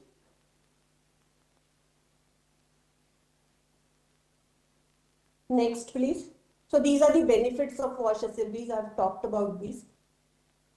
Now, in last few months, PriMove, along with UNICEF Gujarat, UNICEF Maharashtra, and AILSG, has been demonstrating assessment of WASH SLBs in few GPs, 4 GPs from Maharashtra and 5 GPs from Gujarat. Here in Maharashtra, for state government, we have also developed an Excel-based tool for self-assessment. So this is a kind of a user-friendly tool wherein the GP has to insert only the data related to various indicators of what service delivery, and the scores and the color coding are automatically calculated in the Excel format. So this is a tool developed for state of Maharashtra. Next, please. So based on this experience, I would like to share a few key learnings about basically the process of implementation of WASH SLBs. So I will not go into much detail about the performance of water supply or performance of sanitation sector. This is only regarding the process part of implementation of SLBs. But we had quite a few learnings, so I would like to share them with you. First is that, of course, the SLBs will need to be contextualized by the state based on state-specific needs. So, for example, when I said we are giving 50% weightage to water supply and 50% to sanitation, if a state is focusing more on solid waste management, it can alter just the weightage in the last table, and accordingly the final score will be altered. So, based on the priorities, needs, the state can contextualize, even the indicators can be altered. So this is quite a dynamic format, so to say. Secondly, capacity building of key functionaries is very, very necessary, and it can be also done in cascading mode. Thirdly is, in the beginning, we can have piloting just like we did in Gujarat and Maharashtra. We can have piloting of the assessment in few GPs of each block, which will help the PRS to comprehend the process further and understand and implement the various aspects further. Then the next learning is that in view of the complex process and need for data compilation, PRIs will be oriented in advance, and some hand-holding support can be provided to the GPs. Next, please. Excuse me, ma'am. My request is to conclude because. Yeah, the last thank you. slide, ma'am. Thank you, sir. Thank you. Yeah. So additional handholding support may be provided to few villages like tribal villages or remote villages or large villages where there will be little more issues regarding the assessment. So additional handholding support may be provided there. Then on-field validation of data, this aspect I forgot to talk about. So during the entire assessment, we focused a lot on-field validation of data. So only the online numbers or only the data which is shared by the GP or which is available by the GP is not enough. So every data point needs to be validated in the village through transit walk or through village visit to sites, etc. So it is necessary to understand the ground situation and root causes of various data pointers. So this is very important. And triangulation of reasons for failure is also very important. And third aspect is this needs to be backed by mobilization of funds for implementation. So this is also a very important aspect. So these are few key learnings about the implementation. And thank you so much. That's all from my side. Thank you so much. Thank you so much.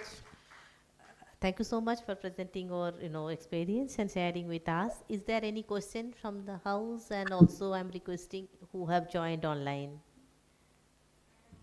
Yeah, please. Are these SLBs available online, or is this a property of Prime Move? No. These are available online. The letter along with the SLBs, the joint letter has been released, and I believe it's also there on the DDWS website, but it is available online. If you Google search, it is available online. The date is 19th September 2024. Okay. Another thing is, when you have used these SLBs for those 4 Gram Panchayats and the 2 Gram Panchayats, have they come useful in improving their performances? Have it helped in forming another plan or an alternative plan? Has it been helpful? But how does it help in the process? Yes, so it has helped a lot. Basically, during the assessment process, also it helped the Gram Panchayat functionaries to, understand the current level of the service delivery, basically in case of 5 sectors, when we calculated the sectoral scores, it was very, very important to understand where exactly they are doing well and where exactly they are lagging. And if we go back to the indicators, under which indicators they are lagging. So at the end of the process, we also developed jointly along with the GP members a performance improvement plan for 1 year. I mean, this happened only 3 months ago, so we are yet to see the result of that. But the Gram Panchayat members understood what they need to do. It was a consultative process, it was a participatory process, and it was a very good tool also to create awareness among the villagers and also among the GP functionaries. Thank you so much for explanation. Thank you again. And now we are moving to the next presentation. And after this presentation, we will be having 15 minutes tea break. So may I request Dr. Bireshwar Pradhan, Independent Researcher, West Bengal. Dr. Pradhan, yeah, over to Am you. I audible, ma'am? Yes, you are. Hello. May I start the share the PPT, please?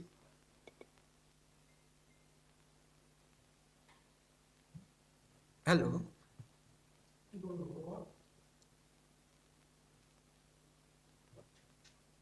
Is it possible to the full screen, please?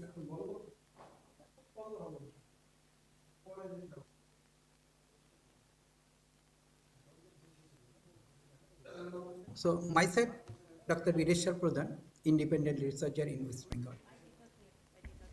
In rural service delivery in India, especially in state like West Bengal, there is a problem of the face of the challenging or particular shortage of the manpower,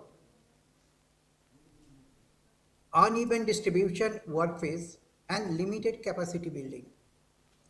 These issues directly affect the quality and sustainability of the public services. Please go to the next slide. This is the case study base. The village is the Olua in the district of Purva Midnapur. Rural service delivery plays a crucial role in the improving the public health and sustainable outcome, especially in the villages. The first point are the access to the proper sanitation, waste management directly affect to the disease prevention, environment quality, and overall the well-being in the rural areas. In the focus of the in this context, there is the increasing focus of the sustainable liquid and solid waste management as a key component in rural development. The staffing and skill, one of the major challenges is that the operation and maintenance, what we call operation and OM, heavily depend on the availability of the trained staff members, which are technically skilled. The role of the panchayat is a crucial role for this thing. At the local level, the Gram Panchayat plays a critical role as it is the responsibility for implementation, monitoring, and long-term sustainability of the services. Then, so the understanding the staffing and capacity of the Gram Panchayat level become essential, which leads to the case study village, Olua village is the Olua, which is the rural area in East Midnapur. Please go to the next slide. The study area is the already done. I have discussed about it is the East Midnapur, and predominantly it is the rural area for that, and it is governed by the panchayat at the 3-star panchayat level for this thing. And basic services are the required for the common benefits, sanitation, waste, and drainage. Next slide, please. The problem statement. This study identifies several operational challenges, including the uneducated or nearly absent staffing, and limited personnel handling, and representative and responsibility, irregularity to service delivery, and weak monitoring system. Together, these factors reduce the efficiency and sustainability of the rural services. Next slide, please. The key challenges for this thing. The key challenges of identify include the shortage of the skilled worker, lack of the regular training, unclear institutional role, poor safety, and together this factor reduce the efficiency, coordination, and the long-term sustainability for the rural services. Capacity building must be viewed of a combination of the human skill and institutional capacity in occupational safety. Next slide, please. Based on that, I have the fourth objective. The first objective was to assess the existing staffing gap in the rural service delivery system, particularly in the sanitation, waste management, and drainage services. Second objective is the identify training needs. Was to identify the training and capacity building needs to personnel involved in the service. This help understand where the skill development is required. The objective 3 is the suggest the staffing norm. What are the norms of the staffing for this thing? And 4 is the recommendation of strategies. Finally, the study aimed to recommend the practical strategy for the strengthening the staffing institutional capacity, overall service management, and the focus is long-term sustainability and improve rural governance. Next slide, please. Next slide. Institutional. To understand how the rural service deliver the function, it is important to look at the institutional framework, at the roles of the different stakeholders. At the local level, the Gram Panchayat plays the central role of the planning, coordination, and the supervision.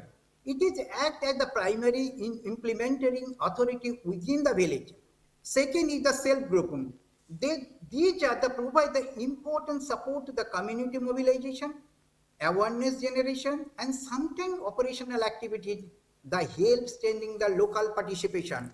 And community participation, any project without community support, it cannot go into the beyond of the result.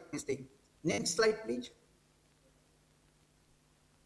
The study also, current staffing status, the study also examined the present staffing condition in the rural service delivery system, limited worker. It was observed that the number of workers is quite limited compared to the service requirement of the area. And these create the pressure to the existing worker. And the second point was the collection. Basically their response is the collecting, cleaning, maintenance of the sanitation, drainage system, and these are the essential day-to-day operation functions. And number 3 point, the most contractual, they are actually the most contractual for this, so there the job security is nothing for that. Lack of supervision, and the supervision capacity is also, and their guidance is also essential for that, but it is some lack of the supervisor capacity is also there. Next slide, please.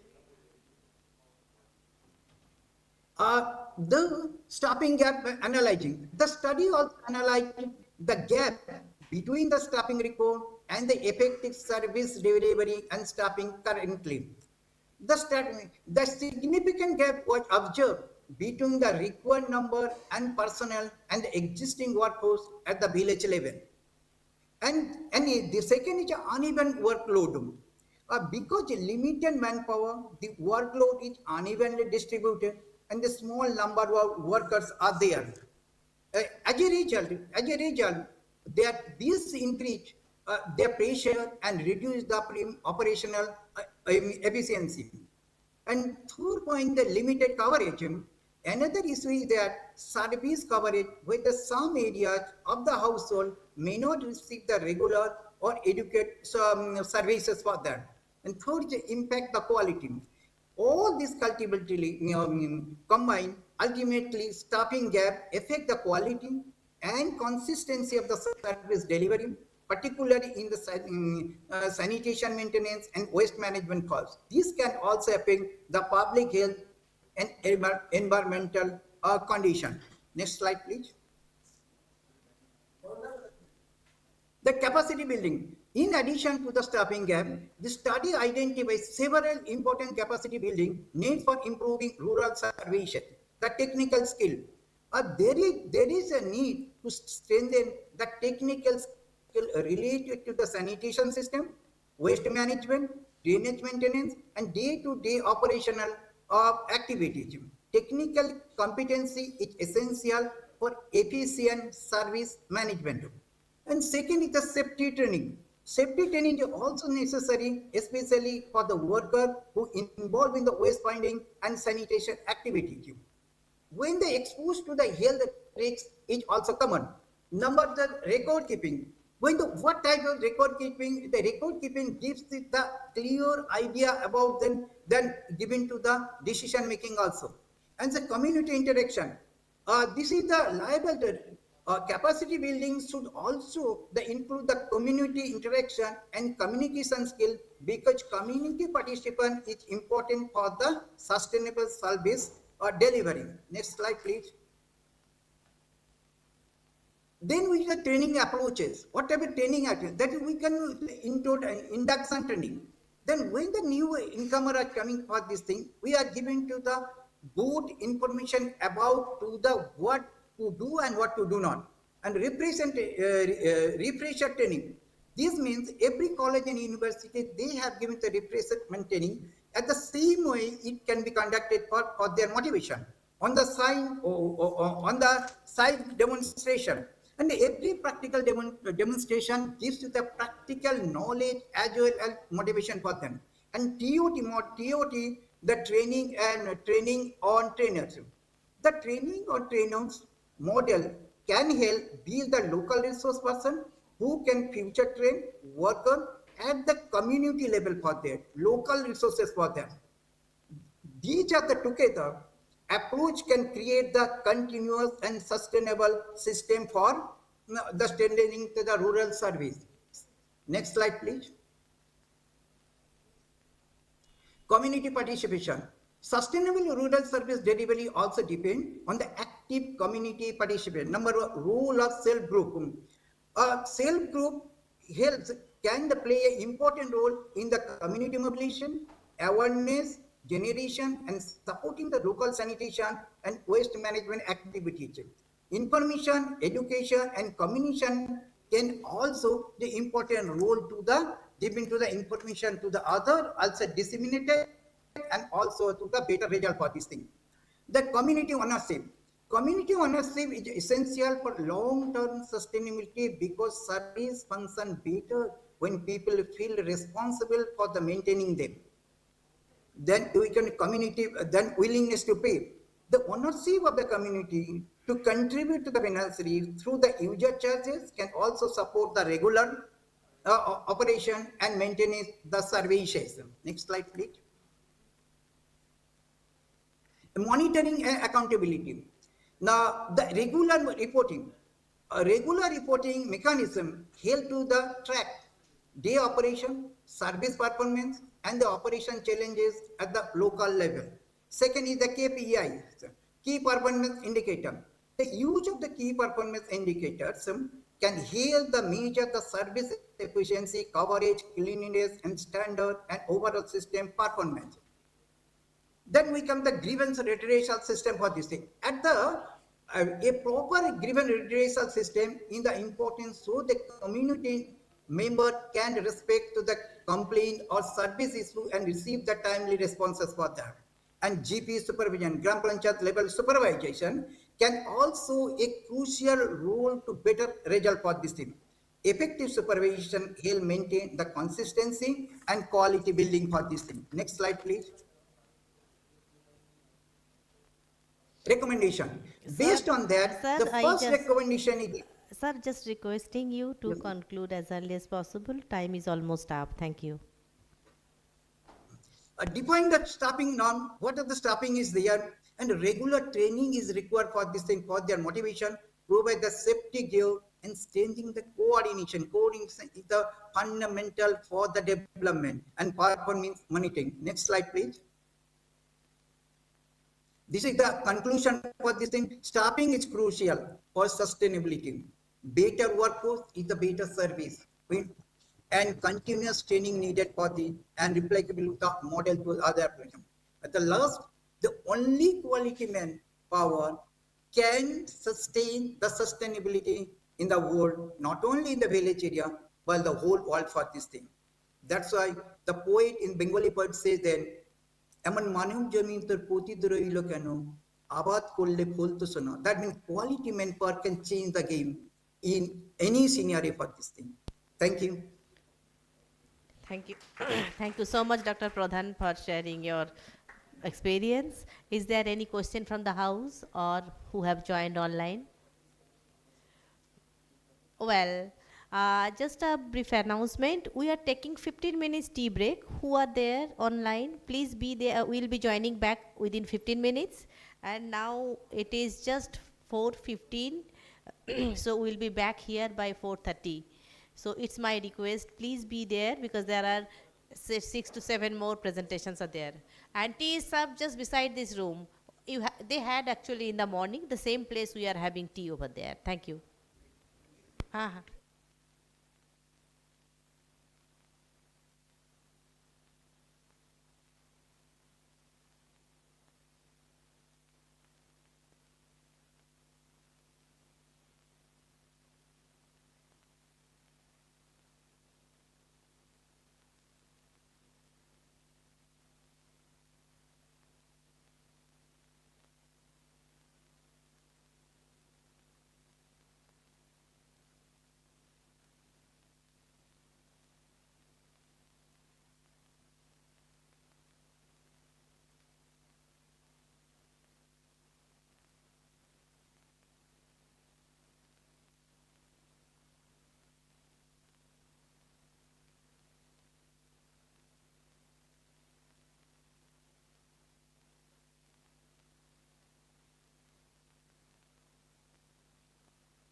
हम लोगों ने 2000 में काम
Can you ask them to, so that we can start also? It's 4:30.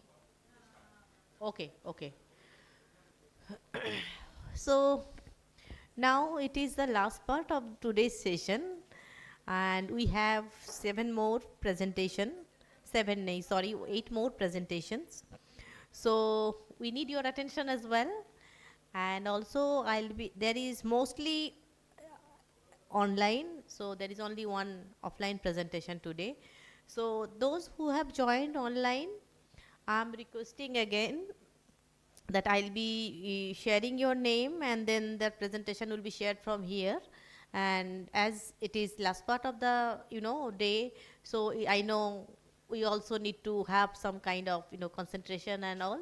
So make your presentation concise, and definitely so that it can allow us from a question and answer session. So we are going to start post-tea session, that where I am requesting Sri Sumit Kumar Karia, Reporting and Documentation Officer, WaterAid India, Chhattisgarh. So I think you are there, and your presentation is there. So over to you. Thank you. Thank you ma'am. सभी को good evening. मेरा नाम सुमित कुमार केडिया है. मेरा एक साथी भी जुड़े हुए हैं, हर्ष मिश्रा जी, जो कि टेक्निकल स्पेशलिस्ट हैं. हम लोग वाटर एड इंडिया में काम करते हैं. वाटर एड इंडिया भारत के 10 राज्यों में काम कर रही है, और हम लोग मुख्य रूप से वाटर सैनिटेशन और हाइजीन को लेकर के काम कर रहे हैं. सैनिटेशन मतलब लिक्विड वेस्ट मैनेजमेंट को लेकर के हमने छत्तीसगढ़ में बहुत सारे डेमोन्स्ट्रेशन किए हैं, जिसमें हाउस होल्ड लेवल पे हैं, कम्युनिटी लेवल पे हैं, डीवार्स हैं, FSTPs हैं. तो इसको लेकर के मतलब हम जब इम्प्लीमेंट कर रहे थे, तो हमें मतलब इम्प्लीमेंटेशन में एक चैलेंज है. मतलब जब डेमोन्स्ट्रेशन करते हैं तब एक चैलेंज होता है, लेकिन जब डेमोन्स्ट्रेशन हो जाता है उसके बाद इसमें सबसे बड़ा चैलेंज आता है ऑपरेशन एंड मेंटेनेंस का. इसको लेकर के हमारी कुछ लर्निंग है जो कि मैं यहाँ पे शेयर कर रहा हूँ. प्लीज यहाँ पे मैंने जो फर्स्ट स्लाइड में कुछ पिक्चर्स भी डाले हैं, जो कि यहाँ पे छत्तीसगढ़ में डेमोन्स्ट्रेटेड मॉडल हैं, और हम लोग इसके लिए जो ONM के लिए भी हम लोगों ने बहुत प्रयास किया है. Next slide please. नेक्स्ट. हाँ, जैसे कि मतलब मैंने जो अपनी पहली स्लाइड में ये रखा था कि लिक्विड वेस्ट होता क्या है, लिक्विड वेस्ट के बारे में मतलब मुझे नहीं लगता कि यहाँ पे बोलने की जरूरत है, लेकिन फिर भी लिक्विड वेस्ट मुख्य रूप से 4 प्रकार के होते हैं. एक grey water, black water, yellow water, commercial waste water होते हैं. ग्रे वाटर जो कि घरेलू स्तर से निकलने वाले वेस्ट वाटर को हम ग्रे वाटर बोलते हैं, जिसमें फीकल कंटेंट ना हो. ब्लैक वाटर जो कि फीकल कंटेन करते हैं, उनको हम लोग black water. Yellow water urine को बोला जाता है. और कमर्शियल जो कि कमर्शियली प्लेस से इंडस्ट्रीज हैं, या फिर कोई ऐसा ढाबा, रेस्टोरेंट या हॉस्पिटल या फिर अदर्स जो कमर्शियल प्लेस है उससे निकलने वाले, जिसमें हाईली केमिकल कंटामिनेशन होते हैं, उसको हम कमर्शियल वेस्ट वाटर बोलते हैं. Next slide please. मैंने यहाँ पे ये जब हम देख रहे थे कि जब हमने बहुत सारे मॉडल डेमोन्स्ट्रेट किए, तो हमें ये समझ में आया कि ऑपरेशन मेंटेनेंस कितना जरूरी है, उसके क्या क्या ऑब्जेक्टिव होंगे. तो मतलब हमें ये निकल के आया कि सबसे पहला ऑब्जेक्टिव ये था कि जो हमने एसेट बनाया है, जो लिक्विड वेस्ट मैनेजमेंट सिस्टम हमने बनाया है, उसके स्मूथ और कंटिन्यूस ऑपरेशन के लिए ऑपरेशन मेंटेनेंस प्लान की आवश्यकता होगी. ऑपरेशन मेंटेनेंस की बहुत ज़्यादा नीड होगी. जो मतलब उसके फेल्युअर हो जाने के कारण, जैसे कि सराउंडिंग एरियाज में टैंकमेंट मतलब वेस्ट वाटर जमा होता है, स्मेल करता है, हेल्थ हैजार्डस इशू क्रिएट करता है, उसको रोकने के लिए हमको ऑपरेशन एंड मेंटेनेंस प्लान और उसकी ज़रूरत होगी. सरफेस वाटर को प्रोटेक्ट करने के लिए भी, सरफेस और ग्राउंड वाटर को प्रोटेक्ट करने और रिचार्ज करने के लिए हमें ऑपरेशन मेंटेनेंस प्लान की जरूरत है. जो हमने LWM सिस्टम बनाया है, उसकी एफिशिएंसी को मेंटेन करने के लिए भी ONM की रिक्वायरमेंट होती है.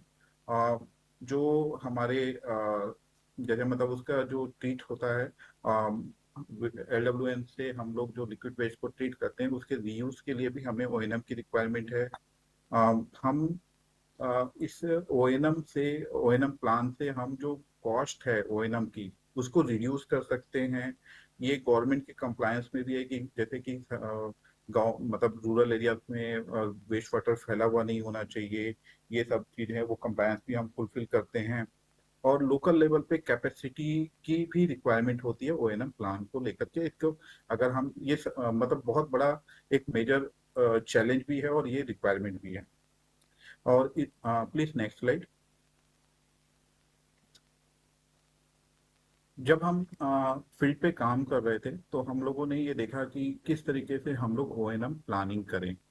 तो हम लोगों ने एक टेम्पलेट बनाना शुरू किया, मतलब कोशिश करना चालू किया। तो उसमें ये निकल के आया कि सबसे पहले हम रूरल एरिया में विलेज लेवल पे हमको ये पता होना चाहिए कि कौन से लिक्विड वेस्ट मैनेजमेंट के स्ट्रक्चर वहाँ पे बने हुए हैं, तो उसकी मैपिंग की रिक्वायरमेंट थी। दूसरा, हमें वहाँ पे हर एक स्ट्रक्चर की एक अलग ऑपरेशन एंड मेंटेनेंस एक्टिविटीज होगी। ऐसा नहीं है कि सभी के लिए कॉमन ऑपरेशन मेंटेनेंस एक्टिविटी होगी। हाउस होल्ड लेवल पे अलग होगी, कम्युनिटी लेवल पे अलग होगी, क्लस्टर लेवल पे अलग होगी। जब हम हाउस होल्ड लेवल पे भी जाते हैं तो वहाँ पे सोक पिट बनाते हैं, तो उसकी ONM एक्टिविटीज थोड़ी डिफरेंट हो सकती है। अगर मैजिक पिट बनाते हैं तो उसकी ONM एक्टिविटी डिफरेंट हो सकती है। साथ में अगर जब हम क्लस्टर लेवल या कम्युनिटी लेवल पे देखते हैं तो उसी प्रकार से डिफरेंट स्ट्रक्चर्स के लिए डिफरेंट ONM एक्टिविटीज होगी। जब हमने ONM एक्टिविटी को डिफाइन कर लिया तो उसके बाद हमें लगा कि इसकी रिस्पॉन्सिबिलिटी कौन लेगा। तो उसको भी हमको डिफाइन करने की आवश्यकता है कि जैसे कि वहाँ पे हाउस होल्ड लेवल के की जवाबदारी होगी घरेलू स्तर पे। और जब हम कम्युनिटी की बात करते हैं तो वहाँ पे बहुत सारे स्टेक होल्डर हमें मिल जाते हैं, जैसे कि कम्युनिटी लेवल पे SHG मिल जाता है, ग्राम पंचायत मिल जाता है, VWSC कमेटी मिल जाती है हमें। और अगर हम इंस्टीट्यूशन में जाते हैं तो हमें वहाँ पे FMC मिल जाता है। साथ में जैसे मतलब अगर स्वास्थ्य विभाग के मतलब हेल्थ सेंटर में जाते हैं तो वहाँ पे अलग कमिटी मिलती है जो कि ONM का काम कर सकती है। तो उसको भी हमको मतलब आइडेंटिफाई करना पड़ेगा, उनकी रोल एंड रिस्पॉन्सिबिलिटी को डिफाइन करना पड़ेगा। देन उसके बाद हम जब जाते हैं तो देखते हैं कि जो ONM एक्टिविटी है क्या वो हमको एक बार करना है या फ्रिक्वेंसी उसकी मेंटेन करना है, तो वो भी हमें, या फिर कब करना है, ये भी हमको डिसाइड करना होगा। इसके बाद सबसे बड़ा चैलेंज होता है कि ONM कॉस्ट कहाँ से हम यानी मतलब कितना आएगा, एस्टिमेट करना पड़ेगा कितना आएगा और कहाँ से हम इसको फुलफिल कर सकते हैं, ये हमको आइडेंटिफाई करना पड़ेगा।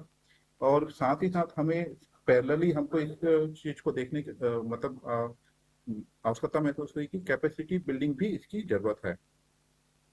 इसके साथ सबसे बड़ा चैलेंज है कि मॉनिटरिंग एंड रिपोर्टिंग सिस्टम को लेकर के। एट प्रेजेंट फील्ड लेवल पे जब हम विलेज लेवल पे देखते हैं तो किसी प्रकार का कोई ईजी टेम्पलेट वहाँ पे अवेलेबल नहीं है कि जिससे लोग वहाँ पे ONM प्लान कर सकें और प्लान करने के बाद उसको एग्जीक्यूट कर सकें। कोई मतलब मॉनिटरिंग ट्रैकर नहीं है कि हम वहाँ पे ONM कर रहे हैं तो उसको हम टिक मार्क कर सके कि ये हो गया, ये कंप्लीट करके। या और साथ ही साथ इसका कोई रिपोर्टिंग मैकेनिज्म नहीं है कि अगर हम पूछे कि कितने विलेज मतलब एक विलेज में कितने घरों में सोकपिट की सफाई हुई है कि नहीं हुई है, या फिर कितने कम्युनिटी लेवल के स्ट्रक्चर में मतलब सोकपिट बना हुआ है कि नहीं बना हुआ है, ये पूछे तो इसकी कोई रिपोर्टिंग मैकेनिज्म बहुत अच्छी नहीं है। देन जब हम बात करते हैं, जब ये सब हो जाने के बाद हमने देखा कि बहुत सारी रिस्क भी हो सकते हैं कि जैसे बीच में कुछ अलग रिक्वायरमेंट भी आ सकती है, कुछ स्ट्रक्चर में रिपेयर कॉस्ट भी आ सकते हैं, तो उसके लिए भी हमें इसमें प्रावधान करने की आवश्यकता पड़ेगी। उसके बाद जब फंड की आवश्यकता है तो फंड कहाँ से आएगा, इसको हमको सोचने की आवश्यकता पड़ी। तो फंड हमने देखा कि अगर GP लेवल पे देखते हैं तो वहाँ पे मेजर रूप से हमें दिखा कि एक 15 फाइनेंस कमीशन का फंड होता है। दूसरा मनरेगा का यूटिलाइजेशन हम कर सकते हैं।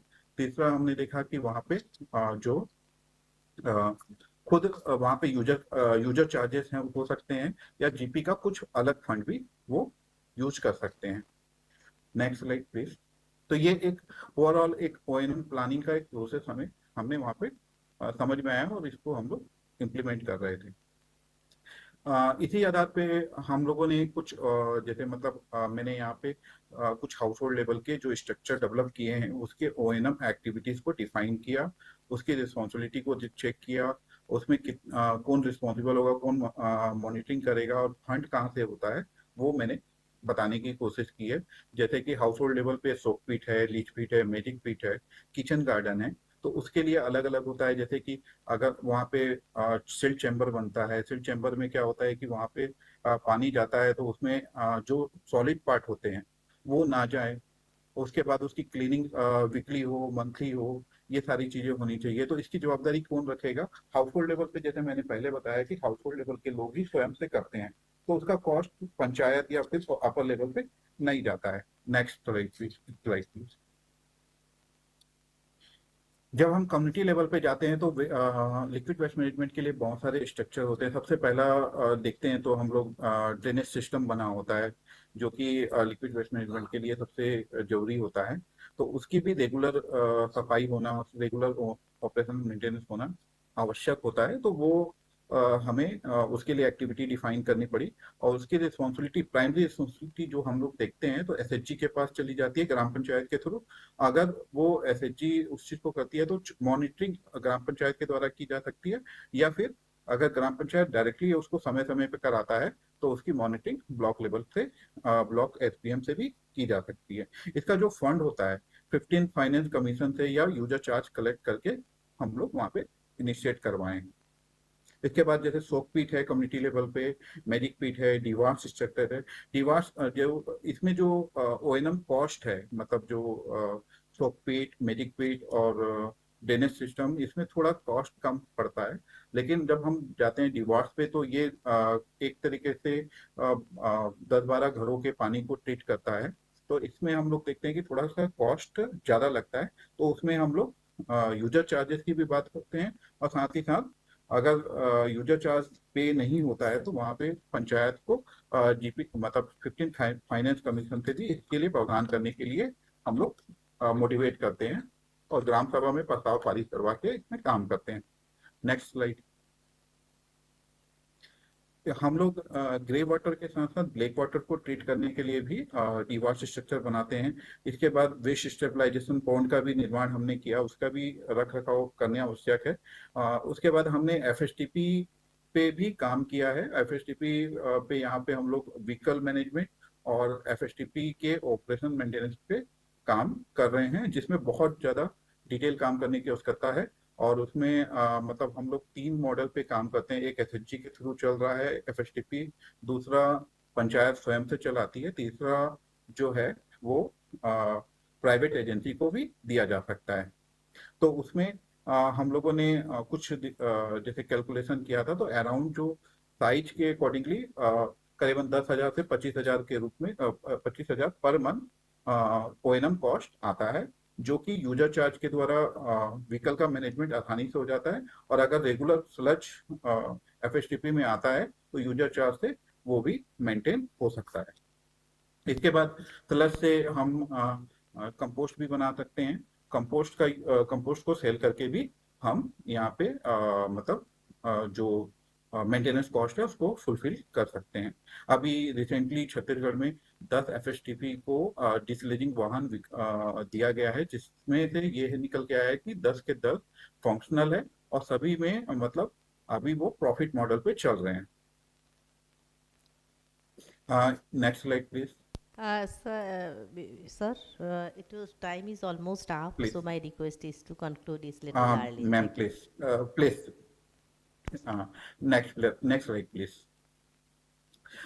इसमें वाटर रेट मतलब सपोर्ट कर रहा है सिस्टम स्ट्रेंथनिंग को लेकर के, कैपेसिटी बिल्डिंग को लेकर, बिहेवियर चेंज को लेकर के, कम्युनिटी कन्वर्जेंस को लेकर के, सस्टेनेबल सॉल्यूशंस को लेकर के, मॉनिटरिंग को लेकर के सपोर्ट कर रहा है, टेक्निकल सपोर्ट प्रोवाइड कर रहा है। Next slide.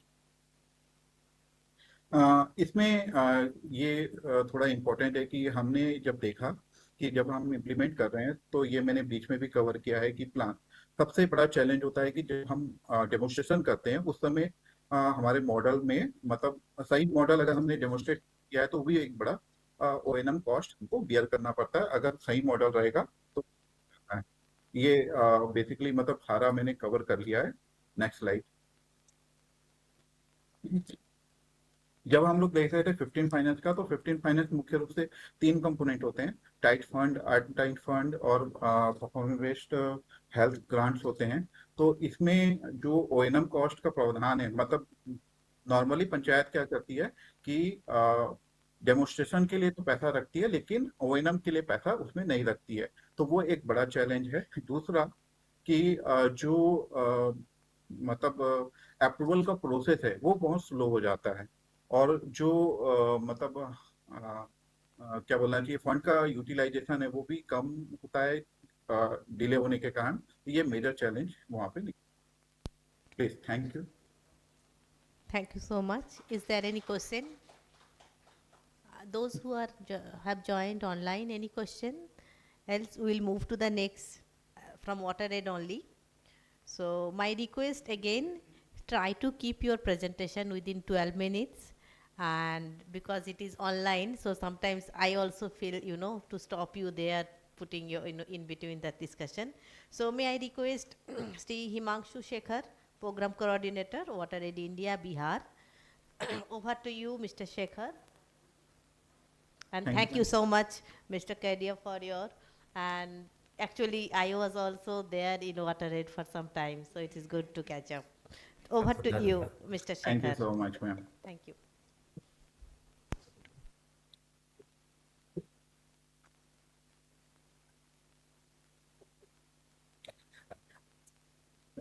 Thank you so much. Am I audible? Yes, you are audible, sir. Yes. Okay, thank you so much. Thank you so much.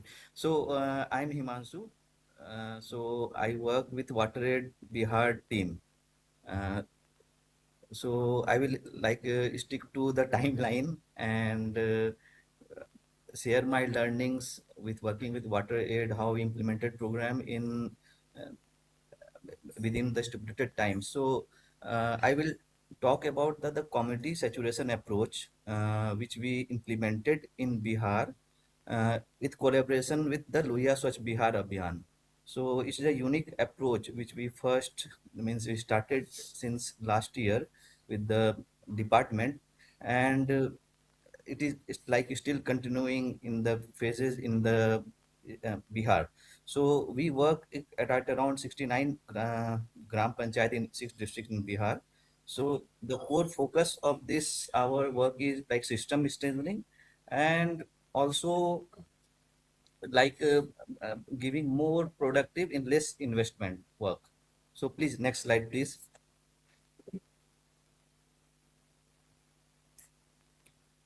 So as you may be aware, we have reached around 92% in the toilet access in Bihar, but still the liquid waste management remains such challenge for Bihar, and it relates to the public health issue, and it translates into the community dissatisfaction at the ground level. So it's a challenge in Bihar at the ground level. Please, next slide. So what we have proposed and work with the LSBA is like a two-centered approach, moving from the conventional approach of being engineering driven to working with the community and working at the habitation level. And the approach is gone from the low ownership to community ownership part, so that the state government doesn't work in silos, and we also take the ownership of every works, community take the ownership of every works done there. Please, next slide, please. So community saturation, we mean that every household, it's as the term said, is we covered every household in grey water management. There is no open drain and no visible cleanness is available everywhere. And what the Sumit, my previous colleague, was talking, like operation management is done by the community itself. Please, next slide, please. So what we expect, as I said, that LSBA or the government cannot work in silos at the community level. So community and we must support them. So what was missing was the trust at the community level, and the behavior change component was also missing when the program was being implemented. So we like about a women-led collective action which will lead to accountability in the implementation process when we talk about the habitation-based saturation approach. Next slide, please. So the core principle was that convergence, we look after the conversion first, and then how the fund will be, how that it will be done, it will be discussed maybe at the later stage. So we talk about habitation as a unit, not only structure, one soak pit or one canal that we are going to treat, but entire habitation as a unit. Next stage, please.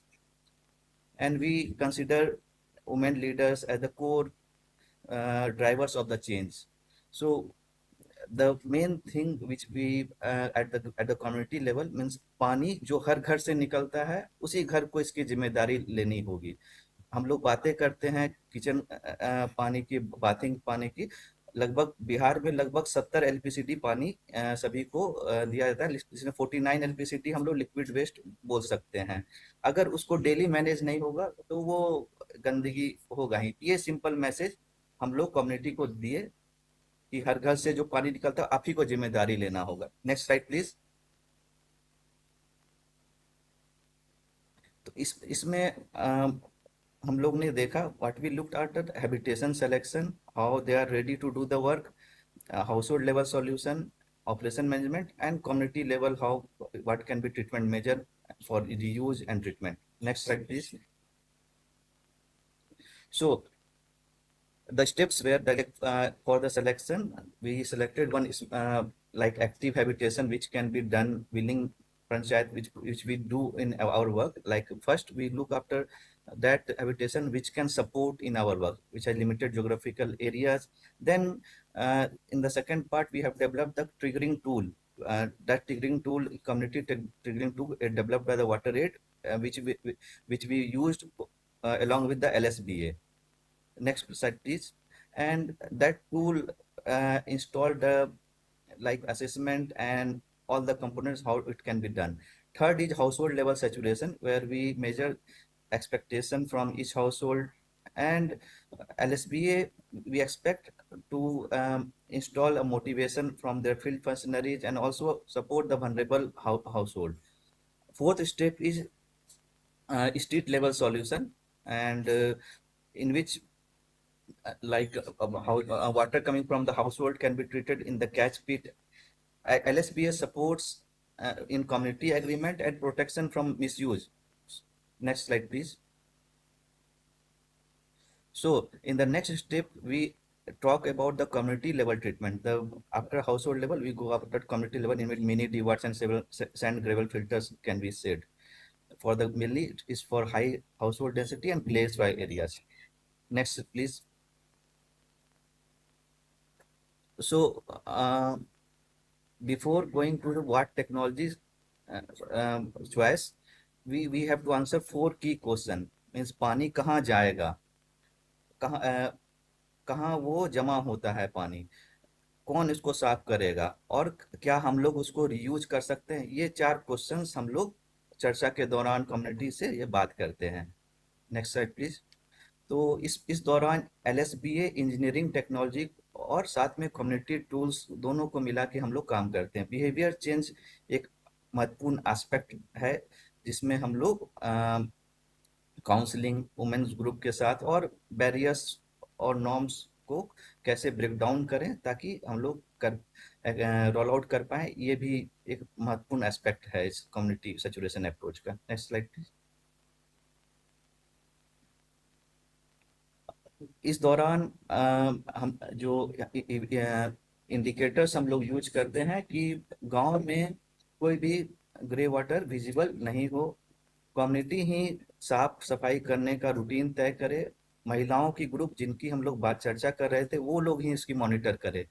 तो LSP जो government LSPA not just monitors outcomes monitors outcome, not just activities. Next slide, please.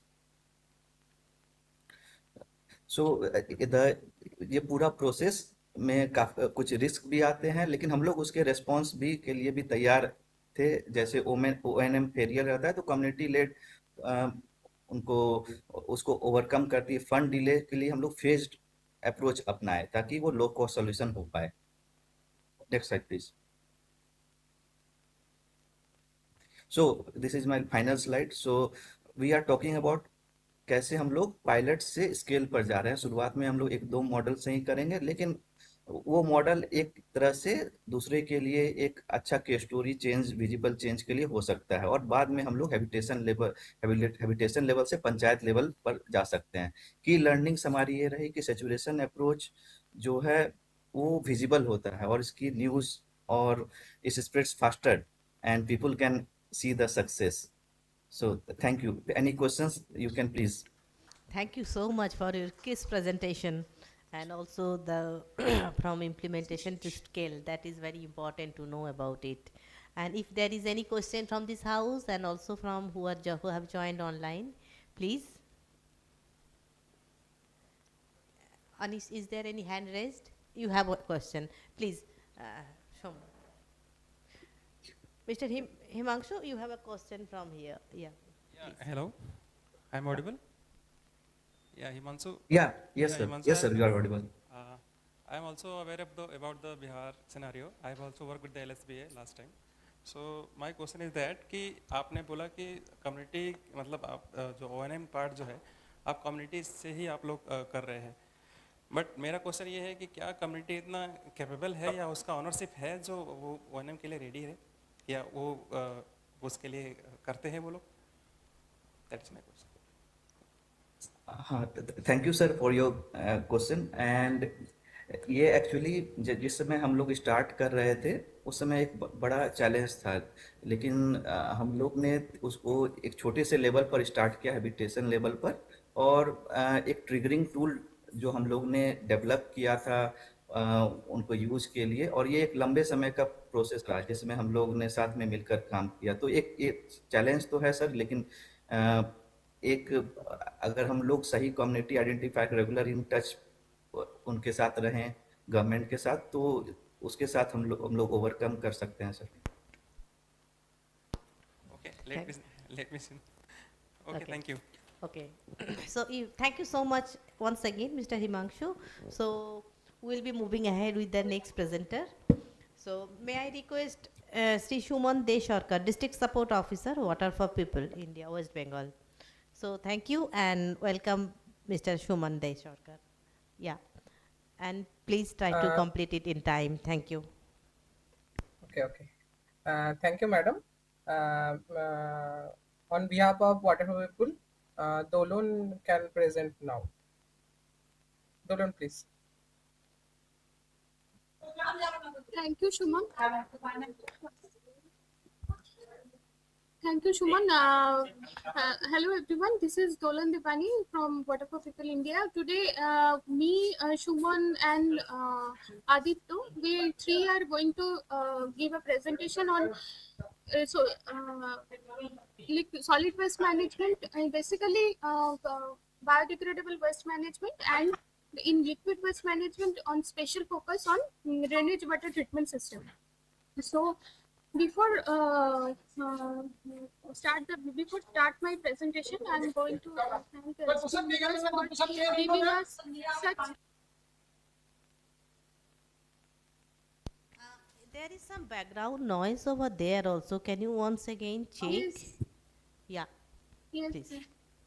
Am I audible now? Yes, you are. Yes, actually, I'm in my office, and as we are partnering with WBSRLM, and I'm here in the government office. So maybe there are some noises behind my. Please go ahead. Scene. Please. So Please. Okay. yeah, No worries. thank you. Go ahead. Thank you. Actually, I want to give thank you to SPM-NIWAS for giving us such opportunity, and we actually currently we are partnering with PNRD and WBSRL to implement Swachh Bharat Mission Gramin Phase 2 all over the West Bengal. And through WBSRL, we are basically we are trying to strengthen the O&M part, and we are and going in the SHG levels, and you utilize that SHG cadre for more focus on the grassroots level and grassroots level implementation. So next slide, please. Yeah, actually, there are so many composting methods. Here we are just brief in some home composting in the basically with the home composting part. I will give the presentation on home composting part. The community composting part will covered by Shuman Sarkar, and the liquid waste management part will covered by the Aditya Nath. So there are so many बहुत सारे तरीके हैं home composting के और उसके जो हम लोग फील्ड में जो इम्प्लीमेंट कर रहे हैं अभी, और जो पॉपुलर मेथड्स है जो इम्प्लीमेंट हो रहा है फील्ड में, वो हम वही के ऊपर फोकस करेंगे अभी. तो next slide please. Here we all know this is a very popular method, that is peat composting. ये peat composting एक शीट होता है, उसके ऊपर elevated peat होता है, उसके ऊपर biodegradable जो waste होता है वो इसमें डाला जाता है, shredded biodegradable waste, उसके ऊपर वो जो पत्ता है वो सब कुछ डाल करके ये एक composting की मेथड. इसमें मैं नहीं जा रही हूँ ज़्यादा, ये फोकस नहीं कर रही हूँ कि क्या मेथड है. ये बहुत कॉमन मेथड है, सभी को पता होगा, लेकिन ये हम लोग बहुत सारे कॉमन, ये सबसे ज़्यादा पॉपुलर मेथड है. और विलेज लेवल एरिया में जहाँ पर हम लोग SHG के साथ काम कर रहे हैं वहाँ पर ये सबसे ज़्यादा होता है. ये they are doing it very casually, they are in the field level, basically ground level, and we are through SHG cadre training we are trying to focus them more जो उन लोग, और स्पेसिफिकली उन लोगों को ट्रेनिंग हम लोग कर रहे हैं कि वो कर सके, और भी स्पेसिफिकली और जो और भी मेथड्स जो है उसको अप्लाई कर सके. तो सो इसका जो इफेक्टिविटी है और भी दे अवेल कर, दे वो लोग अवेल कर सके. नेक्स्ट, ये सिंगल ट्राइपोस कंपोस्टिंग है. ये भी फील्ड एरिया में जो जिसके जहाँ पर हाउस होल्ड कंपोस्टिंग में वो जगह अवेलेबल नहीं होता है, तो यहाँ पर वो लोग ट्राइपॉट कंपोस्टिंग कर सकते हैं. ये ट्राइपॉट के ऊपर एक पॉट रख करके, वहाँ पर जो पॉट के ऊपर होल होता है, तो वहाँ पर के वो जो बायोडिग्रेडेबल वेस्ट है वो डाल करके ये कर सकते हैं. ये एक 1 to 2 kg कैपेसिटी है एक ट्राइपॉड का, और ये 3 to 4 वीक्स साइकिल में ये पूरा मटेरियल जो है फाइनल प्रोडक्ट रेडी होकर आता है, और जो लीच होता है वो भी कलेक्ट करके एज ए लिक्विड मैन्योर इसको भी यूज किया जा सकता है. ये भी बहुत सारे जगह पर ये भी इम्प्लीमेंट हुआ है. जैसे पीट कंपोस्टिंग के बारे में जब मैं बता रही थी, वो जैसे पांचला, उलूबेरिया 2, बागनन, ये सब जगह पर इम्प्लीमेंट हुआ है. ट्राइपॉड कंपोस्टिंग ये भी रघुदेवपाटी ग्राम पंचायत, साकराइल, हावड़ा में बहुत सारे जगह पर इम्प्लीमेंट किया गया है. Next slide please. ये पोर्टेबल बिन बकेट कंपोस्टिंग है, और नेक्स्ट जो है किचन बकेट कंपोस्टिंग. ये दोनों ही सेम मेथड्स में आते हैं. तो मैं मैं ज़्यादा इलाबोरेट नहीं करूँगी. ये भी एक जहाँ पर ये मेनली सेमी अर्बन एरिया जो है वहाँ पर ये अप्लाई किया जा सकता है. ये एक बकेट के अंदर ये जो वेस्ट है वो डाल करके इसको मैन्योर में कन्वर्ट किया जाता है, और उसके ऊपर वो आपका वो वुडन स्पून से वो धीरे धीरे स्टार कुछ दिन अंतर स्टार करके ये थोड़ी कुछ साइकिल के बाद 20 to 35 days, after 20 to 35 days ये मैन्योर में कन्वर्ट हो जाता है. लेकिन ये सेमी अर्बन एरिया में ही होता है जहाँ पर एकदम भी जगह अवेलेबल नहीं होता है. Next slide. एंड ये है किचन बिन कंपोस्टिंग. ये मैं और बताने वाला नहीं हूँ, लेकिन जो पहले था वही, ये both are the same. Next slide please.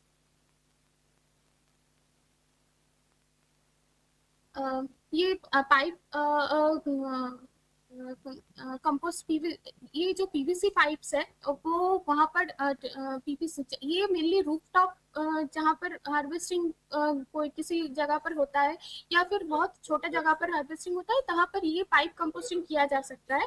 ये पीवीसी पाइप है जहाँ पर 200 मीटर एंड 200 मीटर डायमीटर का 1 मीटर लेंथ का एक पीवीसी पाइप के अंदर एक आपका वो बायोडिग्रेडेबल वेस्ट डाल करके और उसके साथ पाउडर स्लरी मिला करके ये बनाया जाता है, ये होता है। और 45 to 60 डेज के अंदर एक पाइप फुल हो जाता है, मतलब एक साइकिल एक फाइनल प्रोडक्ट बनकर आता है। Next slide. ये अभी next part is the community composting part that will be covered by the Suman and ये जो हुआ है जो मैक्सिमम जो हम लोगों का जो personal experience है when we are going to implement these methods in the field level that कि सब जगह पर जो हाँ रूरल एरिया है वहाँ से बहुत ज़्यादा kitchen compost kitchen wastage and the biodegradable wastage नहीं आता है, वो घर में ही वो लोग मैनेज कर लेते हैं, जो जैसे पीट कंपोस्टिंग हो गया और बाकी सब कुछ मेथड्स करके।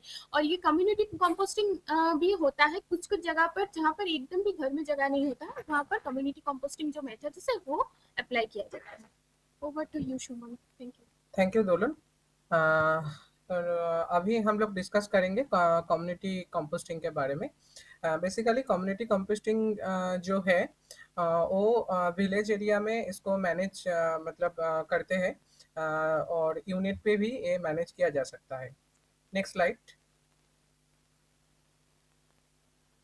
हाँ, कम्युनिटी कंपोस्टिंग का बहुत सारा मेथड है, तो उसमें जो फील्ड में इम्प्लीमेंटेशन होता है, हम लोग का फील्ड में इम्प्लीमेंटेशन जो होता है उसके बारे में थोड़ा हम लोग अभी डिस्कस करेंगे। पीट कंपोस्टिंग जो हावड़ा का कुछ एरिया में, कुछ ब्लॉक लेवल एरिया में पीट कंपोस्टिंग बहुत पॉपुलर एक कंपोस्टिंग है, ज़्यादातर होता है। ये इसमें पीट को मतलब जो है एक लैंड सिलेक्शन करना पड़ेगा कुछ हाउस होल्ड के हिसाब से, उस हिसाब से उसको मतलब प्रिपरेशन करना पड़ेगा। इसमें ध्यान रखना पड़ेगा जहाँ पे अगर वाटर लॉगिन अगर नहीं होगा उस टाइप का लैंड प्रिपेयर करना पड़ेगा और उसमें मतलब जो वेस्ट है वो डालना पड़ेगा और उसके साथ काउ डंक मतलब देना पड़ेगा, तो ये प्रिपेयर हो जाएगा मतलब 3 से 6 मंथ के अंदर। तो इसमें रेन के मतलब प्रोटेक्ट करने के लिए पीवीसी शीट यूज किया जा सकता है। Next slide. हाँ, ये पाइल कंपोस्टिंग है। पाइल कंपोस्टिंग और पीट कंपोस्टिंग लगभग सेम ही है। इसमें जो है इसमें जो मतलब वेस्ट है उसको मतलब लेयर बाय लेयर दिया जाता है और इसमें एक चीज़ ज़्यादातर फोकस करना पड़ता है, उसमें शेड दे के इसको कॉम्पैक्ट रखना पड़ता है, तो अगर वेस्ट मतलब बारिश के वजह से कोई दिक्कत ना हो, मतलब कुछ जगह में कंटामिनेशन ना हो, ये मतलब होता है, इसके लिए ध्यान रखना पड़ता है, तो वो अच्छे से मैनेज मतलब किया जाता है। और ये थोड़ा मतलब कॉस्टिंग भी इतना ज़्यादा नहीं है। Next slide. ये है नाडेप कंपोस्टिंग। नाडेप कंपोस्टिंग एक पॉपुलर कंपोस्टिंग है। ये बेसिकली नारायण देवदत्ता गंधरी पांडे जो है उसका नाम का हिसाब से सभी को पता है शायद, मतलब इस बारे में उसका नाम का हिसाब से ये मेथड मतलब जो है वो पॉपुलर है। इसमें जो कंपोस्ट मतलब रेडी करने के लिए ये जो मतलब शेड का ज़रूरत है और जो स्ट्रक्चर करना पड़ता है, स्ट्रक्चर में हानिकम देना जरूरी है। और कुछ कुछ चीज़ इसमें मतलब ज़्यादातर मतलब ध्यान रखना पड़ता है। जो वेस्ट का जो वॉल्यूम है वो इसमें एक रेशियो मेंटेन करना पड़ता है 45 5 इस टू 50। इसमें वेस्ट देना पड़ता है 45 5 হচ্ছে काउ डंक एंड एनिमल डंक और साथ में सॉइल देना पड़ता है। तो उस हिसाब से मैनेज करके इसका टाइमिंग लगता है 90 days. Next slide. Shuman, I request try to complete within Okay, 1 okay, minute. okay, Thank okay. you so much. Rotary composting ये बेसिकली कॉम्प्लेक्स एरिया में और हाउसिंग एरिया में इसको मतलब मैनेज किया जा सकता है। ये मतलब मशीनरी ऑपरेटेड है, ये थोड़ा कॉस्टली है। नेक्स्ट, ये लेकिन ये ज़्यादातर शॉर्ट टाइम में ये प्रिपेयर हो जाता है। ये है विंडो कंपोस्टिंग। विंडो कंपोस्टिंग जो है, window composting basically West Bengal में जितना सारा ब्लॉक लेवल पे यूनिट है, उस यूनिट के ज़्यादातर यूनिट में ये विंडो कंपोस्टिंग का है। ज़्यादातर विंडो कंपोस्टिंग के बारे में ज़्यादातर पता ही है, तो उसके लिए मैं ज़्यादा नहीं बोलूँगा। ये मैनेज करना इजी भी है, सिर्फ रेन से प्रोटेक्ट करना है। Next, vermi compost. Vermi compost के बारे में भी सभी को पता ही है। तो ये जो है बेसिकली मतलब इसमें थोड़ा चैलेंजिंग भी है, क्योंकि भार्मी को सरवाइव कराना थोड़ा डिफिकल्ट है। तो इसमें थोड़ा लेकिन इसका जो क्वालिटी मतलब इसका जो क्वालिटी है, क्वालिटी बहुत अच्छा, रेशियो मेंटेन करने से, कार्बन एंड नाइट्रोजन का रेशियो मेंटेन करने से इसका क्वालिटी बहुत अच्छा होता है। इसका मतलब इसमें जहाँ पे यूज़ किया जाता है प्रोडक्शन भी अच्छा होता है। लेकिन ये थोड़ा मतलब चैलेंजिंग है इसको मतलब करना। Next, Thank you so much, Suman and your team. If there is any question. Ma'am और कुछ है लिक्विड वेस्ट मैनेजमेंट के, तो थोड़ा सा टाइम दीजिए, ये तो हो जाए। आज मैं request Actually, if we can share your presentation with the group, because there are couple of presentations are still there. So Suman, I prefer to move ahead with the next presentation, right? So thank you so much. And yes, and you there is a question from our advisor, sir. So just be there, and no worries, we are sharing your presentation with the team.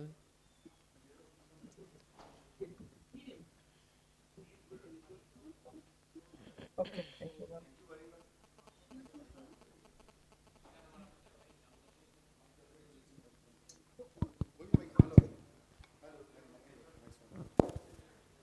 Hello, yeah. So thank you very much. Since you have given very good data regarding the O&M of the various type of composters, can you share your experience that in case there is some quality issue with the manure, how you manage it practically? Sir, we try to ensure the carbon nitrogen ratio like 25 to 1 N and C ratio. Sorry, C and N ratio, and we focus. So that is the only question: how you ensure that ratio? Okay, sir. We try to ensure the percentage of carbon to introduce the dry leaves, the sawdust, and the agricultural waste like husk or the paddy straw, to ensure the balanced compost to every compost point, like solid waste management unit that was established in all the segment in our West Bengal and all over the India, that we are engaged with the government or as a partner organization to ensure that to carbon ratio, the moisture ratio, and the and the pH ratio, NPK ratio. That's Also, very good. Also so my only request to you is, if you can share us a 2-3 page note detailing all the steps. I want all the specific steps which you are taking in the field, because this is very, very important, how to ensure the good quality of the manure. So to manage a good quality manure, so you try to give us a 2-3 page note, and we will in touch with you. Janardhan can be in touch with you. Just give us a detailed note giving specific steps which you are taking and how you are taking. How you are managing that, how much quantity is to be added. Let us say you are saying we have to add the farm leaves or anything like that, agriculture waste. So how you measure the quantity and what are the formulas you are using. So I am looking into more of an operator point of view guidelines, not a generic guidelines. They're just like generic, maybe maintain the carbon and nitrogen ratio. That is a very generic guideline. But how you are doing it, how you are checking it, and how you are actually operating your composters.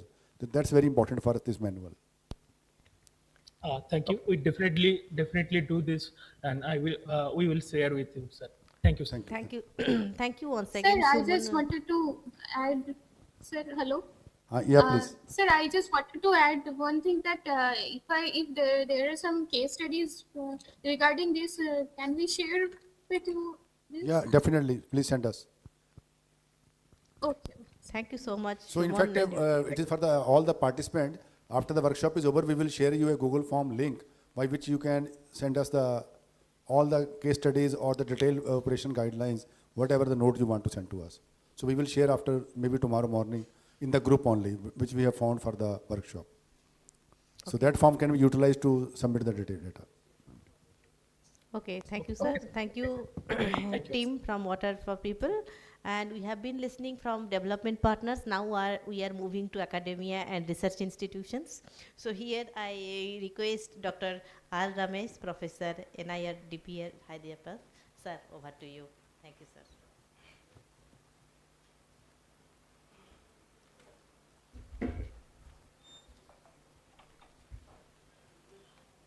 Thank you, Fad.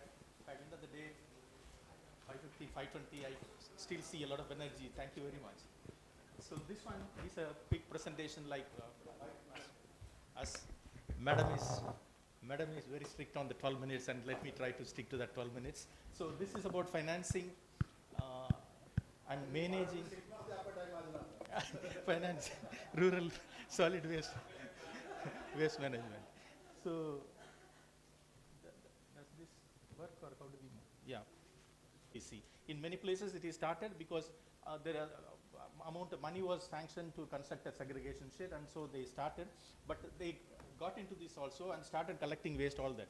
But they do not know what is likely to be the expenditure and what is the potential income that will come, and that even the recurring cost, especially the recurring cost, it is grossly underestimated. I do not know how much expenditure I have to meet every month, but I am getting into that. That is one serious problem we see. But and then we see after 6 to 7 months we find systems fail, and I would say it is due to poor design, not lack of funding, because they didn't think about the funding, local funding. I mean the Gram Panchayat level funding that is available, and that is something they do not pay attention to. So financial sustainability is about design, not about funding. So how do I design this? It is not just having a segregation shed, but how do I fund the recurring costs? That is the serious problem. When it comes to recurring costs, this we know mapping the monthly financial gap. How do I identify, how am I going to identify the monthly financial gap? Like for example, these are the expenditures I'm definitely going to meet. Like for example, sanitation worker salary or supervisor salary, consumables, vehicle repair, all that. So I'm sure that I'm going to meet all these expenses month after month. Right, and what is likely to be my expenditure for a given month, for example, or given quarter, for example. If I know this, then also I need to know the reliably collectible revenues. What is the potential revenue that I'll have? Suppose somebody was saying 30 rupees, 50 rupees, or whatever. If I collect this 50 rupees, 30 rupees, will I be able to meet the expenditures? And then will I be able to at least even break even, or is it going to be deficit? Surplus, I have absolutely no idea. I am starting this. So this is one serious problem that we are facing. So what we emphasize in our training programs is, please do a dry run of the dry run exercise of the expenditure to be incurred, and also assuming that about 80% of the households pay. Right? So then you will come to know the financial gap. And this is one important exercise. You are not moving on. This is one of the important exercises. What is likely to be my expenditure? And suppose I reliably collectible revenues, how much? 80% of the people will pay, or 40% will pay. And then I just have an idea of will I be able to at least break even, or deficit, or surplus? I get to know that. So do that dry run at least in the panchayat level, so that they have an idea. If I am going to face deficit, of, let us say 25,000 every month, where am I going to meet that? That question will come. Let us have a discussion there. Yes, definitely 25,000 deficit will be there. How are we going to meet that? Right? That need to generate that discussion so that we are able to identify the sources from which we can bring it. Go on. So, if I can put the mic on in front of you, because you can put the mic on the other side of the laptop. Yeah, this is okay. No. You are speaking looking at this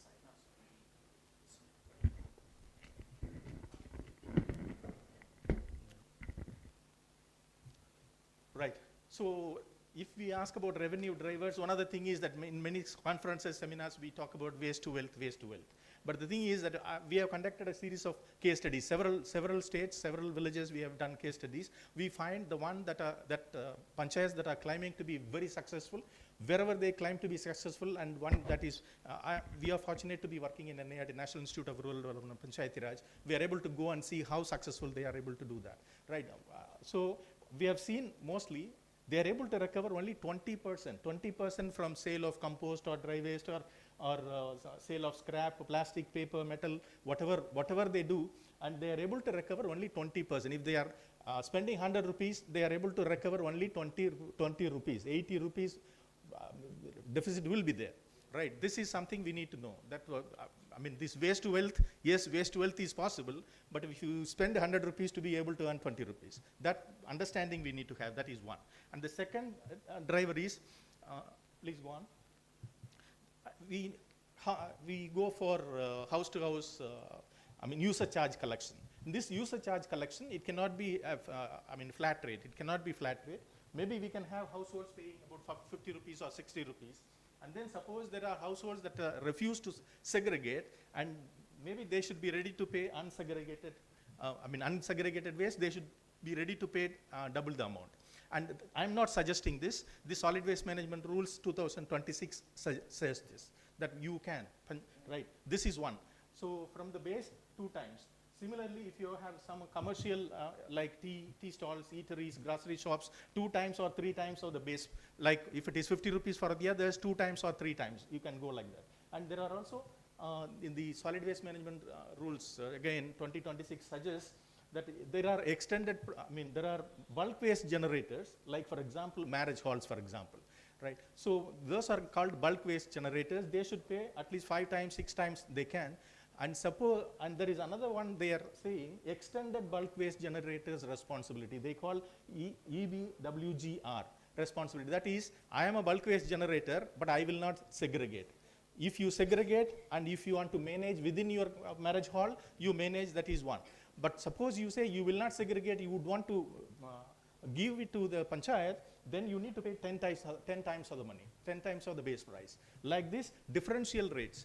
Like this, if you have differential rates, and also the other side I have given enforcement protocol like mandatory UPI payment, and then SMS receipts going to the, because I need to know that the money I am giving, it is going really to the panchayat, so SMS receipts in my mobile phone, and then penalty, such things if it comes. This is another, number 2.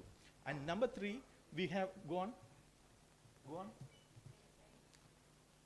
Number 3, there are OSR, own source revenues of panchayats we are talking about. We know that there are tax revenues and non-tax revenues for the panchayats, right? And so we cannot say that I work only for SBM, so I will talk only about the non-tax revenue, which is about user charges. We cannot say that. We need to encourage the panchayat to enhance the own source revenue, because we know for sure that whatever user charges we are collecting is not sufficient. So that is another. Property tax or license, trade license, building permits, weekly market taxes, special fees, all these together they make the OSR. And if you have a good OSR, then it is automatically going to fund the solid waste management. So we need to see that also, that the strategic directive we can take is strengthen the enforcement of existing taxes and strictly earmark a percentage for sanitation. And also, I do not know how many of you are aware of the second one there, that the 16th Finance Commission, and I must mention here, all of us, mostly those on the online, others, we were mentioning about 15th Finance Commission. 15th Finance Commission period ended in March 2026. And April onwards, it is 16th Finance Commission we are in. So 16th Finance, one of the important things we need to know is that every panchayat is supposed to generate at least 1,200 per household per year. At least 1,200 per household per year. That is a compulsory thing. If they don't generate, they don't get their performance fund. They don't get their performance fund. This is one of the important things we need to know. So, earlier in 15th Finance Commission fund, we were talking about 50-50. Now, 60-40. Now it is 50-50. In 16th Finance Commission, it is 50-50. 50% for water sanitation, 50% for other expenses. So, and this 50-50, it is not like I mean, it was happening in 15th Finance Commission Fund, you spend anywhere and then you report and nobody notices. But here they say you upload in audit online. You can see here, you can upload it, you must upload it in audit online. Audit online of the MOPR, they have developed this audit online. It has been there for some time, not many people, not many panchayat care about it. Now they say it is compulsory that you need to show that you really spend 25 on water supply and 25 on waste management, then only you become eligible. Your panchayat becomes eligible to avail the performance fund. Otherwise the meaning, what they state is, otherwise it is not that the fund will go back to the union government. It will be transferred to a panchayat that is performing. It will be transferred to your district that is performing. Within the state, it will be given to another state, another district. Go on. Go on. So this is something we need to know, that this was not there to be able to get the performance. 1,200 multiplied by total households, annual OSR, that is the base tax. That is the base. I mean, there are states, we know, there are states, they do not charge anything at all. Now they must collect at least 100 rupees per month. At least 100 rupees per month to become eligible to get performance grant. Go on. And so here, revenue drive 4, what I say is this 16 Finance Commission grants. So one is that I say that you see user charges. I was mentioning about user charges. I was mentioning about own source revenues. I was mentioning about waste, sale of waste and other things. So if there is still a gap, and we need to go for 16 Finance Commission grants. And so what I say is that 16 Finance Commission fund must be used only as a critical gap funding. Only as a critical gap funding, in the sense, this is how we need to promote among the panchayats, that it must, it is, I mean, to be able to successfully run, sustainably run, then we have to say that it is, this is how we need to manage. Go on. So this is what I suggest, the 20, 30, 30, 20, right? 20%, it comes from your sale of compost and recyclables, all that. And then 30%, it comes from your own source revenue. Another 30%, it comes from user charges. Another 20%, it comes from the Finance Commission fund. So if we can follow this one, I'm not saying let us strictly follow this. You can tweak this way, that way, depending on the size of the panchayat and how close it is in to a town, or how remote it is. Like that, we can slightly tweak, but this is how it is. And Rahul was making a very good presentation, but my concern there was, he started with the State Finance Commission fund. Please, let us not promote that idea. And that should come only as a critical gap fund. At the end, it must come. You try all these, you call yourself a local government. You don't have your own fund, how do you call yourself a government? You are a local government, meet all expenses from your own sources, and yes, there is critical gap fund that will come if needed. That's how we need to go, right? Go on. So suppose people don't oblige, what do we do, right? We need to have a bylaw. Go on. Because of want of time, I'll go on like this. And our VWSC, from being an advisory committee, it must become an executive committee. And I have given also, what do I mean by advisory committee, like what and what they need to do, all that we have elaborated in the paper. Go on. Go on. And also we can involve SHGs that is happening. And the advantage of involving SHGs is that they are supported by NRLM. And so there is seed money, working capital, all that comes from NRLM. So that way we are comfortable that they can work on with the support of NRLM also, if money is not available. That's another. Go on. So what model you choose? Is it panchayat doing on its own, or partial contracting, or bringing in self-help group for managing, or bringing in some professional NGOs? These are some of the decisions we may have to make depending on the panchayat. Go on. Go on. Go on. Go on. Yeah, this is the last one. Here I would say this is my way of measuring if a panchayat is doing successfully or not.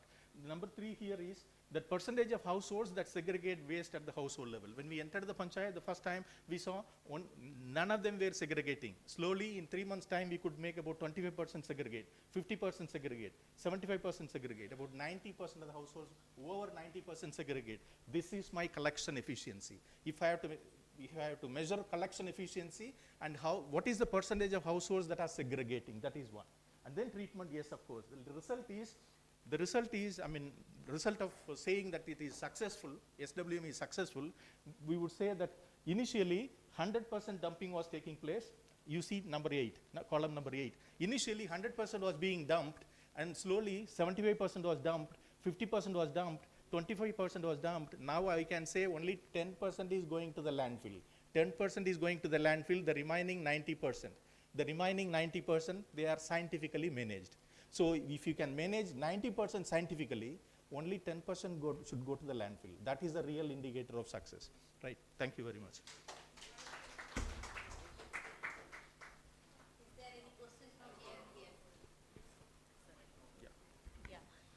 Yes, please. And also I'll come to the online who are there for. Yeah, sir, over to you. I have two observations on your presentation. First of all, you said involvement of SIGs under NRLM program. Yes, sir. Yes. It must be ensured that the whatever initiative is profitable, because otherwise they are not getting loan, their grant these days, they are getting loan, they have to pay back, and unless it is profitable, they will not get interest in the project. That is number one. Number two is that, yes, sir. so that must be, kept in mind. So, Yeah, because absolutely. Very valid point, sir. Very valid point, absolutely. I mean, these are things you are adding, because when you work out your budget, you must take into account there is a lot of sanitary waste which is not going to add to your revenue. Exactly. And so take into account that also. And it's a valid point you made. Good. there will be no touch buckets and all that, it should be. And if For it is sure. not segregated at source, then it will add to cost at For the sure. facility level, because they have to have protective clothes and all that. Absolutely. And they should have regular health checks and all that. I agree with you. So these are the two. Thank you. Prerna, you have one question. Sir, I really like the presentation, but I have few questions to ask you. Like in one slide you have shown us ratio of 20, 30, 30, 20. Yeah. Was it somewhere tested, or it is just by chance you have No, created the 20 waste to converting waste to wealth, Yeah. 20% I can say it is based on a series of case studies that we could see, that wherever they are claiming to be successful, we went and saw, then we could see that they are able to recover only 20%, but they are successful because they have some other source of fund coming, like CSR fund coming or some other source of funding, or they have a lot of OSR. There are a lot of OSR, such things. Otherwise, they cannot claim that they are financially successful, maybe technically successful. They cannot claim financially successful, but wherever they are doing successfully, they're able to recover up to 20% only. So you have done a field test of. We need to have that in mind, that converting waste to wealth. Yeah, that's true, sir. But you have a field test. You have done a field test at a lot of places, or only like limited. I am telling you that wherever they are claiming to be successful, I go and sit with them for 2 days. Right. That's what the liberty I have. I have told Rahul next week I am coming to his place. Right. So that's what when we want to study, and there is no restriction in our institution. We can go sit with them for 2 days. We can study. That's how we collected them. So we have written a series of case studies also. These are based on the case. Just last thing, is there any provision of e-waste are there? Sorry, any inclusion of e-waste, electronic waste? Not now. Yeah, I don't go into that e-waste because there are a lot of regulations and there is come up already. But I don't go into that because that is not a serious problem. In my opinion, it's not a very serious problem that the panchayats are facing nowadays. So I don't go into that seriously. Yeah. Thank you, ma'am. Thank you. I know there are n number of questions for that, and it is just the beginning. As in the morning we have said, this is the first workshop, and there will be series of discussion. So there will get no chances to more interaction. And for the time space, we are moving ahead.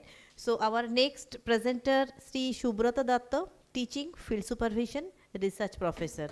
So Sri Shubrata Datta. Very good afternoon to all the participants. Thank you, sir.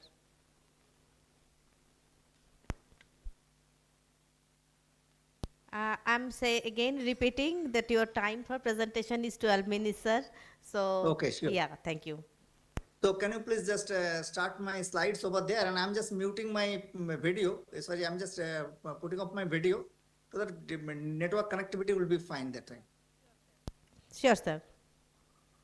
Just put on my slides.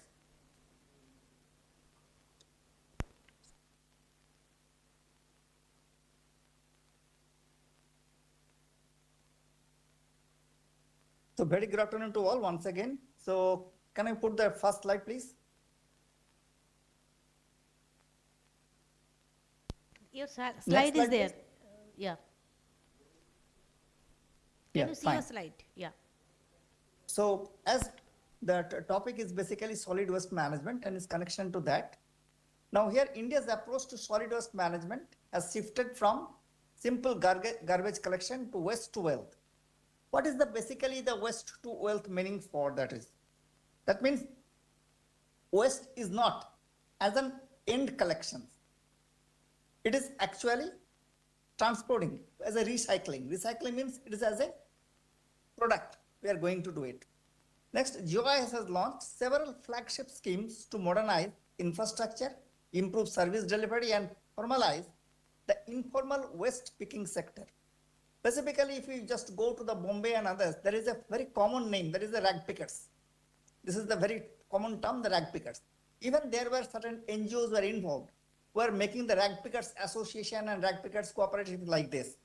Okay, so make this informal sector to be a formalized pattern into that one. So solid waste management in India is no longer just a sanitation issue. It is an economic and environmental imperative too. And basically, the solid is not a very small one, it's a very huge. Can you go for the next slide, please?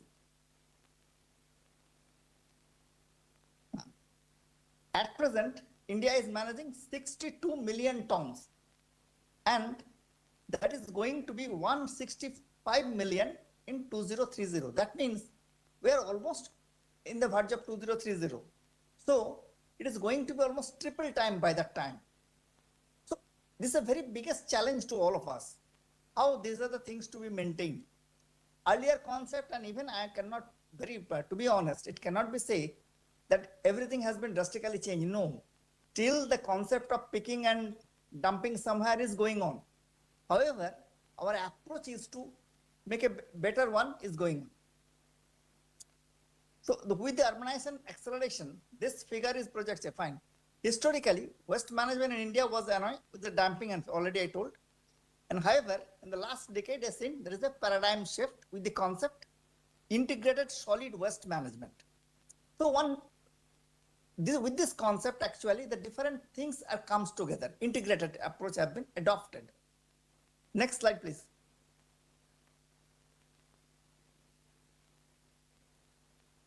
Now, solid waste management rules. In 2016, there is replaced the earlier order and regulation, that is 2000. There are three things have been came into the point. Source segregation. As we know that the waste have different kinds. So basically segregation in connection to household, hotels and offices to segregate waste into three things. That is biodegradable, non-biodegradable, as well as domestic hazards. And non-biodegradable is now very much because number of electronic gadgets nowadays we are using. And almost everything have a time deadlines. And after that, there is no reuse, no repairing, nothing is that. Only just have to throw it out. So non-biodegradable is also very huge number, increasing day by day. Then extended producer responsibility. What is actually meaning into that? That is the policy approach that shifts the physical and financial burden of waste management from government and taxpayers to the producers.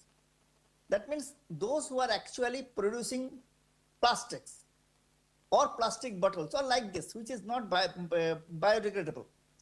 So how these are the things? Earlier it was only the responsibility of you are using a water bottle of plastic, you are throwing it out or you are putting it in the dustbin. Now it is responsibility of the municipality or those who are the managing the things.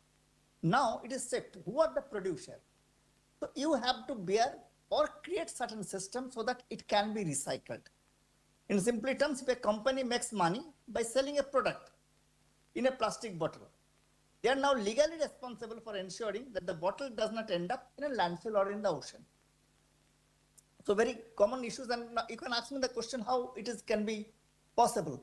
Now what is happening? If you are producing any plastic things or matters over there, so a proportionate of that are included as a tax that is coming as a solid waste management part.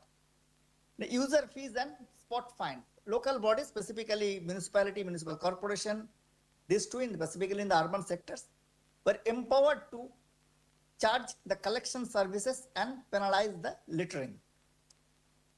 In in in the metro cities, specifically Delhi, Mumbai, Bangalore, in some part of the Kolkata also, if you are not putting the dustbin at your shop, you will be spot fine over there. Specifically in Mumbai, it was very strictly following. Even nowadays in Delhi also, if the shopkeepers are not keeping their dustbin in proper place and things, and if the things are littered, and if the inspection is going on, it will be spot fine over there, 500 or 1,000, 2,000 like this. Next slide, please. Now, service delivery models from collection to circularity. As I already told, that there is a common concept that collection of garbage and refill the dump areas, or just throw it to the dump areas like this. From there, it has shifted from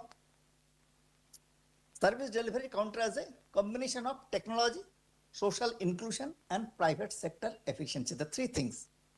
First is the combination of technology. Many airports, there are certain, actually it's a demonstration. Number of wastage things, if you are putting into that, specifically biodegradable, if you are just put into that, a kind of organic are coming out. That is useful for as a fertilizer in different places out there.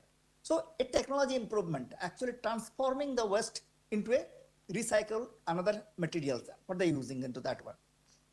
Second one, social inclusion. Social inclusion is very much important, and we are still much lagging behind that. Technology can be improved, but to be frankly speaking, social inclusion. How many us we are very aware of not littering the things? That means proper use of dustbin. From at our home, the children should learn that not littering at home itself. They should put the things in a proper dustbin or some places. So that management itself starts from the home yourself. I can put an example over here. It's a long back, around 15 years back, once I was traveling from Kolkata to Mumbai by train.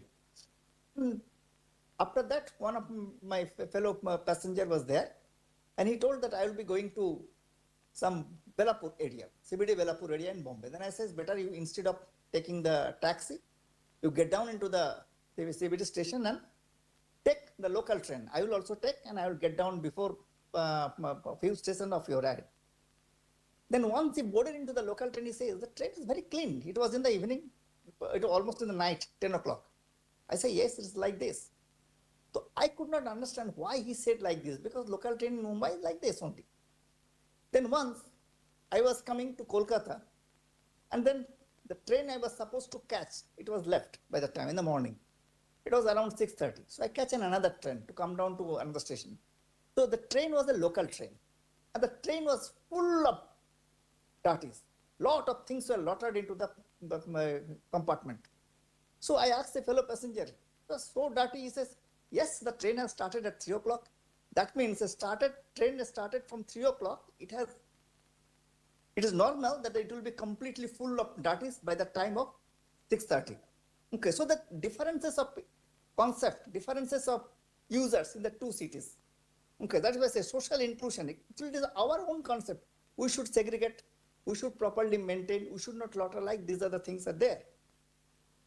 And private sector efficiency, that means it is a public-private partnership is required for that one.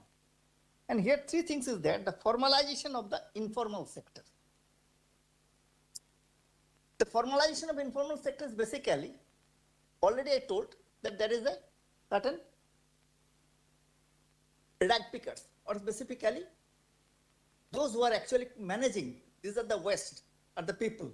They should provide it with certain identity. They should provide a certain security over there. So formalize this sector is coming around. Next slide, please. Sir, my request is to complete it within 2 minutes, please. Thank you. Okay, please.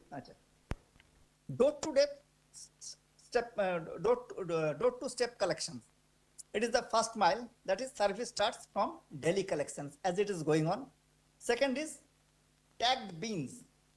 That means if houses are taken and there should be a certain tagged over there. Though these systems are not yet started in specifically in smaller towns or say small cities, maybe in a big cities in certain those areas, not in the entire city areas also in there, but it is also a part of our strategy. Then segregated vehicles, that means waste as well as the dry, though it is also in a very short span of area is going on, not fully covered. Next slide, please.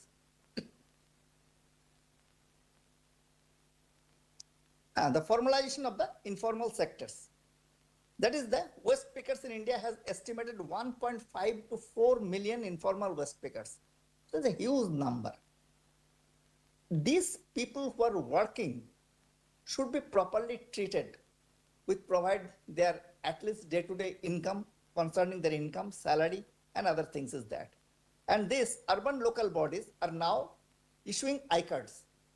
Okay, and waste pickers are integrating into the formal system as the such grihis, okay, cleanliness ambassador to manage this entire system, because they are the forefront who are actually doing this matter.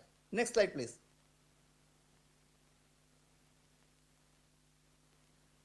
Public-private partnership, already I told. Next slide, please. Flagship government schemes. As you people are working in this field, so you may be aware, that is Swachh Bharat Mission, which is now in the stage 2. Atal Mission for Rejuvenation of Urban Transformation. That is, these are all integrated system ke andar aata hai. And then STAT, that is Sustainable Alternative Towards Affordable Transportation, and Govardhan scheme, that is grappling organic bio resources, specifically the gobar gas and others, as we are getting into that one. Now I am just going to present the Indore city model. Next slide, please. Sir, I have just one request, because you know we have 2 more presentations, so So I am just requesting my you to last call slide it only. off. We are requesting you to call it off, because your presentation will be shared into the group, and tomorrow we have an open session. We can come back if they have any questions. I'm sorry, being little skeptical about time. I'm sorry, but I request you, if you can just within half a minute, you can conclude. Thank you. Achha, okay, can you just see my last slides before thanks? Sure. Challenges are there, just you show the slides only.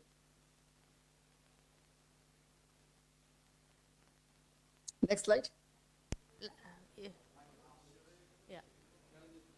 Yeah. This is the challenges and constant. No, this is challenges on before one.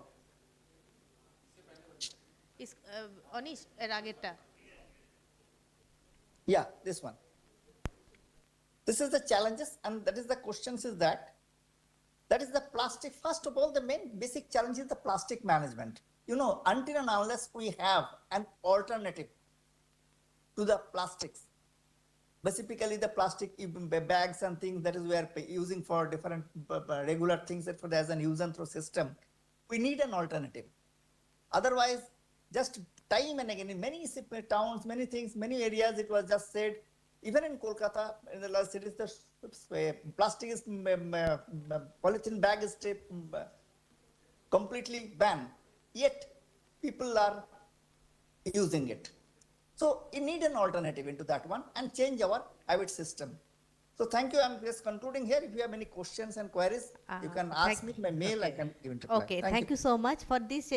For just time being, we are not taking any questions. Yeah, it is over, but there are 2 more presentations, sir. Yeah. Yeah. Thank you, sir. Thank you. And as the time is little over, so we are not accepting any question now. But if you have question, please keep it over there. We can discuss tomorrow. And now I am moving to the next session. Sri Sandeep Kumar, Assistant Professor in HIRD, Haryana. Sir, over to you. Are you there? I hope. Yeah, sir. Okay, ma'am. Am I audible to all? Yes, sir. Okay. Please show my presentation, ma'am.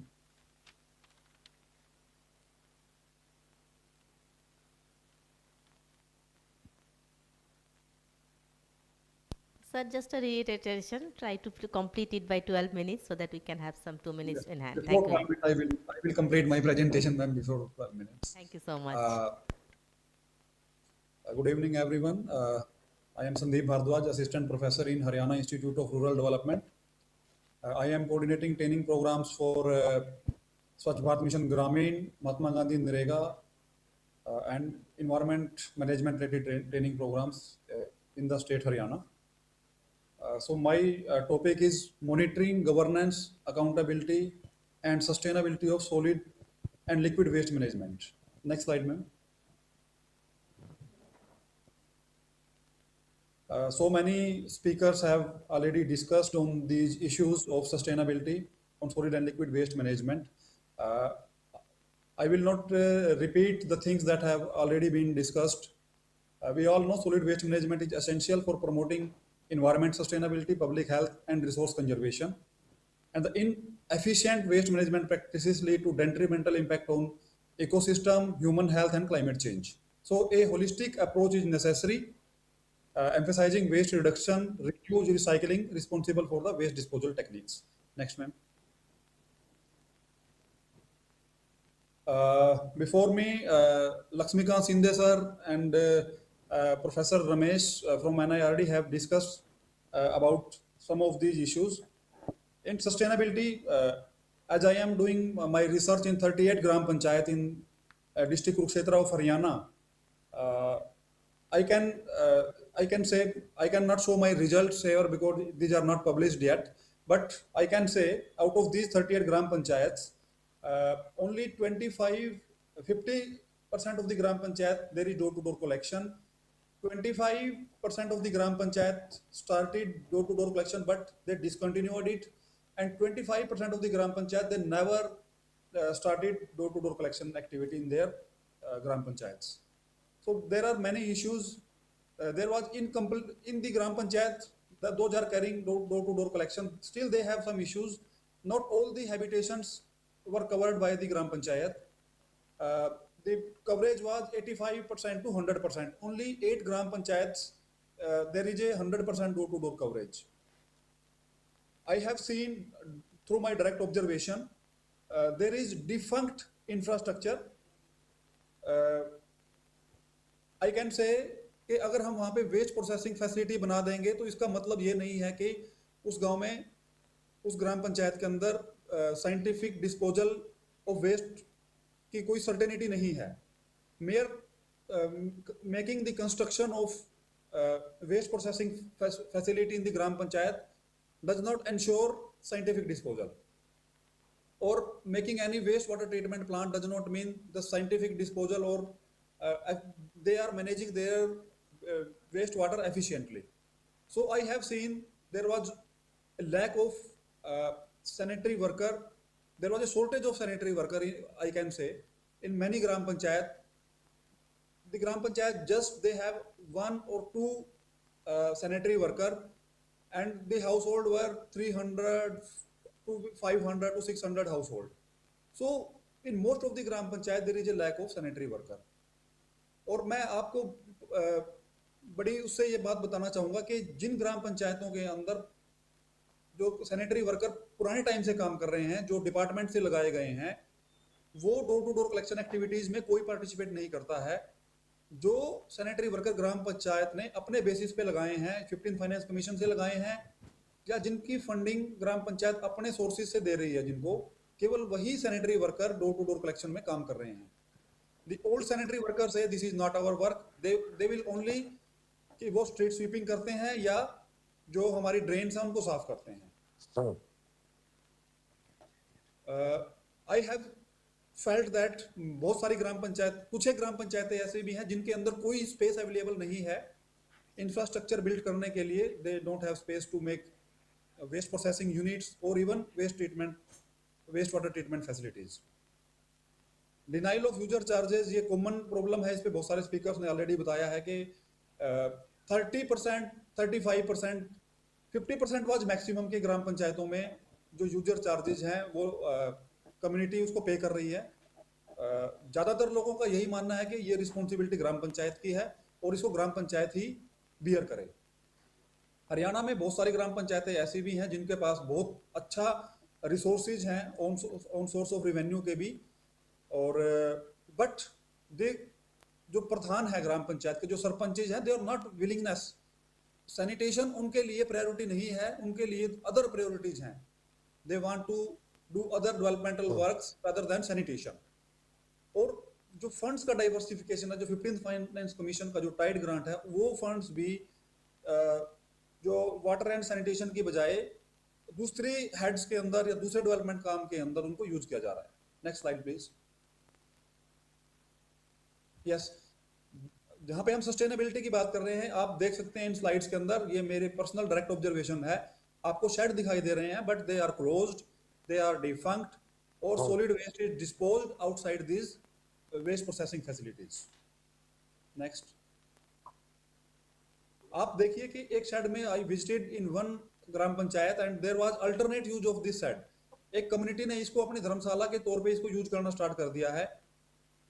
यहाँ पे shade जैसा waste disposal जैसा या waste segregation जैसा कोई काम नहीं हो रहा है. एक स्लाइड में आप देखेंगे कि जो शेड बना है वो ऐसी जगह पे बना है जो नॉन अप्रोचेबल है. मेन रोड से यहाँ पे जाने के लिए जो रास्ता था उसके बीच में एक्सकेवेट करके मिट्टी की खुदाई हो चुकी है. अब यहाँ पे ट्राई साइकिल नहीं जा सकती, आप बेयर फुट पैदल जा सकते हैं, साइकिल वगैरह से जा सकते हैं, बट कोई व्हीकल यहाँ पे वेस्ट लेकर के नहीं आ सकता. तो while we are formulating the policies, we should must focus on the issues of कि इनका ग्राम पंचायत अल्टरनेट यूज ना करें और वो अप्रोचेबल. Next slide please. अब वेस्ट वाटर जो ट्रीटमेंट फैसिलिटीज जो ग्राम पंचायतों ने बनाई है, यहाँ पे देखिए वेस्ट स्टेबलाइजेशन पॉन्ड भी है और सिंचे वाला मॉडल भी आपको दिखाई दे रहा है. अल्टरनेट जो पॉन्ड है उसके अंदर लोगों ने क्योंकि इसकी जो एस्टिमेशन था कि वेस्ट वाटर कितना आएगा वो सही से नहीं किया गया है और इसमें वेस्ट डंपिंग स्टार्ट हो गई है. और इवन जो वेस्ट स्टेबलाइजेशन पॉन्ड है ये चोक हो गया है ऑपरेशन एंड मेंटेनेंस की वजह से, और डायरेक्टली जो पानी है पॉलिशिंग पॉन्ड के अंदर, ऐसे मैंने बहुत सारे एग्जांपल्स देखे हैं जिनमें डायरेक्टली पॉलिशिंग पॉन्ड के अंदर जा रहा है. और ये सारी waste processing waste water treatment facility के जो हमने पैरामीटर एनालाइज किए हैं, तो इसमें जो डिजायर्ड लिमिट्स हैं सेंट्रल पोल्यूशन कंट्रोल बोर्ड की या स्टेट पोल्यूशन कंट्रोल बोर्ड की, उन पैरामीटर्स का जो उनकी ट्रीटमेंट एफिशिएंसीज है वो अप टू द मार्क्स नहीं है. जो बीओडी का कंटेंट है वो भी डिजायर्ड लेवल से ज्यादा है, सीओडी भी डिजायर्ड लेवल से ज्यादा है, और दे आर फेल्ड कैटेगरिकली के उसके अंदर जो माइक्रोबायोलॉजिकल जो पैरामीटर्स है, जो टोटल कोलिफॉर्म है या फीकल कोलिफॉर्म है, उसको ट्रीट करने में पूरी तरह से ये मतलब नाकाम साबित हुए हैं, आई कैन से. और नाइट्रेट जो एक बड़ा पोल्यूटेंट है जो ग्राउंड वाटर को भी पोल्यूट करता है, या इसको अगर हम डिस्चार्ज करते हैं तो नाइट्रेट का जो कंसंट्रेशन है after treatment that was also very very much. Next please.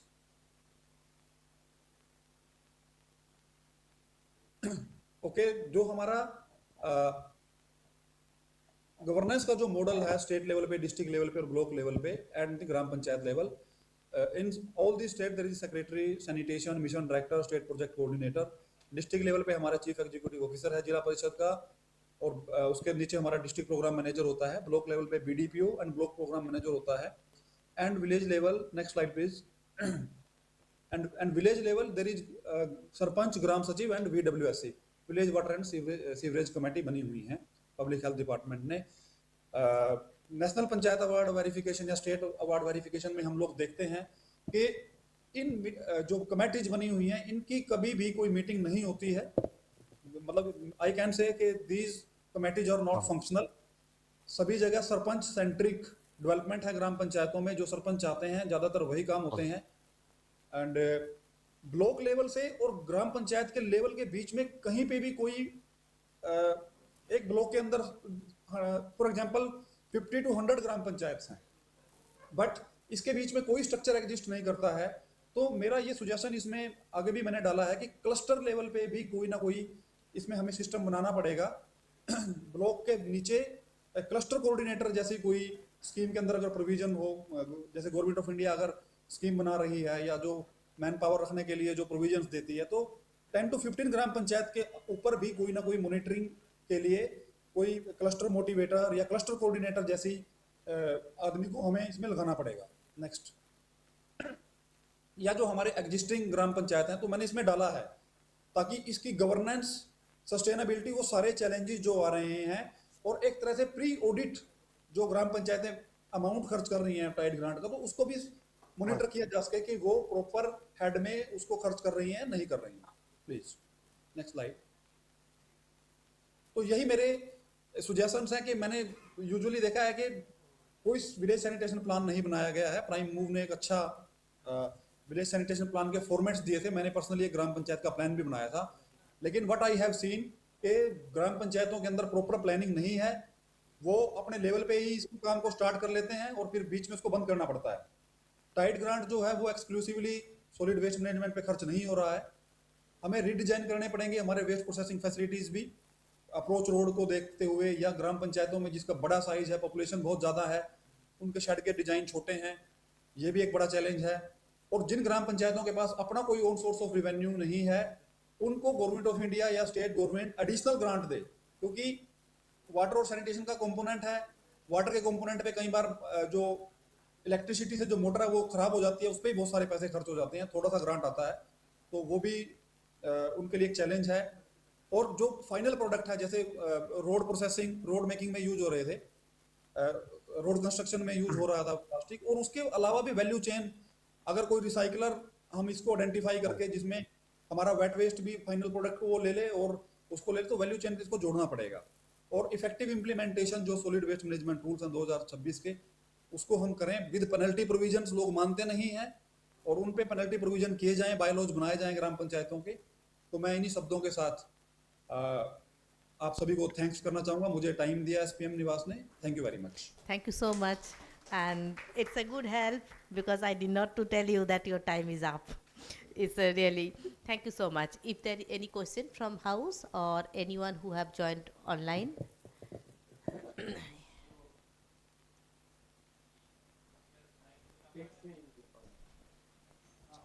Hello, मैं बताना चाहूँगा, हेलो, आवाज आ रही है मेरी? अच्छा, कोई और पूछ रहा है? हाँ, doctor Sandeep, am I audible? Yes, sir. हाँ, I think you have आवाज आ रही है मेरी? done a wonderful work. My only question to you is that if you can share your detailed study with us, which you have. Sir मैंने अभी publish नहीं की है सर, मैं वो जो पब्लिकेशन के बाद कुछ होगा तो मैं आपको सर जरूर शेयर करूंगा उसमें। You can send us a draft study because it will help us a lot in preparing our manual. We will not quote you unless it is published, but it will give us a very lot of input material for development of our manual. Right, sir. Thank you, sir. Thank you so much. And now we will be moving to the next presentation. And now we'll be, actually we are here for listening from Academia and Research Institute. Now we are moving to the, hear from the elected member, representative, Sri Sukhraj Singh Khalan from Punjab. Khalan, yes. Hello, or, yeah. So, sir, are you there? Yes. Thank you so much, sir.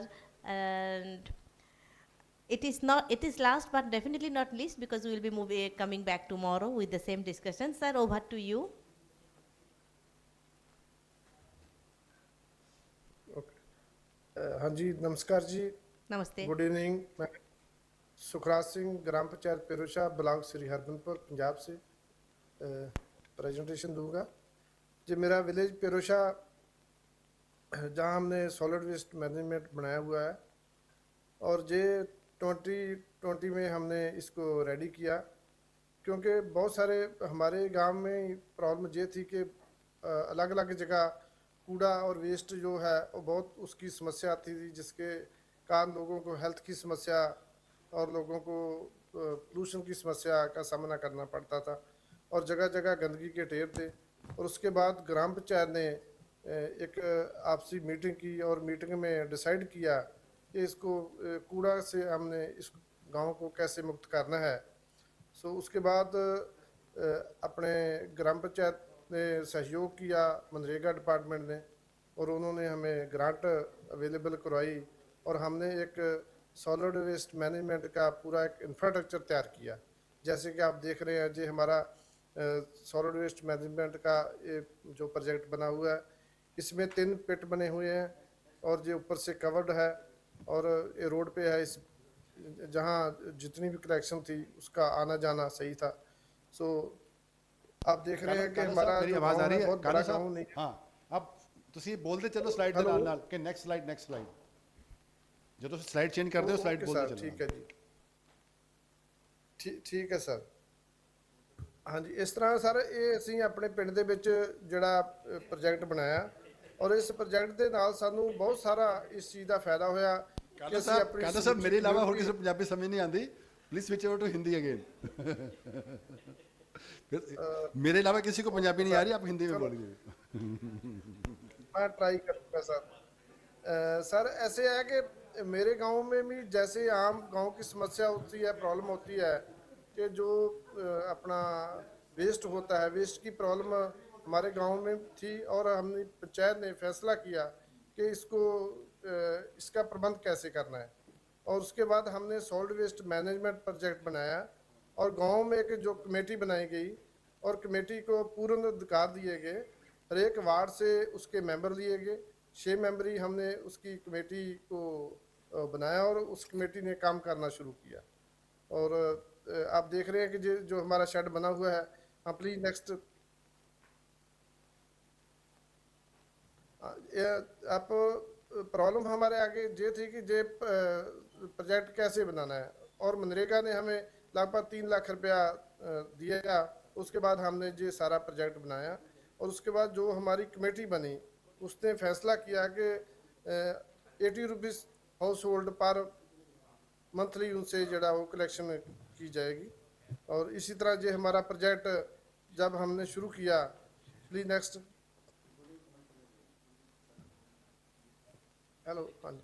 और सभी मेंबरों ने एकत्र होकर एक committee बनाई गई, 6 member committee बनाई गई. और उस कमेटी का रोल ये था कि हर एक गांव में अपने वार्ड में सभी लोगों को अवेयर करना कि ये जो वेस्ट है हमारा उसको सेग्रीगेट कैसे करना. क्योंकि गांव में सबसे ज़्यादा बड़ी समस्या घरों से यही आती है कि वेस्ट को सेग्रीगेट नहीं किया जाता. सेग्रीगेट ना करने के कारण उसकी आगे उसको कौन सी पिट में डालना है, बहुत सारी समस्या आती है. और हमारी कम्युनिटी ने भी इसमें बहुत सारा सहयोग दिया और मॉनिटरिंग की. और जितने भी हमारे मेंबर थे उनको बढ़िया क्लियर हदायतें थी कि आपने जो पूर्ण सहयोग करना है. और सभी घरों में जितनी भी हमारी महिलाएं थी उनकी ड्यूटी फिक्स की कि जितना भी आपका वेस्ट है, चाहे वो वेट है चाहे वो ड्राई है, उसको सेग्रीगेट करके ही वेस्ट कलेक्टर को देना है.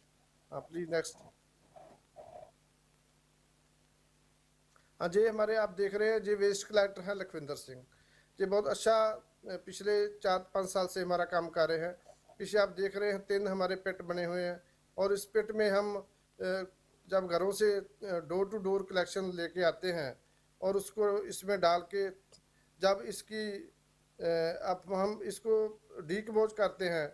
और डीकम्पोज में क्या है कि इसमें पानी डालते हैं, पानी के डाल के डीकम्पोज करके इसको ऊपर से लगभग 3 महीने में हमारी ये खाद रेडी हो जाती है. उसके बाद हम इसकी पैकिंग करते हैं. पैकिंग करने के बाद हम इसको सेल करते हैं. हमारा 10 kg का बैग जो है 100 का हम उसको सेल करते हैं. सो इस तरह से हमारा ये प्लांट बहुत अच्छे ढंग से चल रहा है. Please next. हाँ जी, आप जैसे देख रहे हैं जी हमारी पैकिंग ये 3 किलो की है और ऐसे ही हमारे 10 किलो की पैकिंग भी है. जी छोटी पैकिंग है और इससे बड़ी जो है 10 kg की पैकिंग है.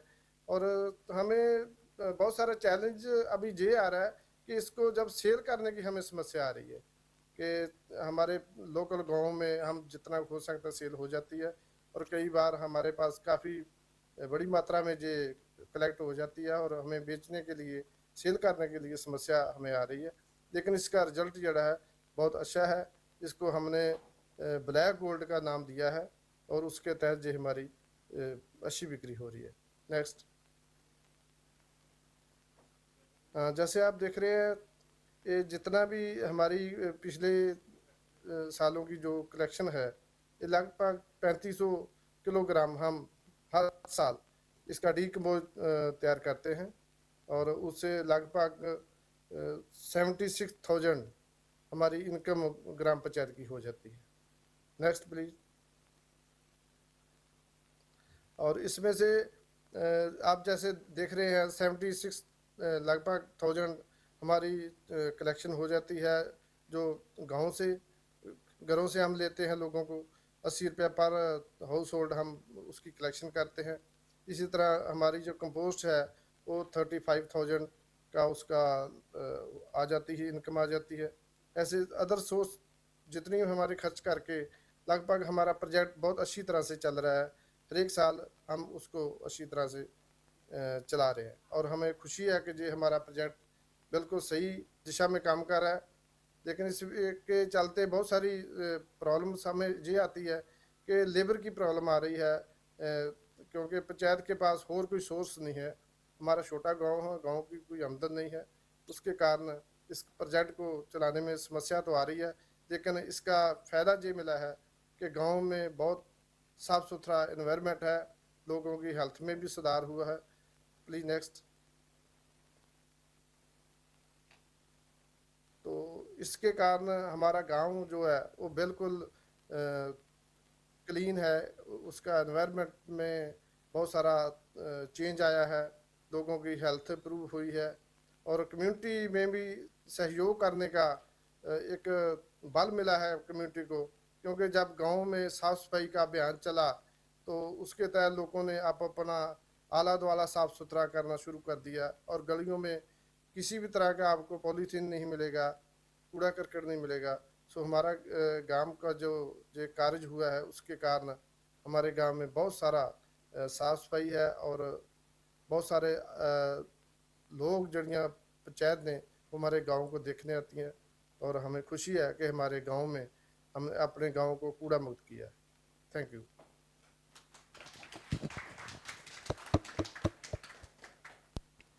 Thank you so much sir, आपका जो काम हो रहा है हो सो उस हमारे साथ शेयर करने के लिए।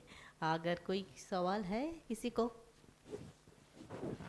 ओके, सो अब Janardan please.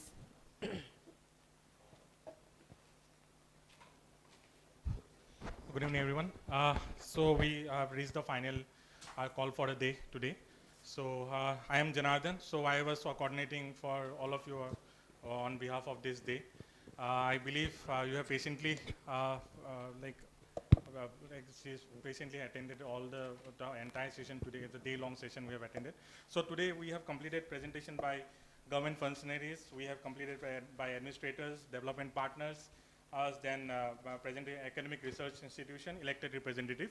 Tomorrow in the morning we'll start at 9:30, sharp 9:30, and they will start from the NGOs working on field. Then after there will be by industry partners.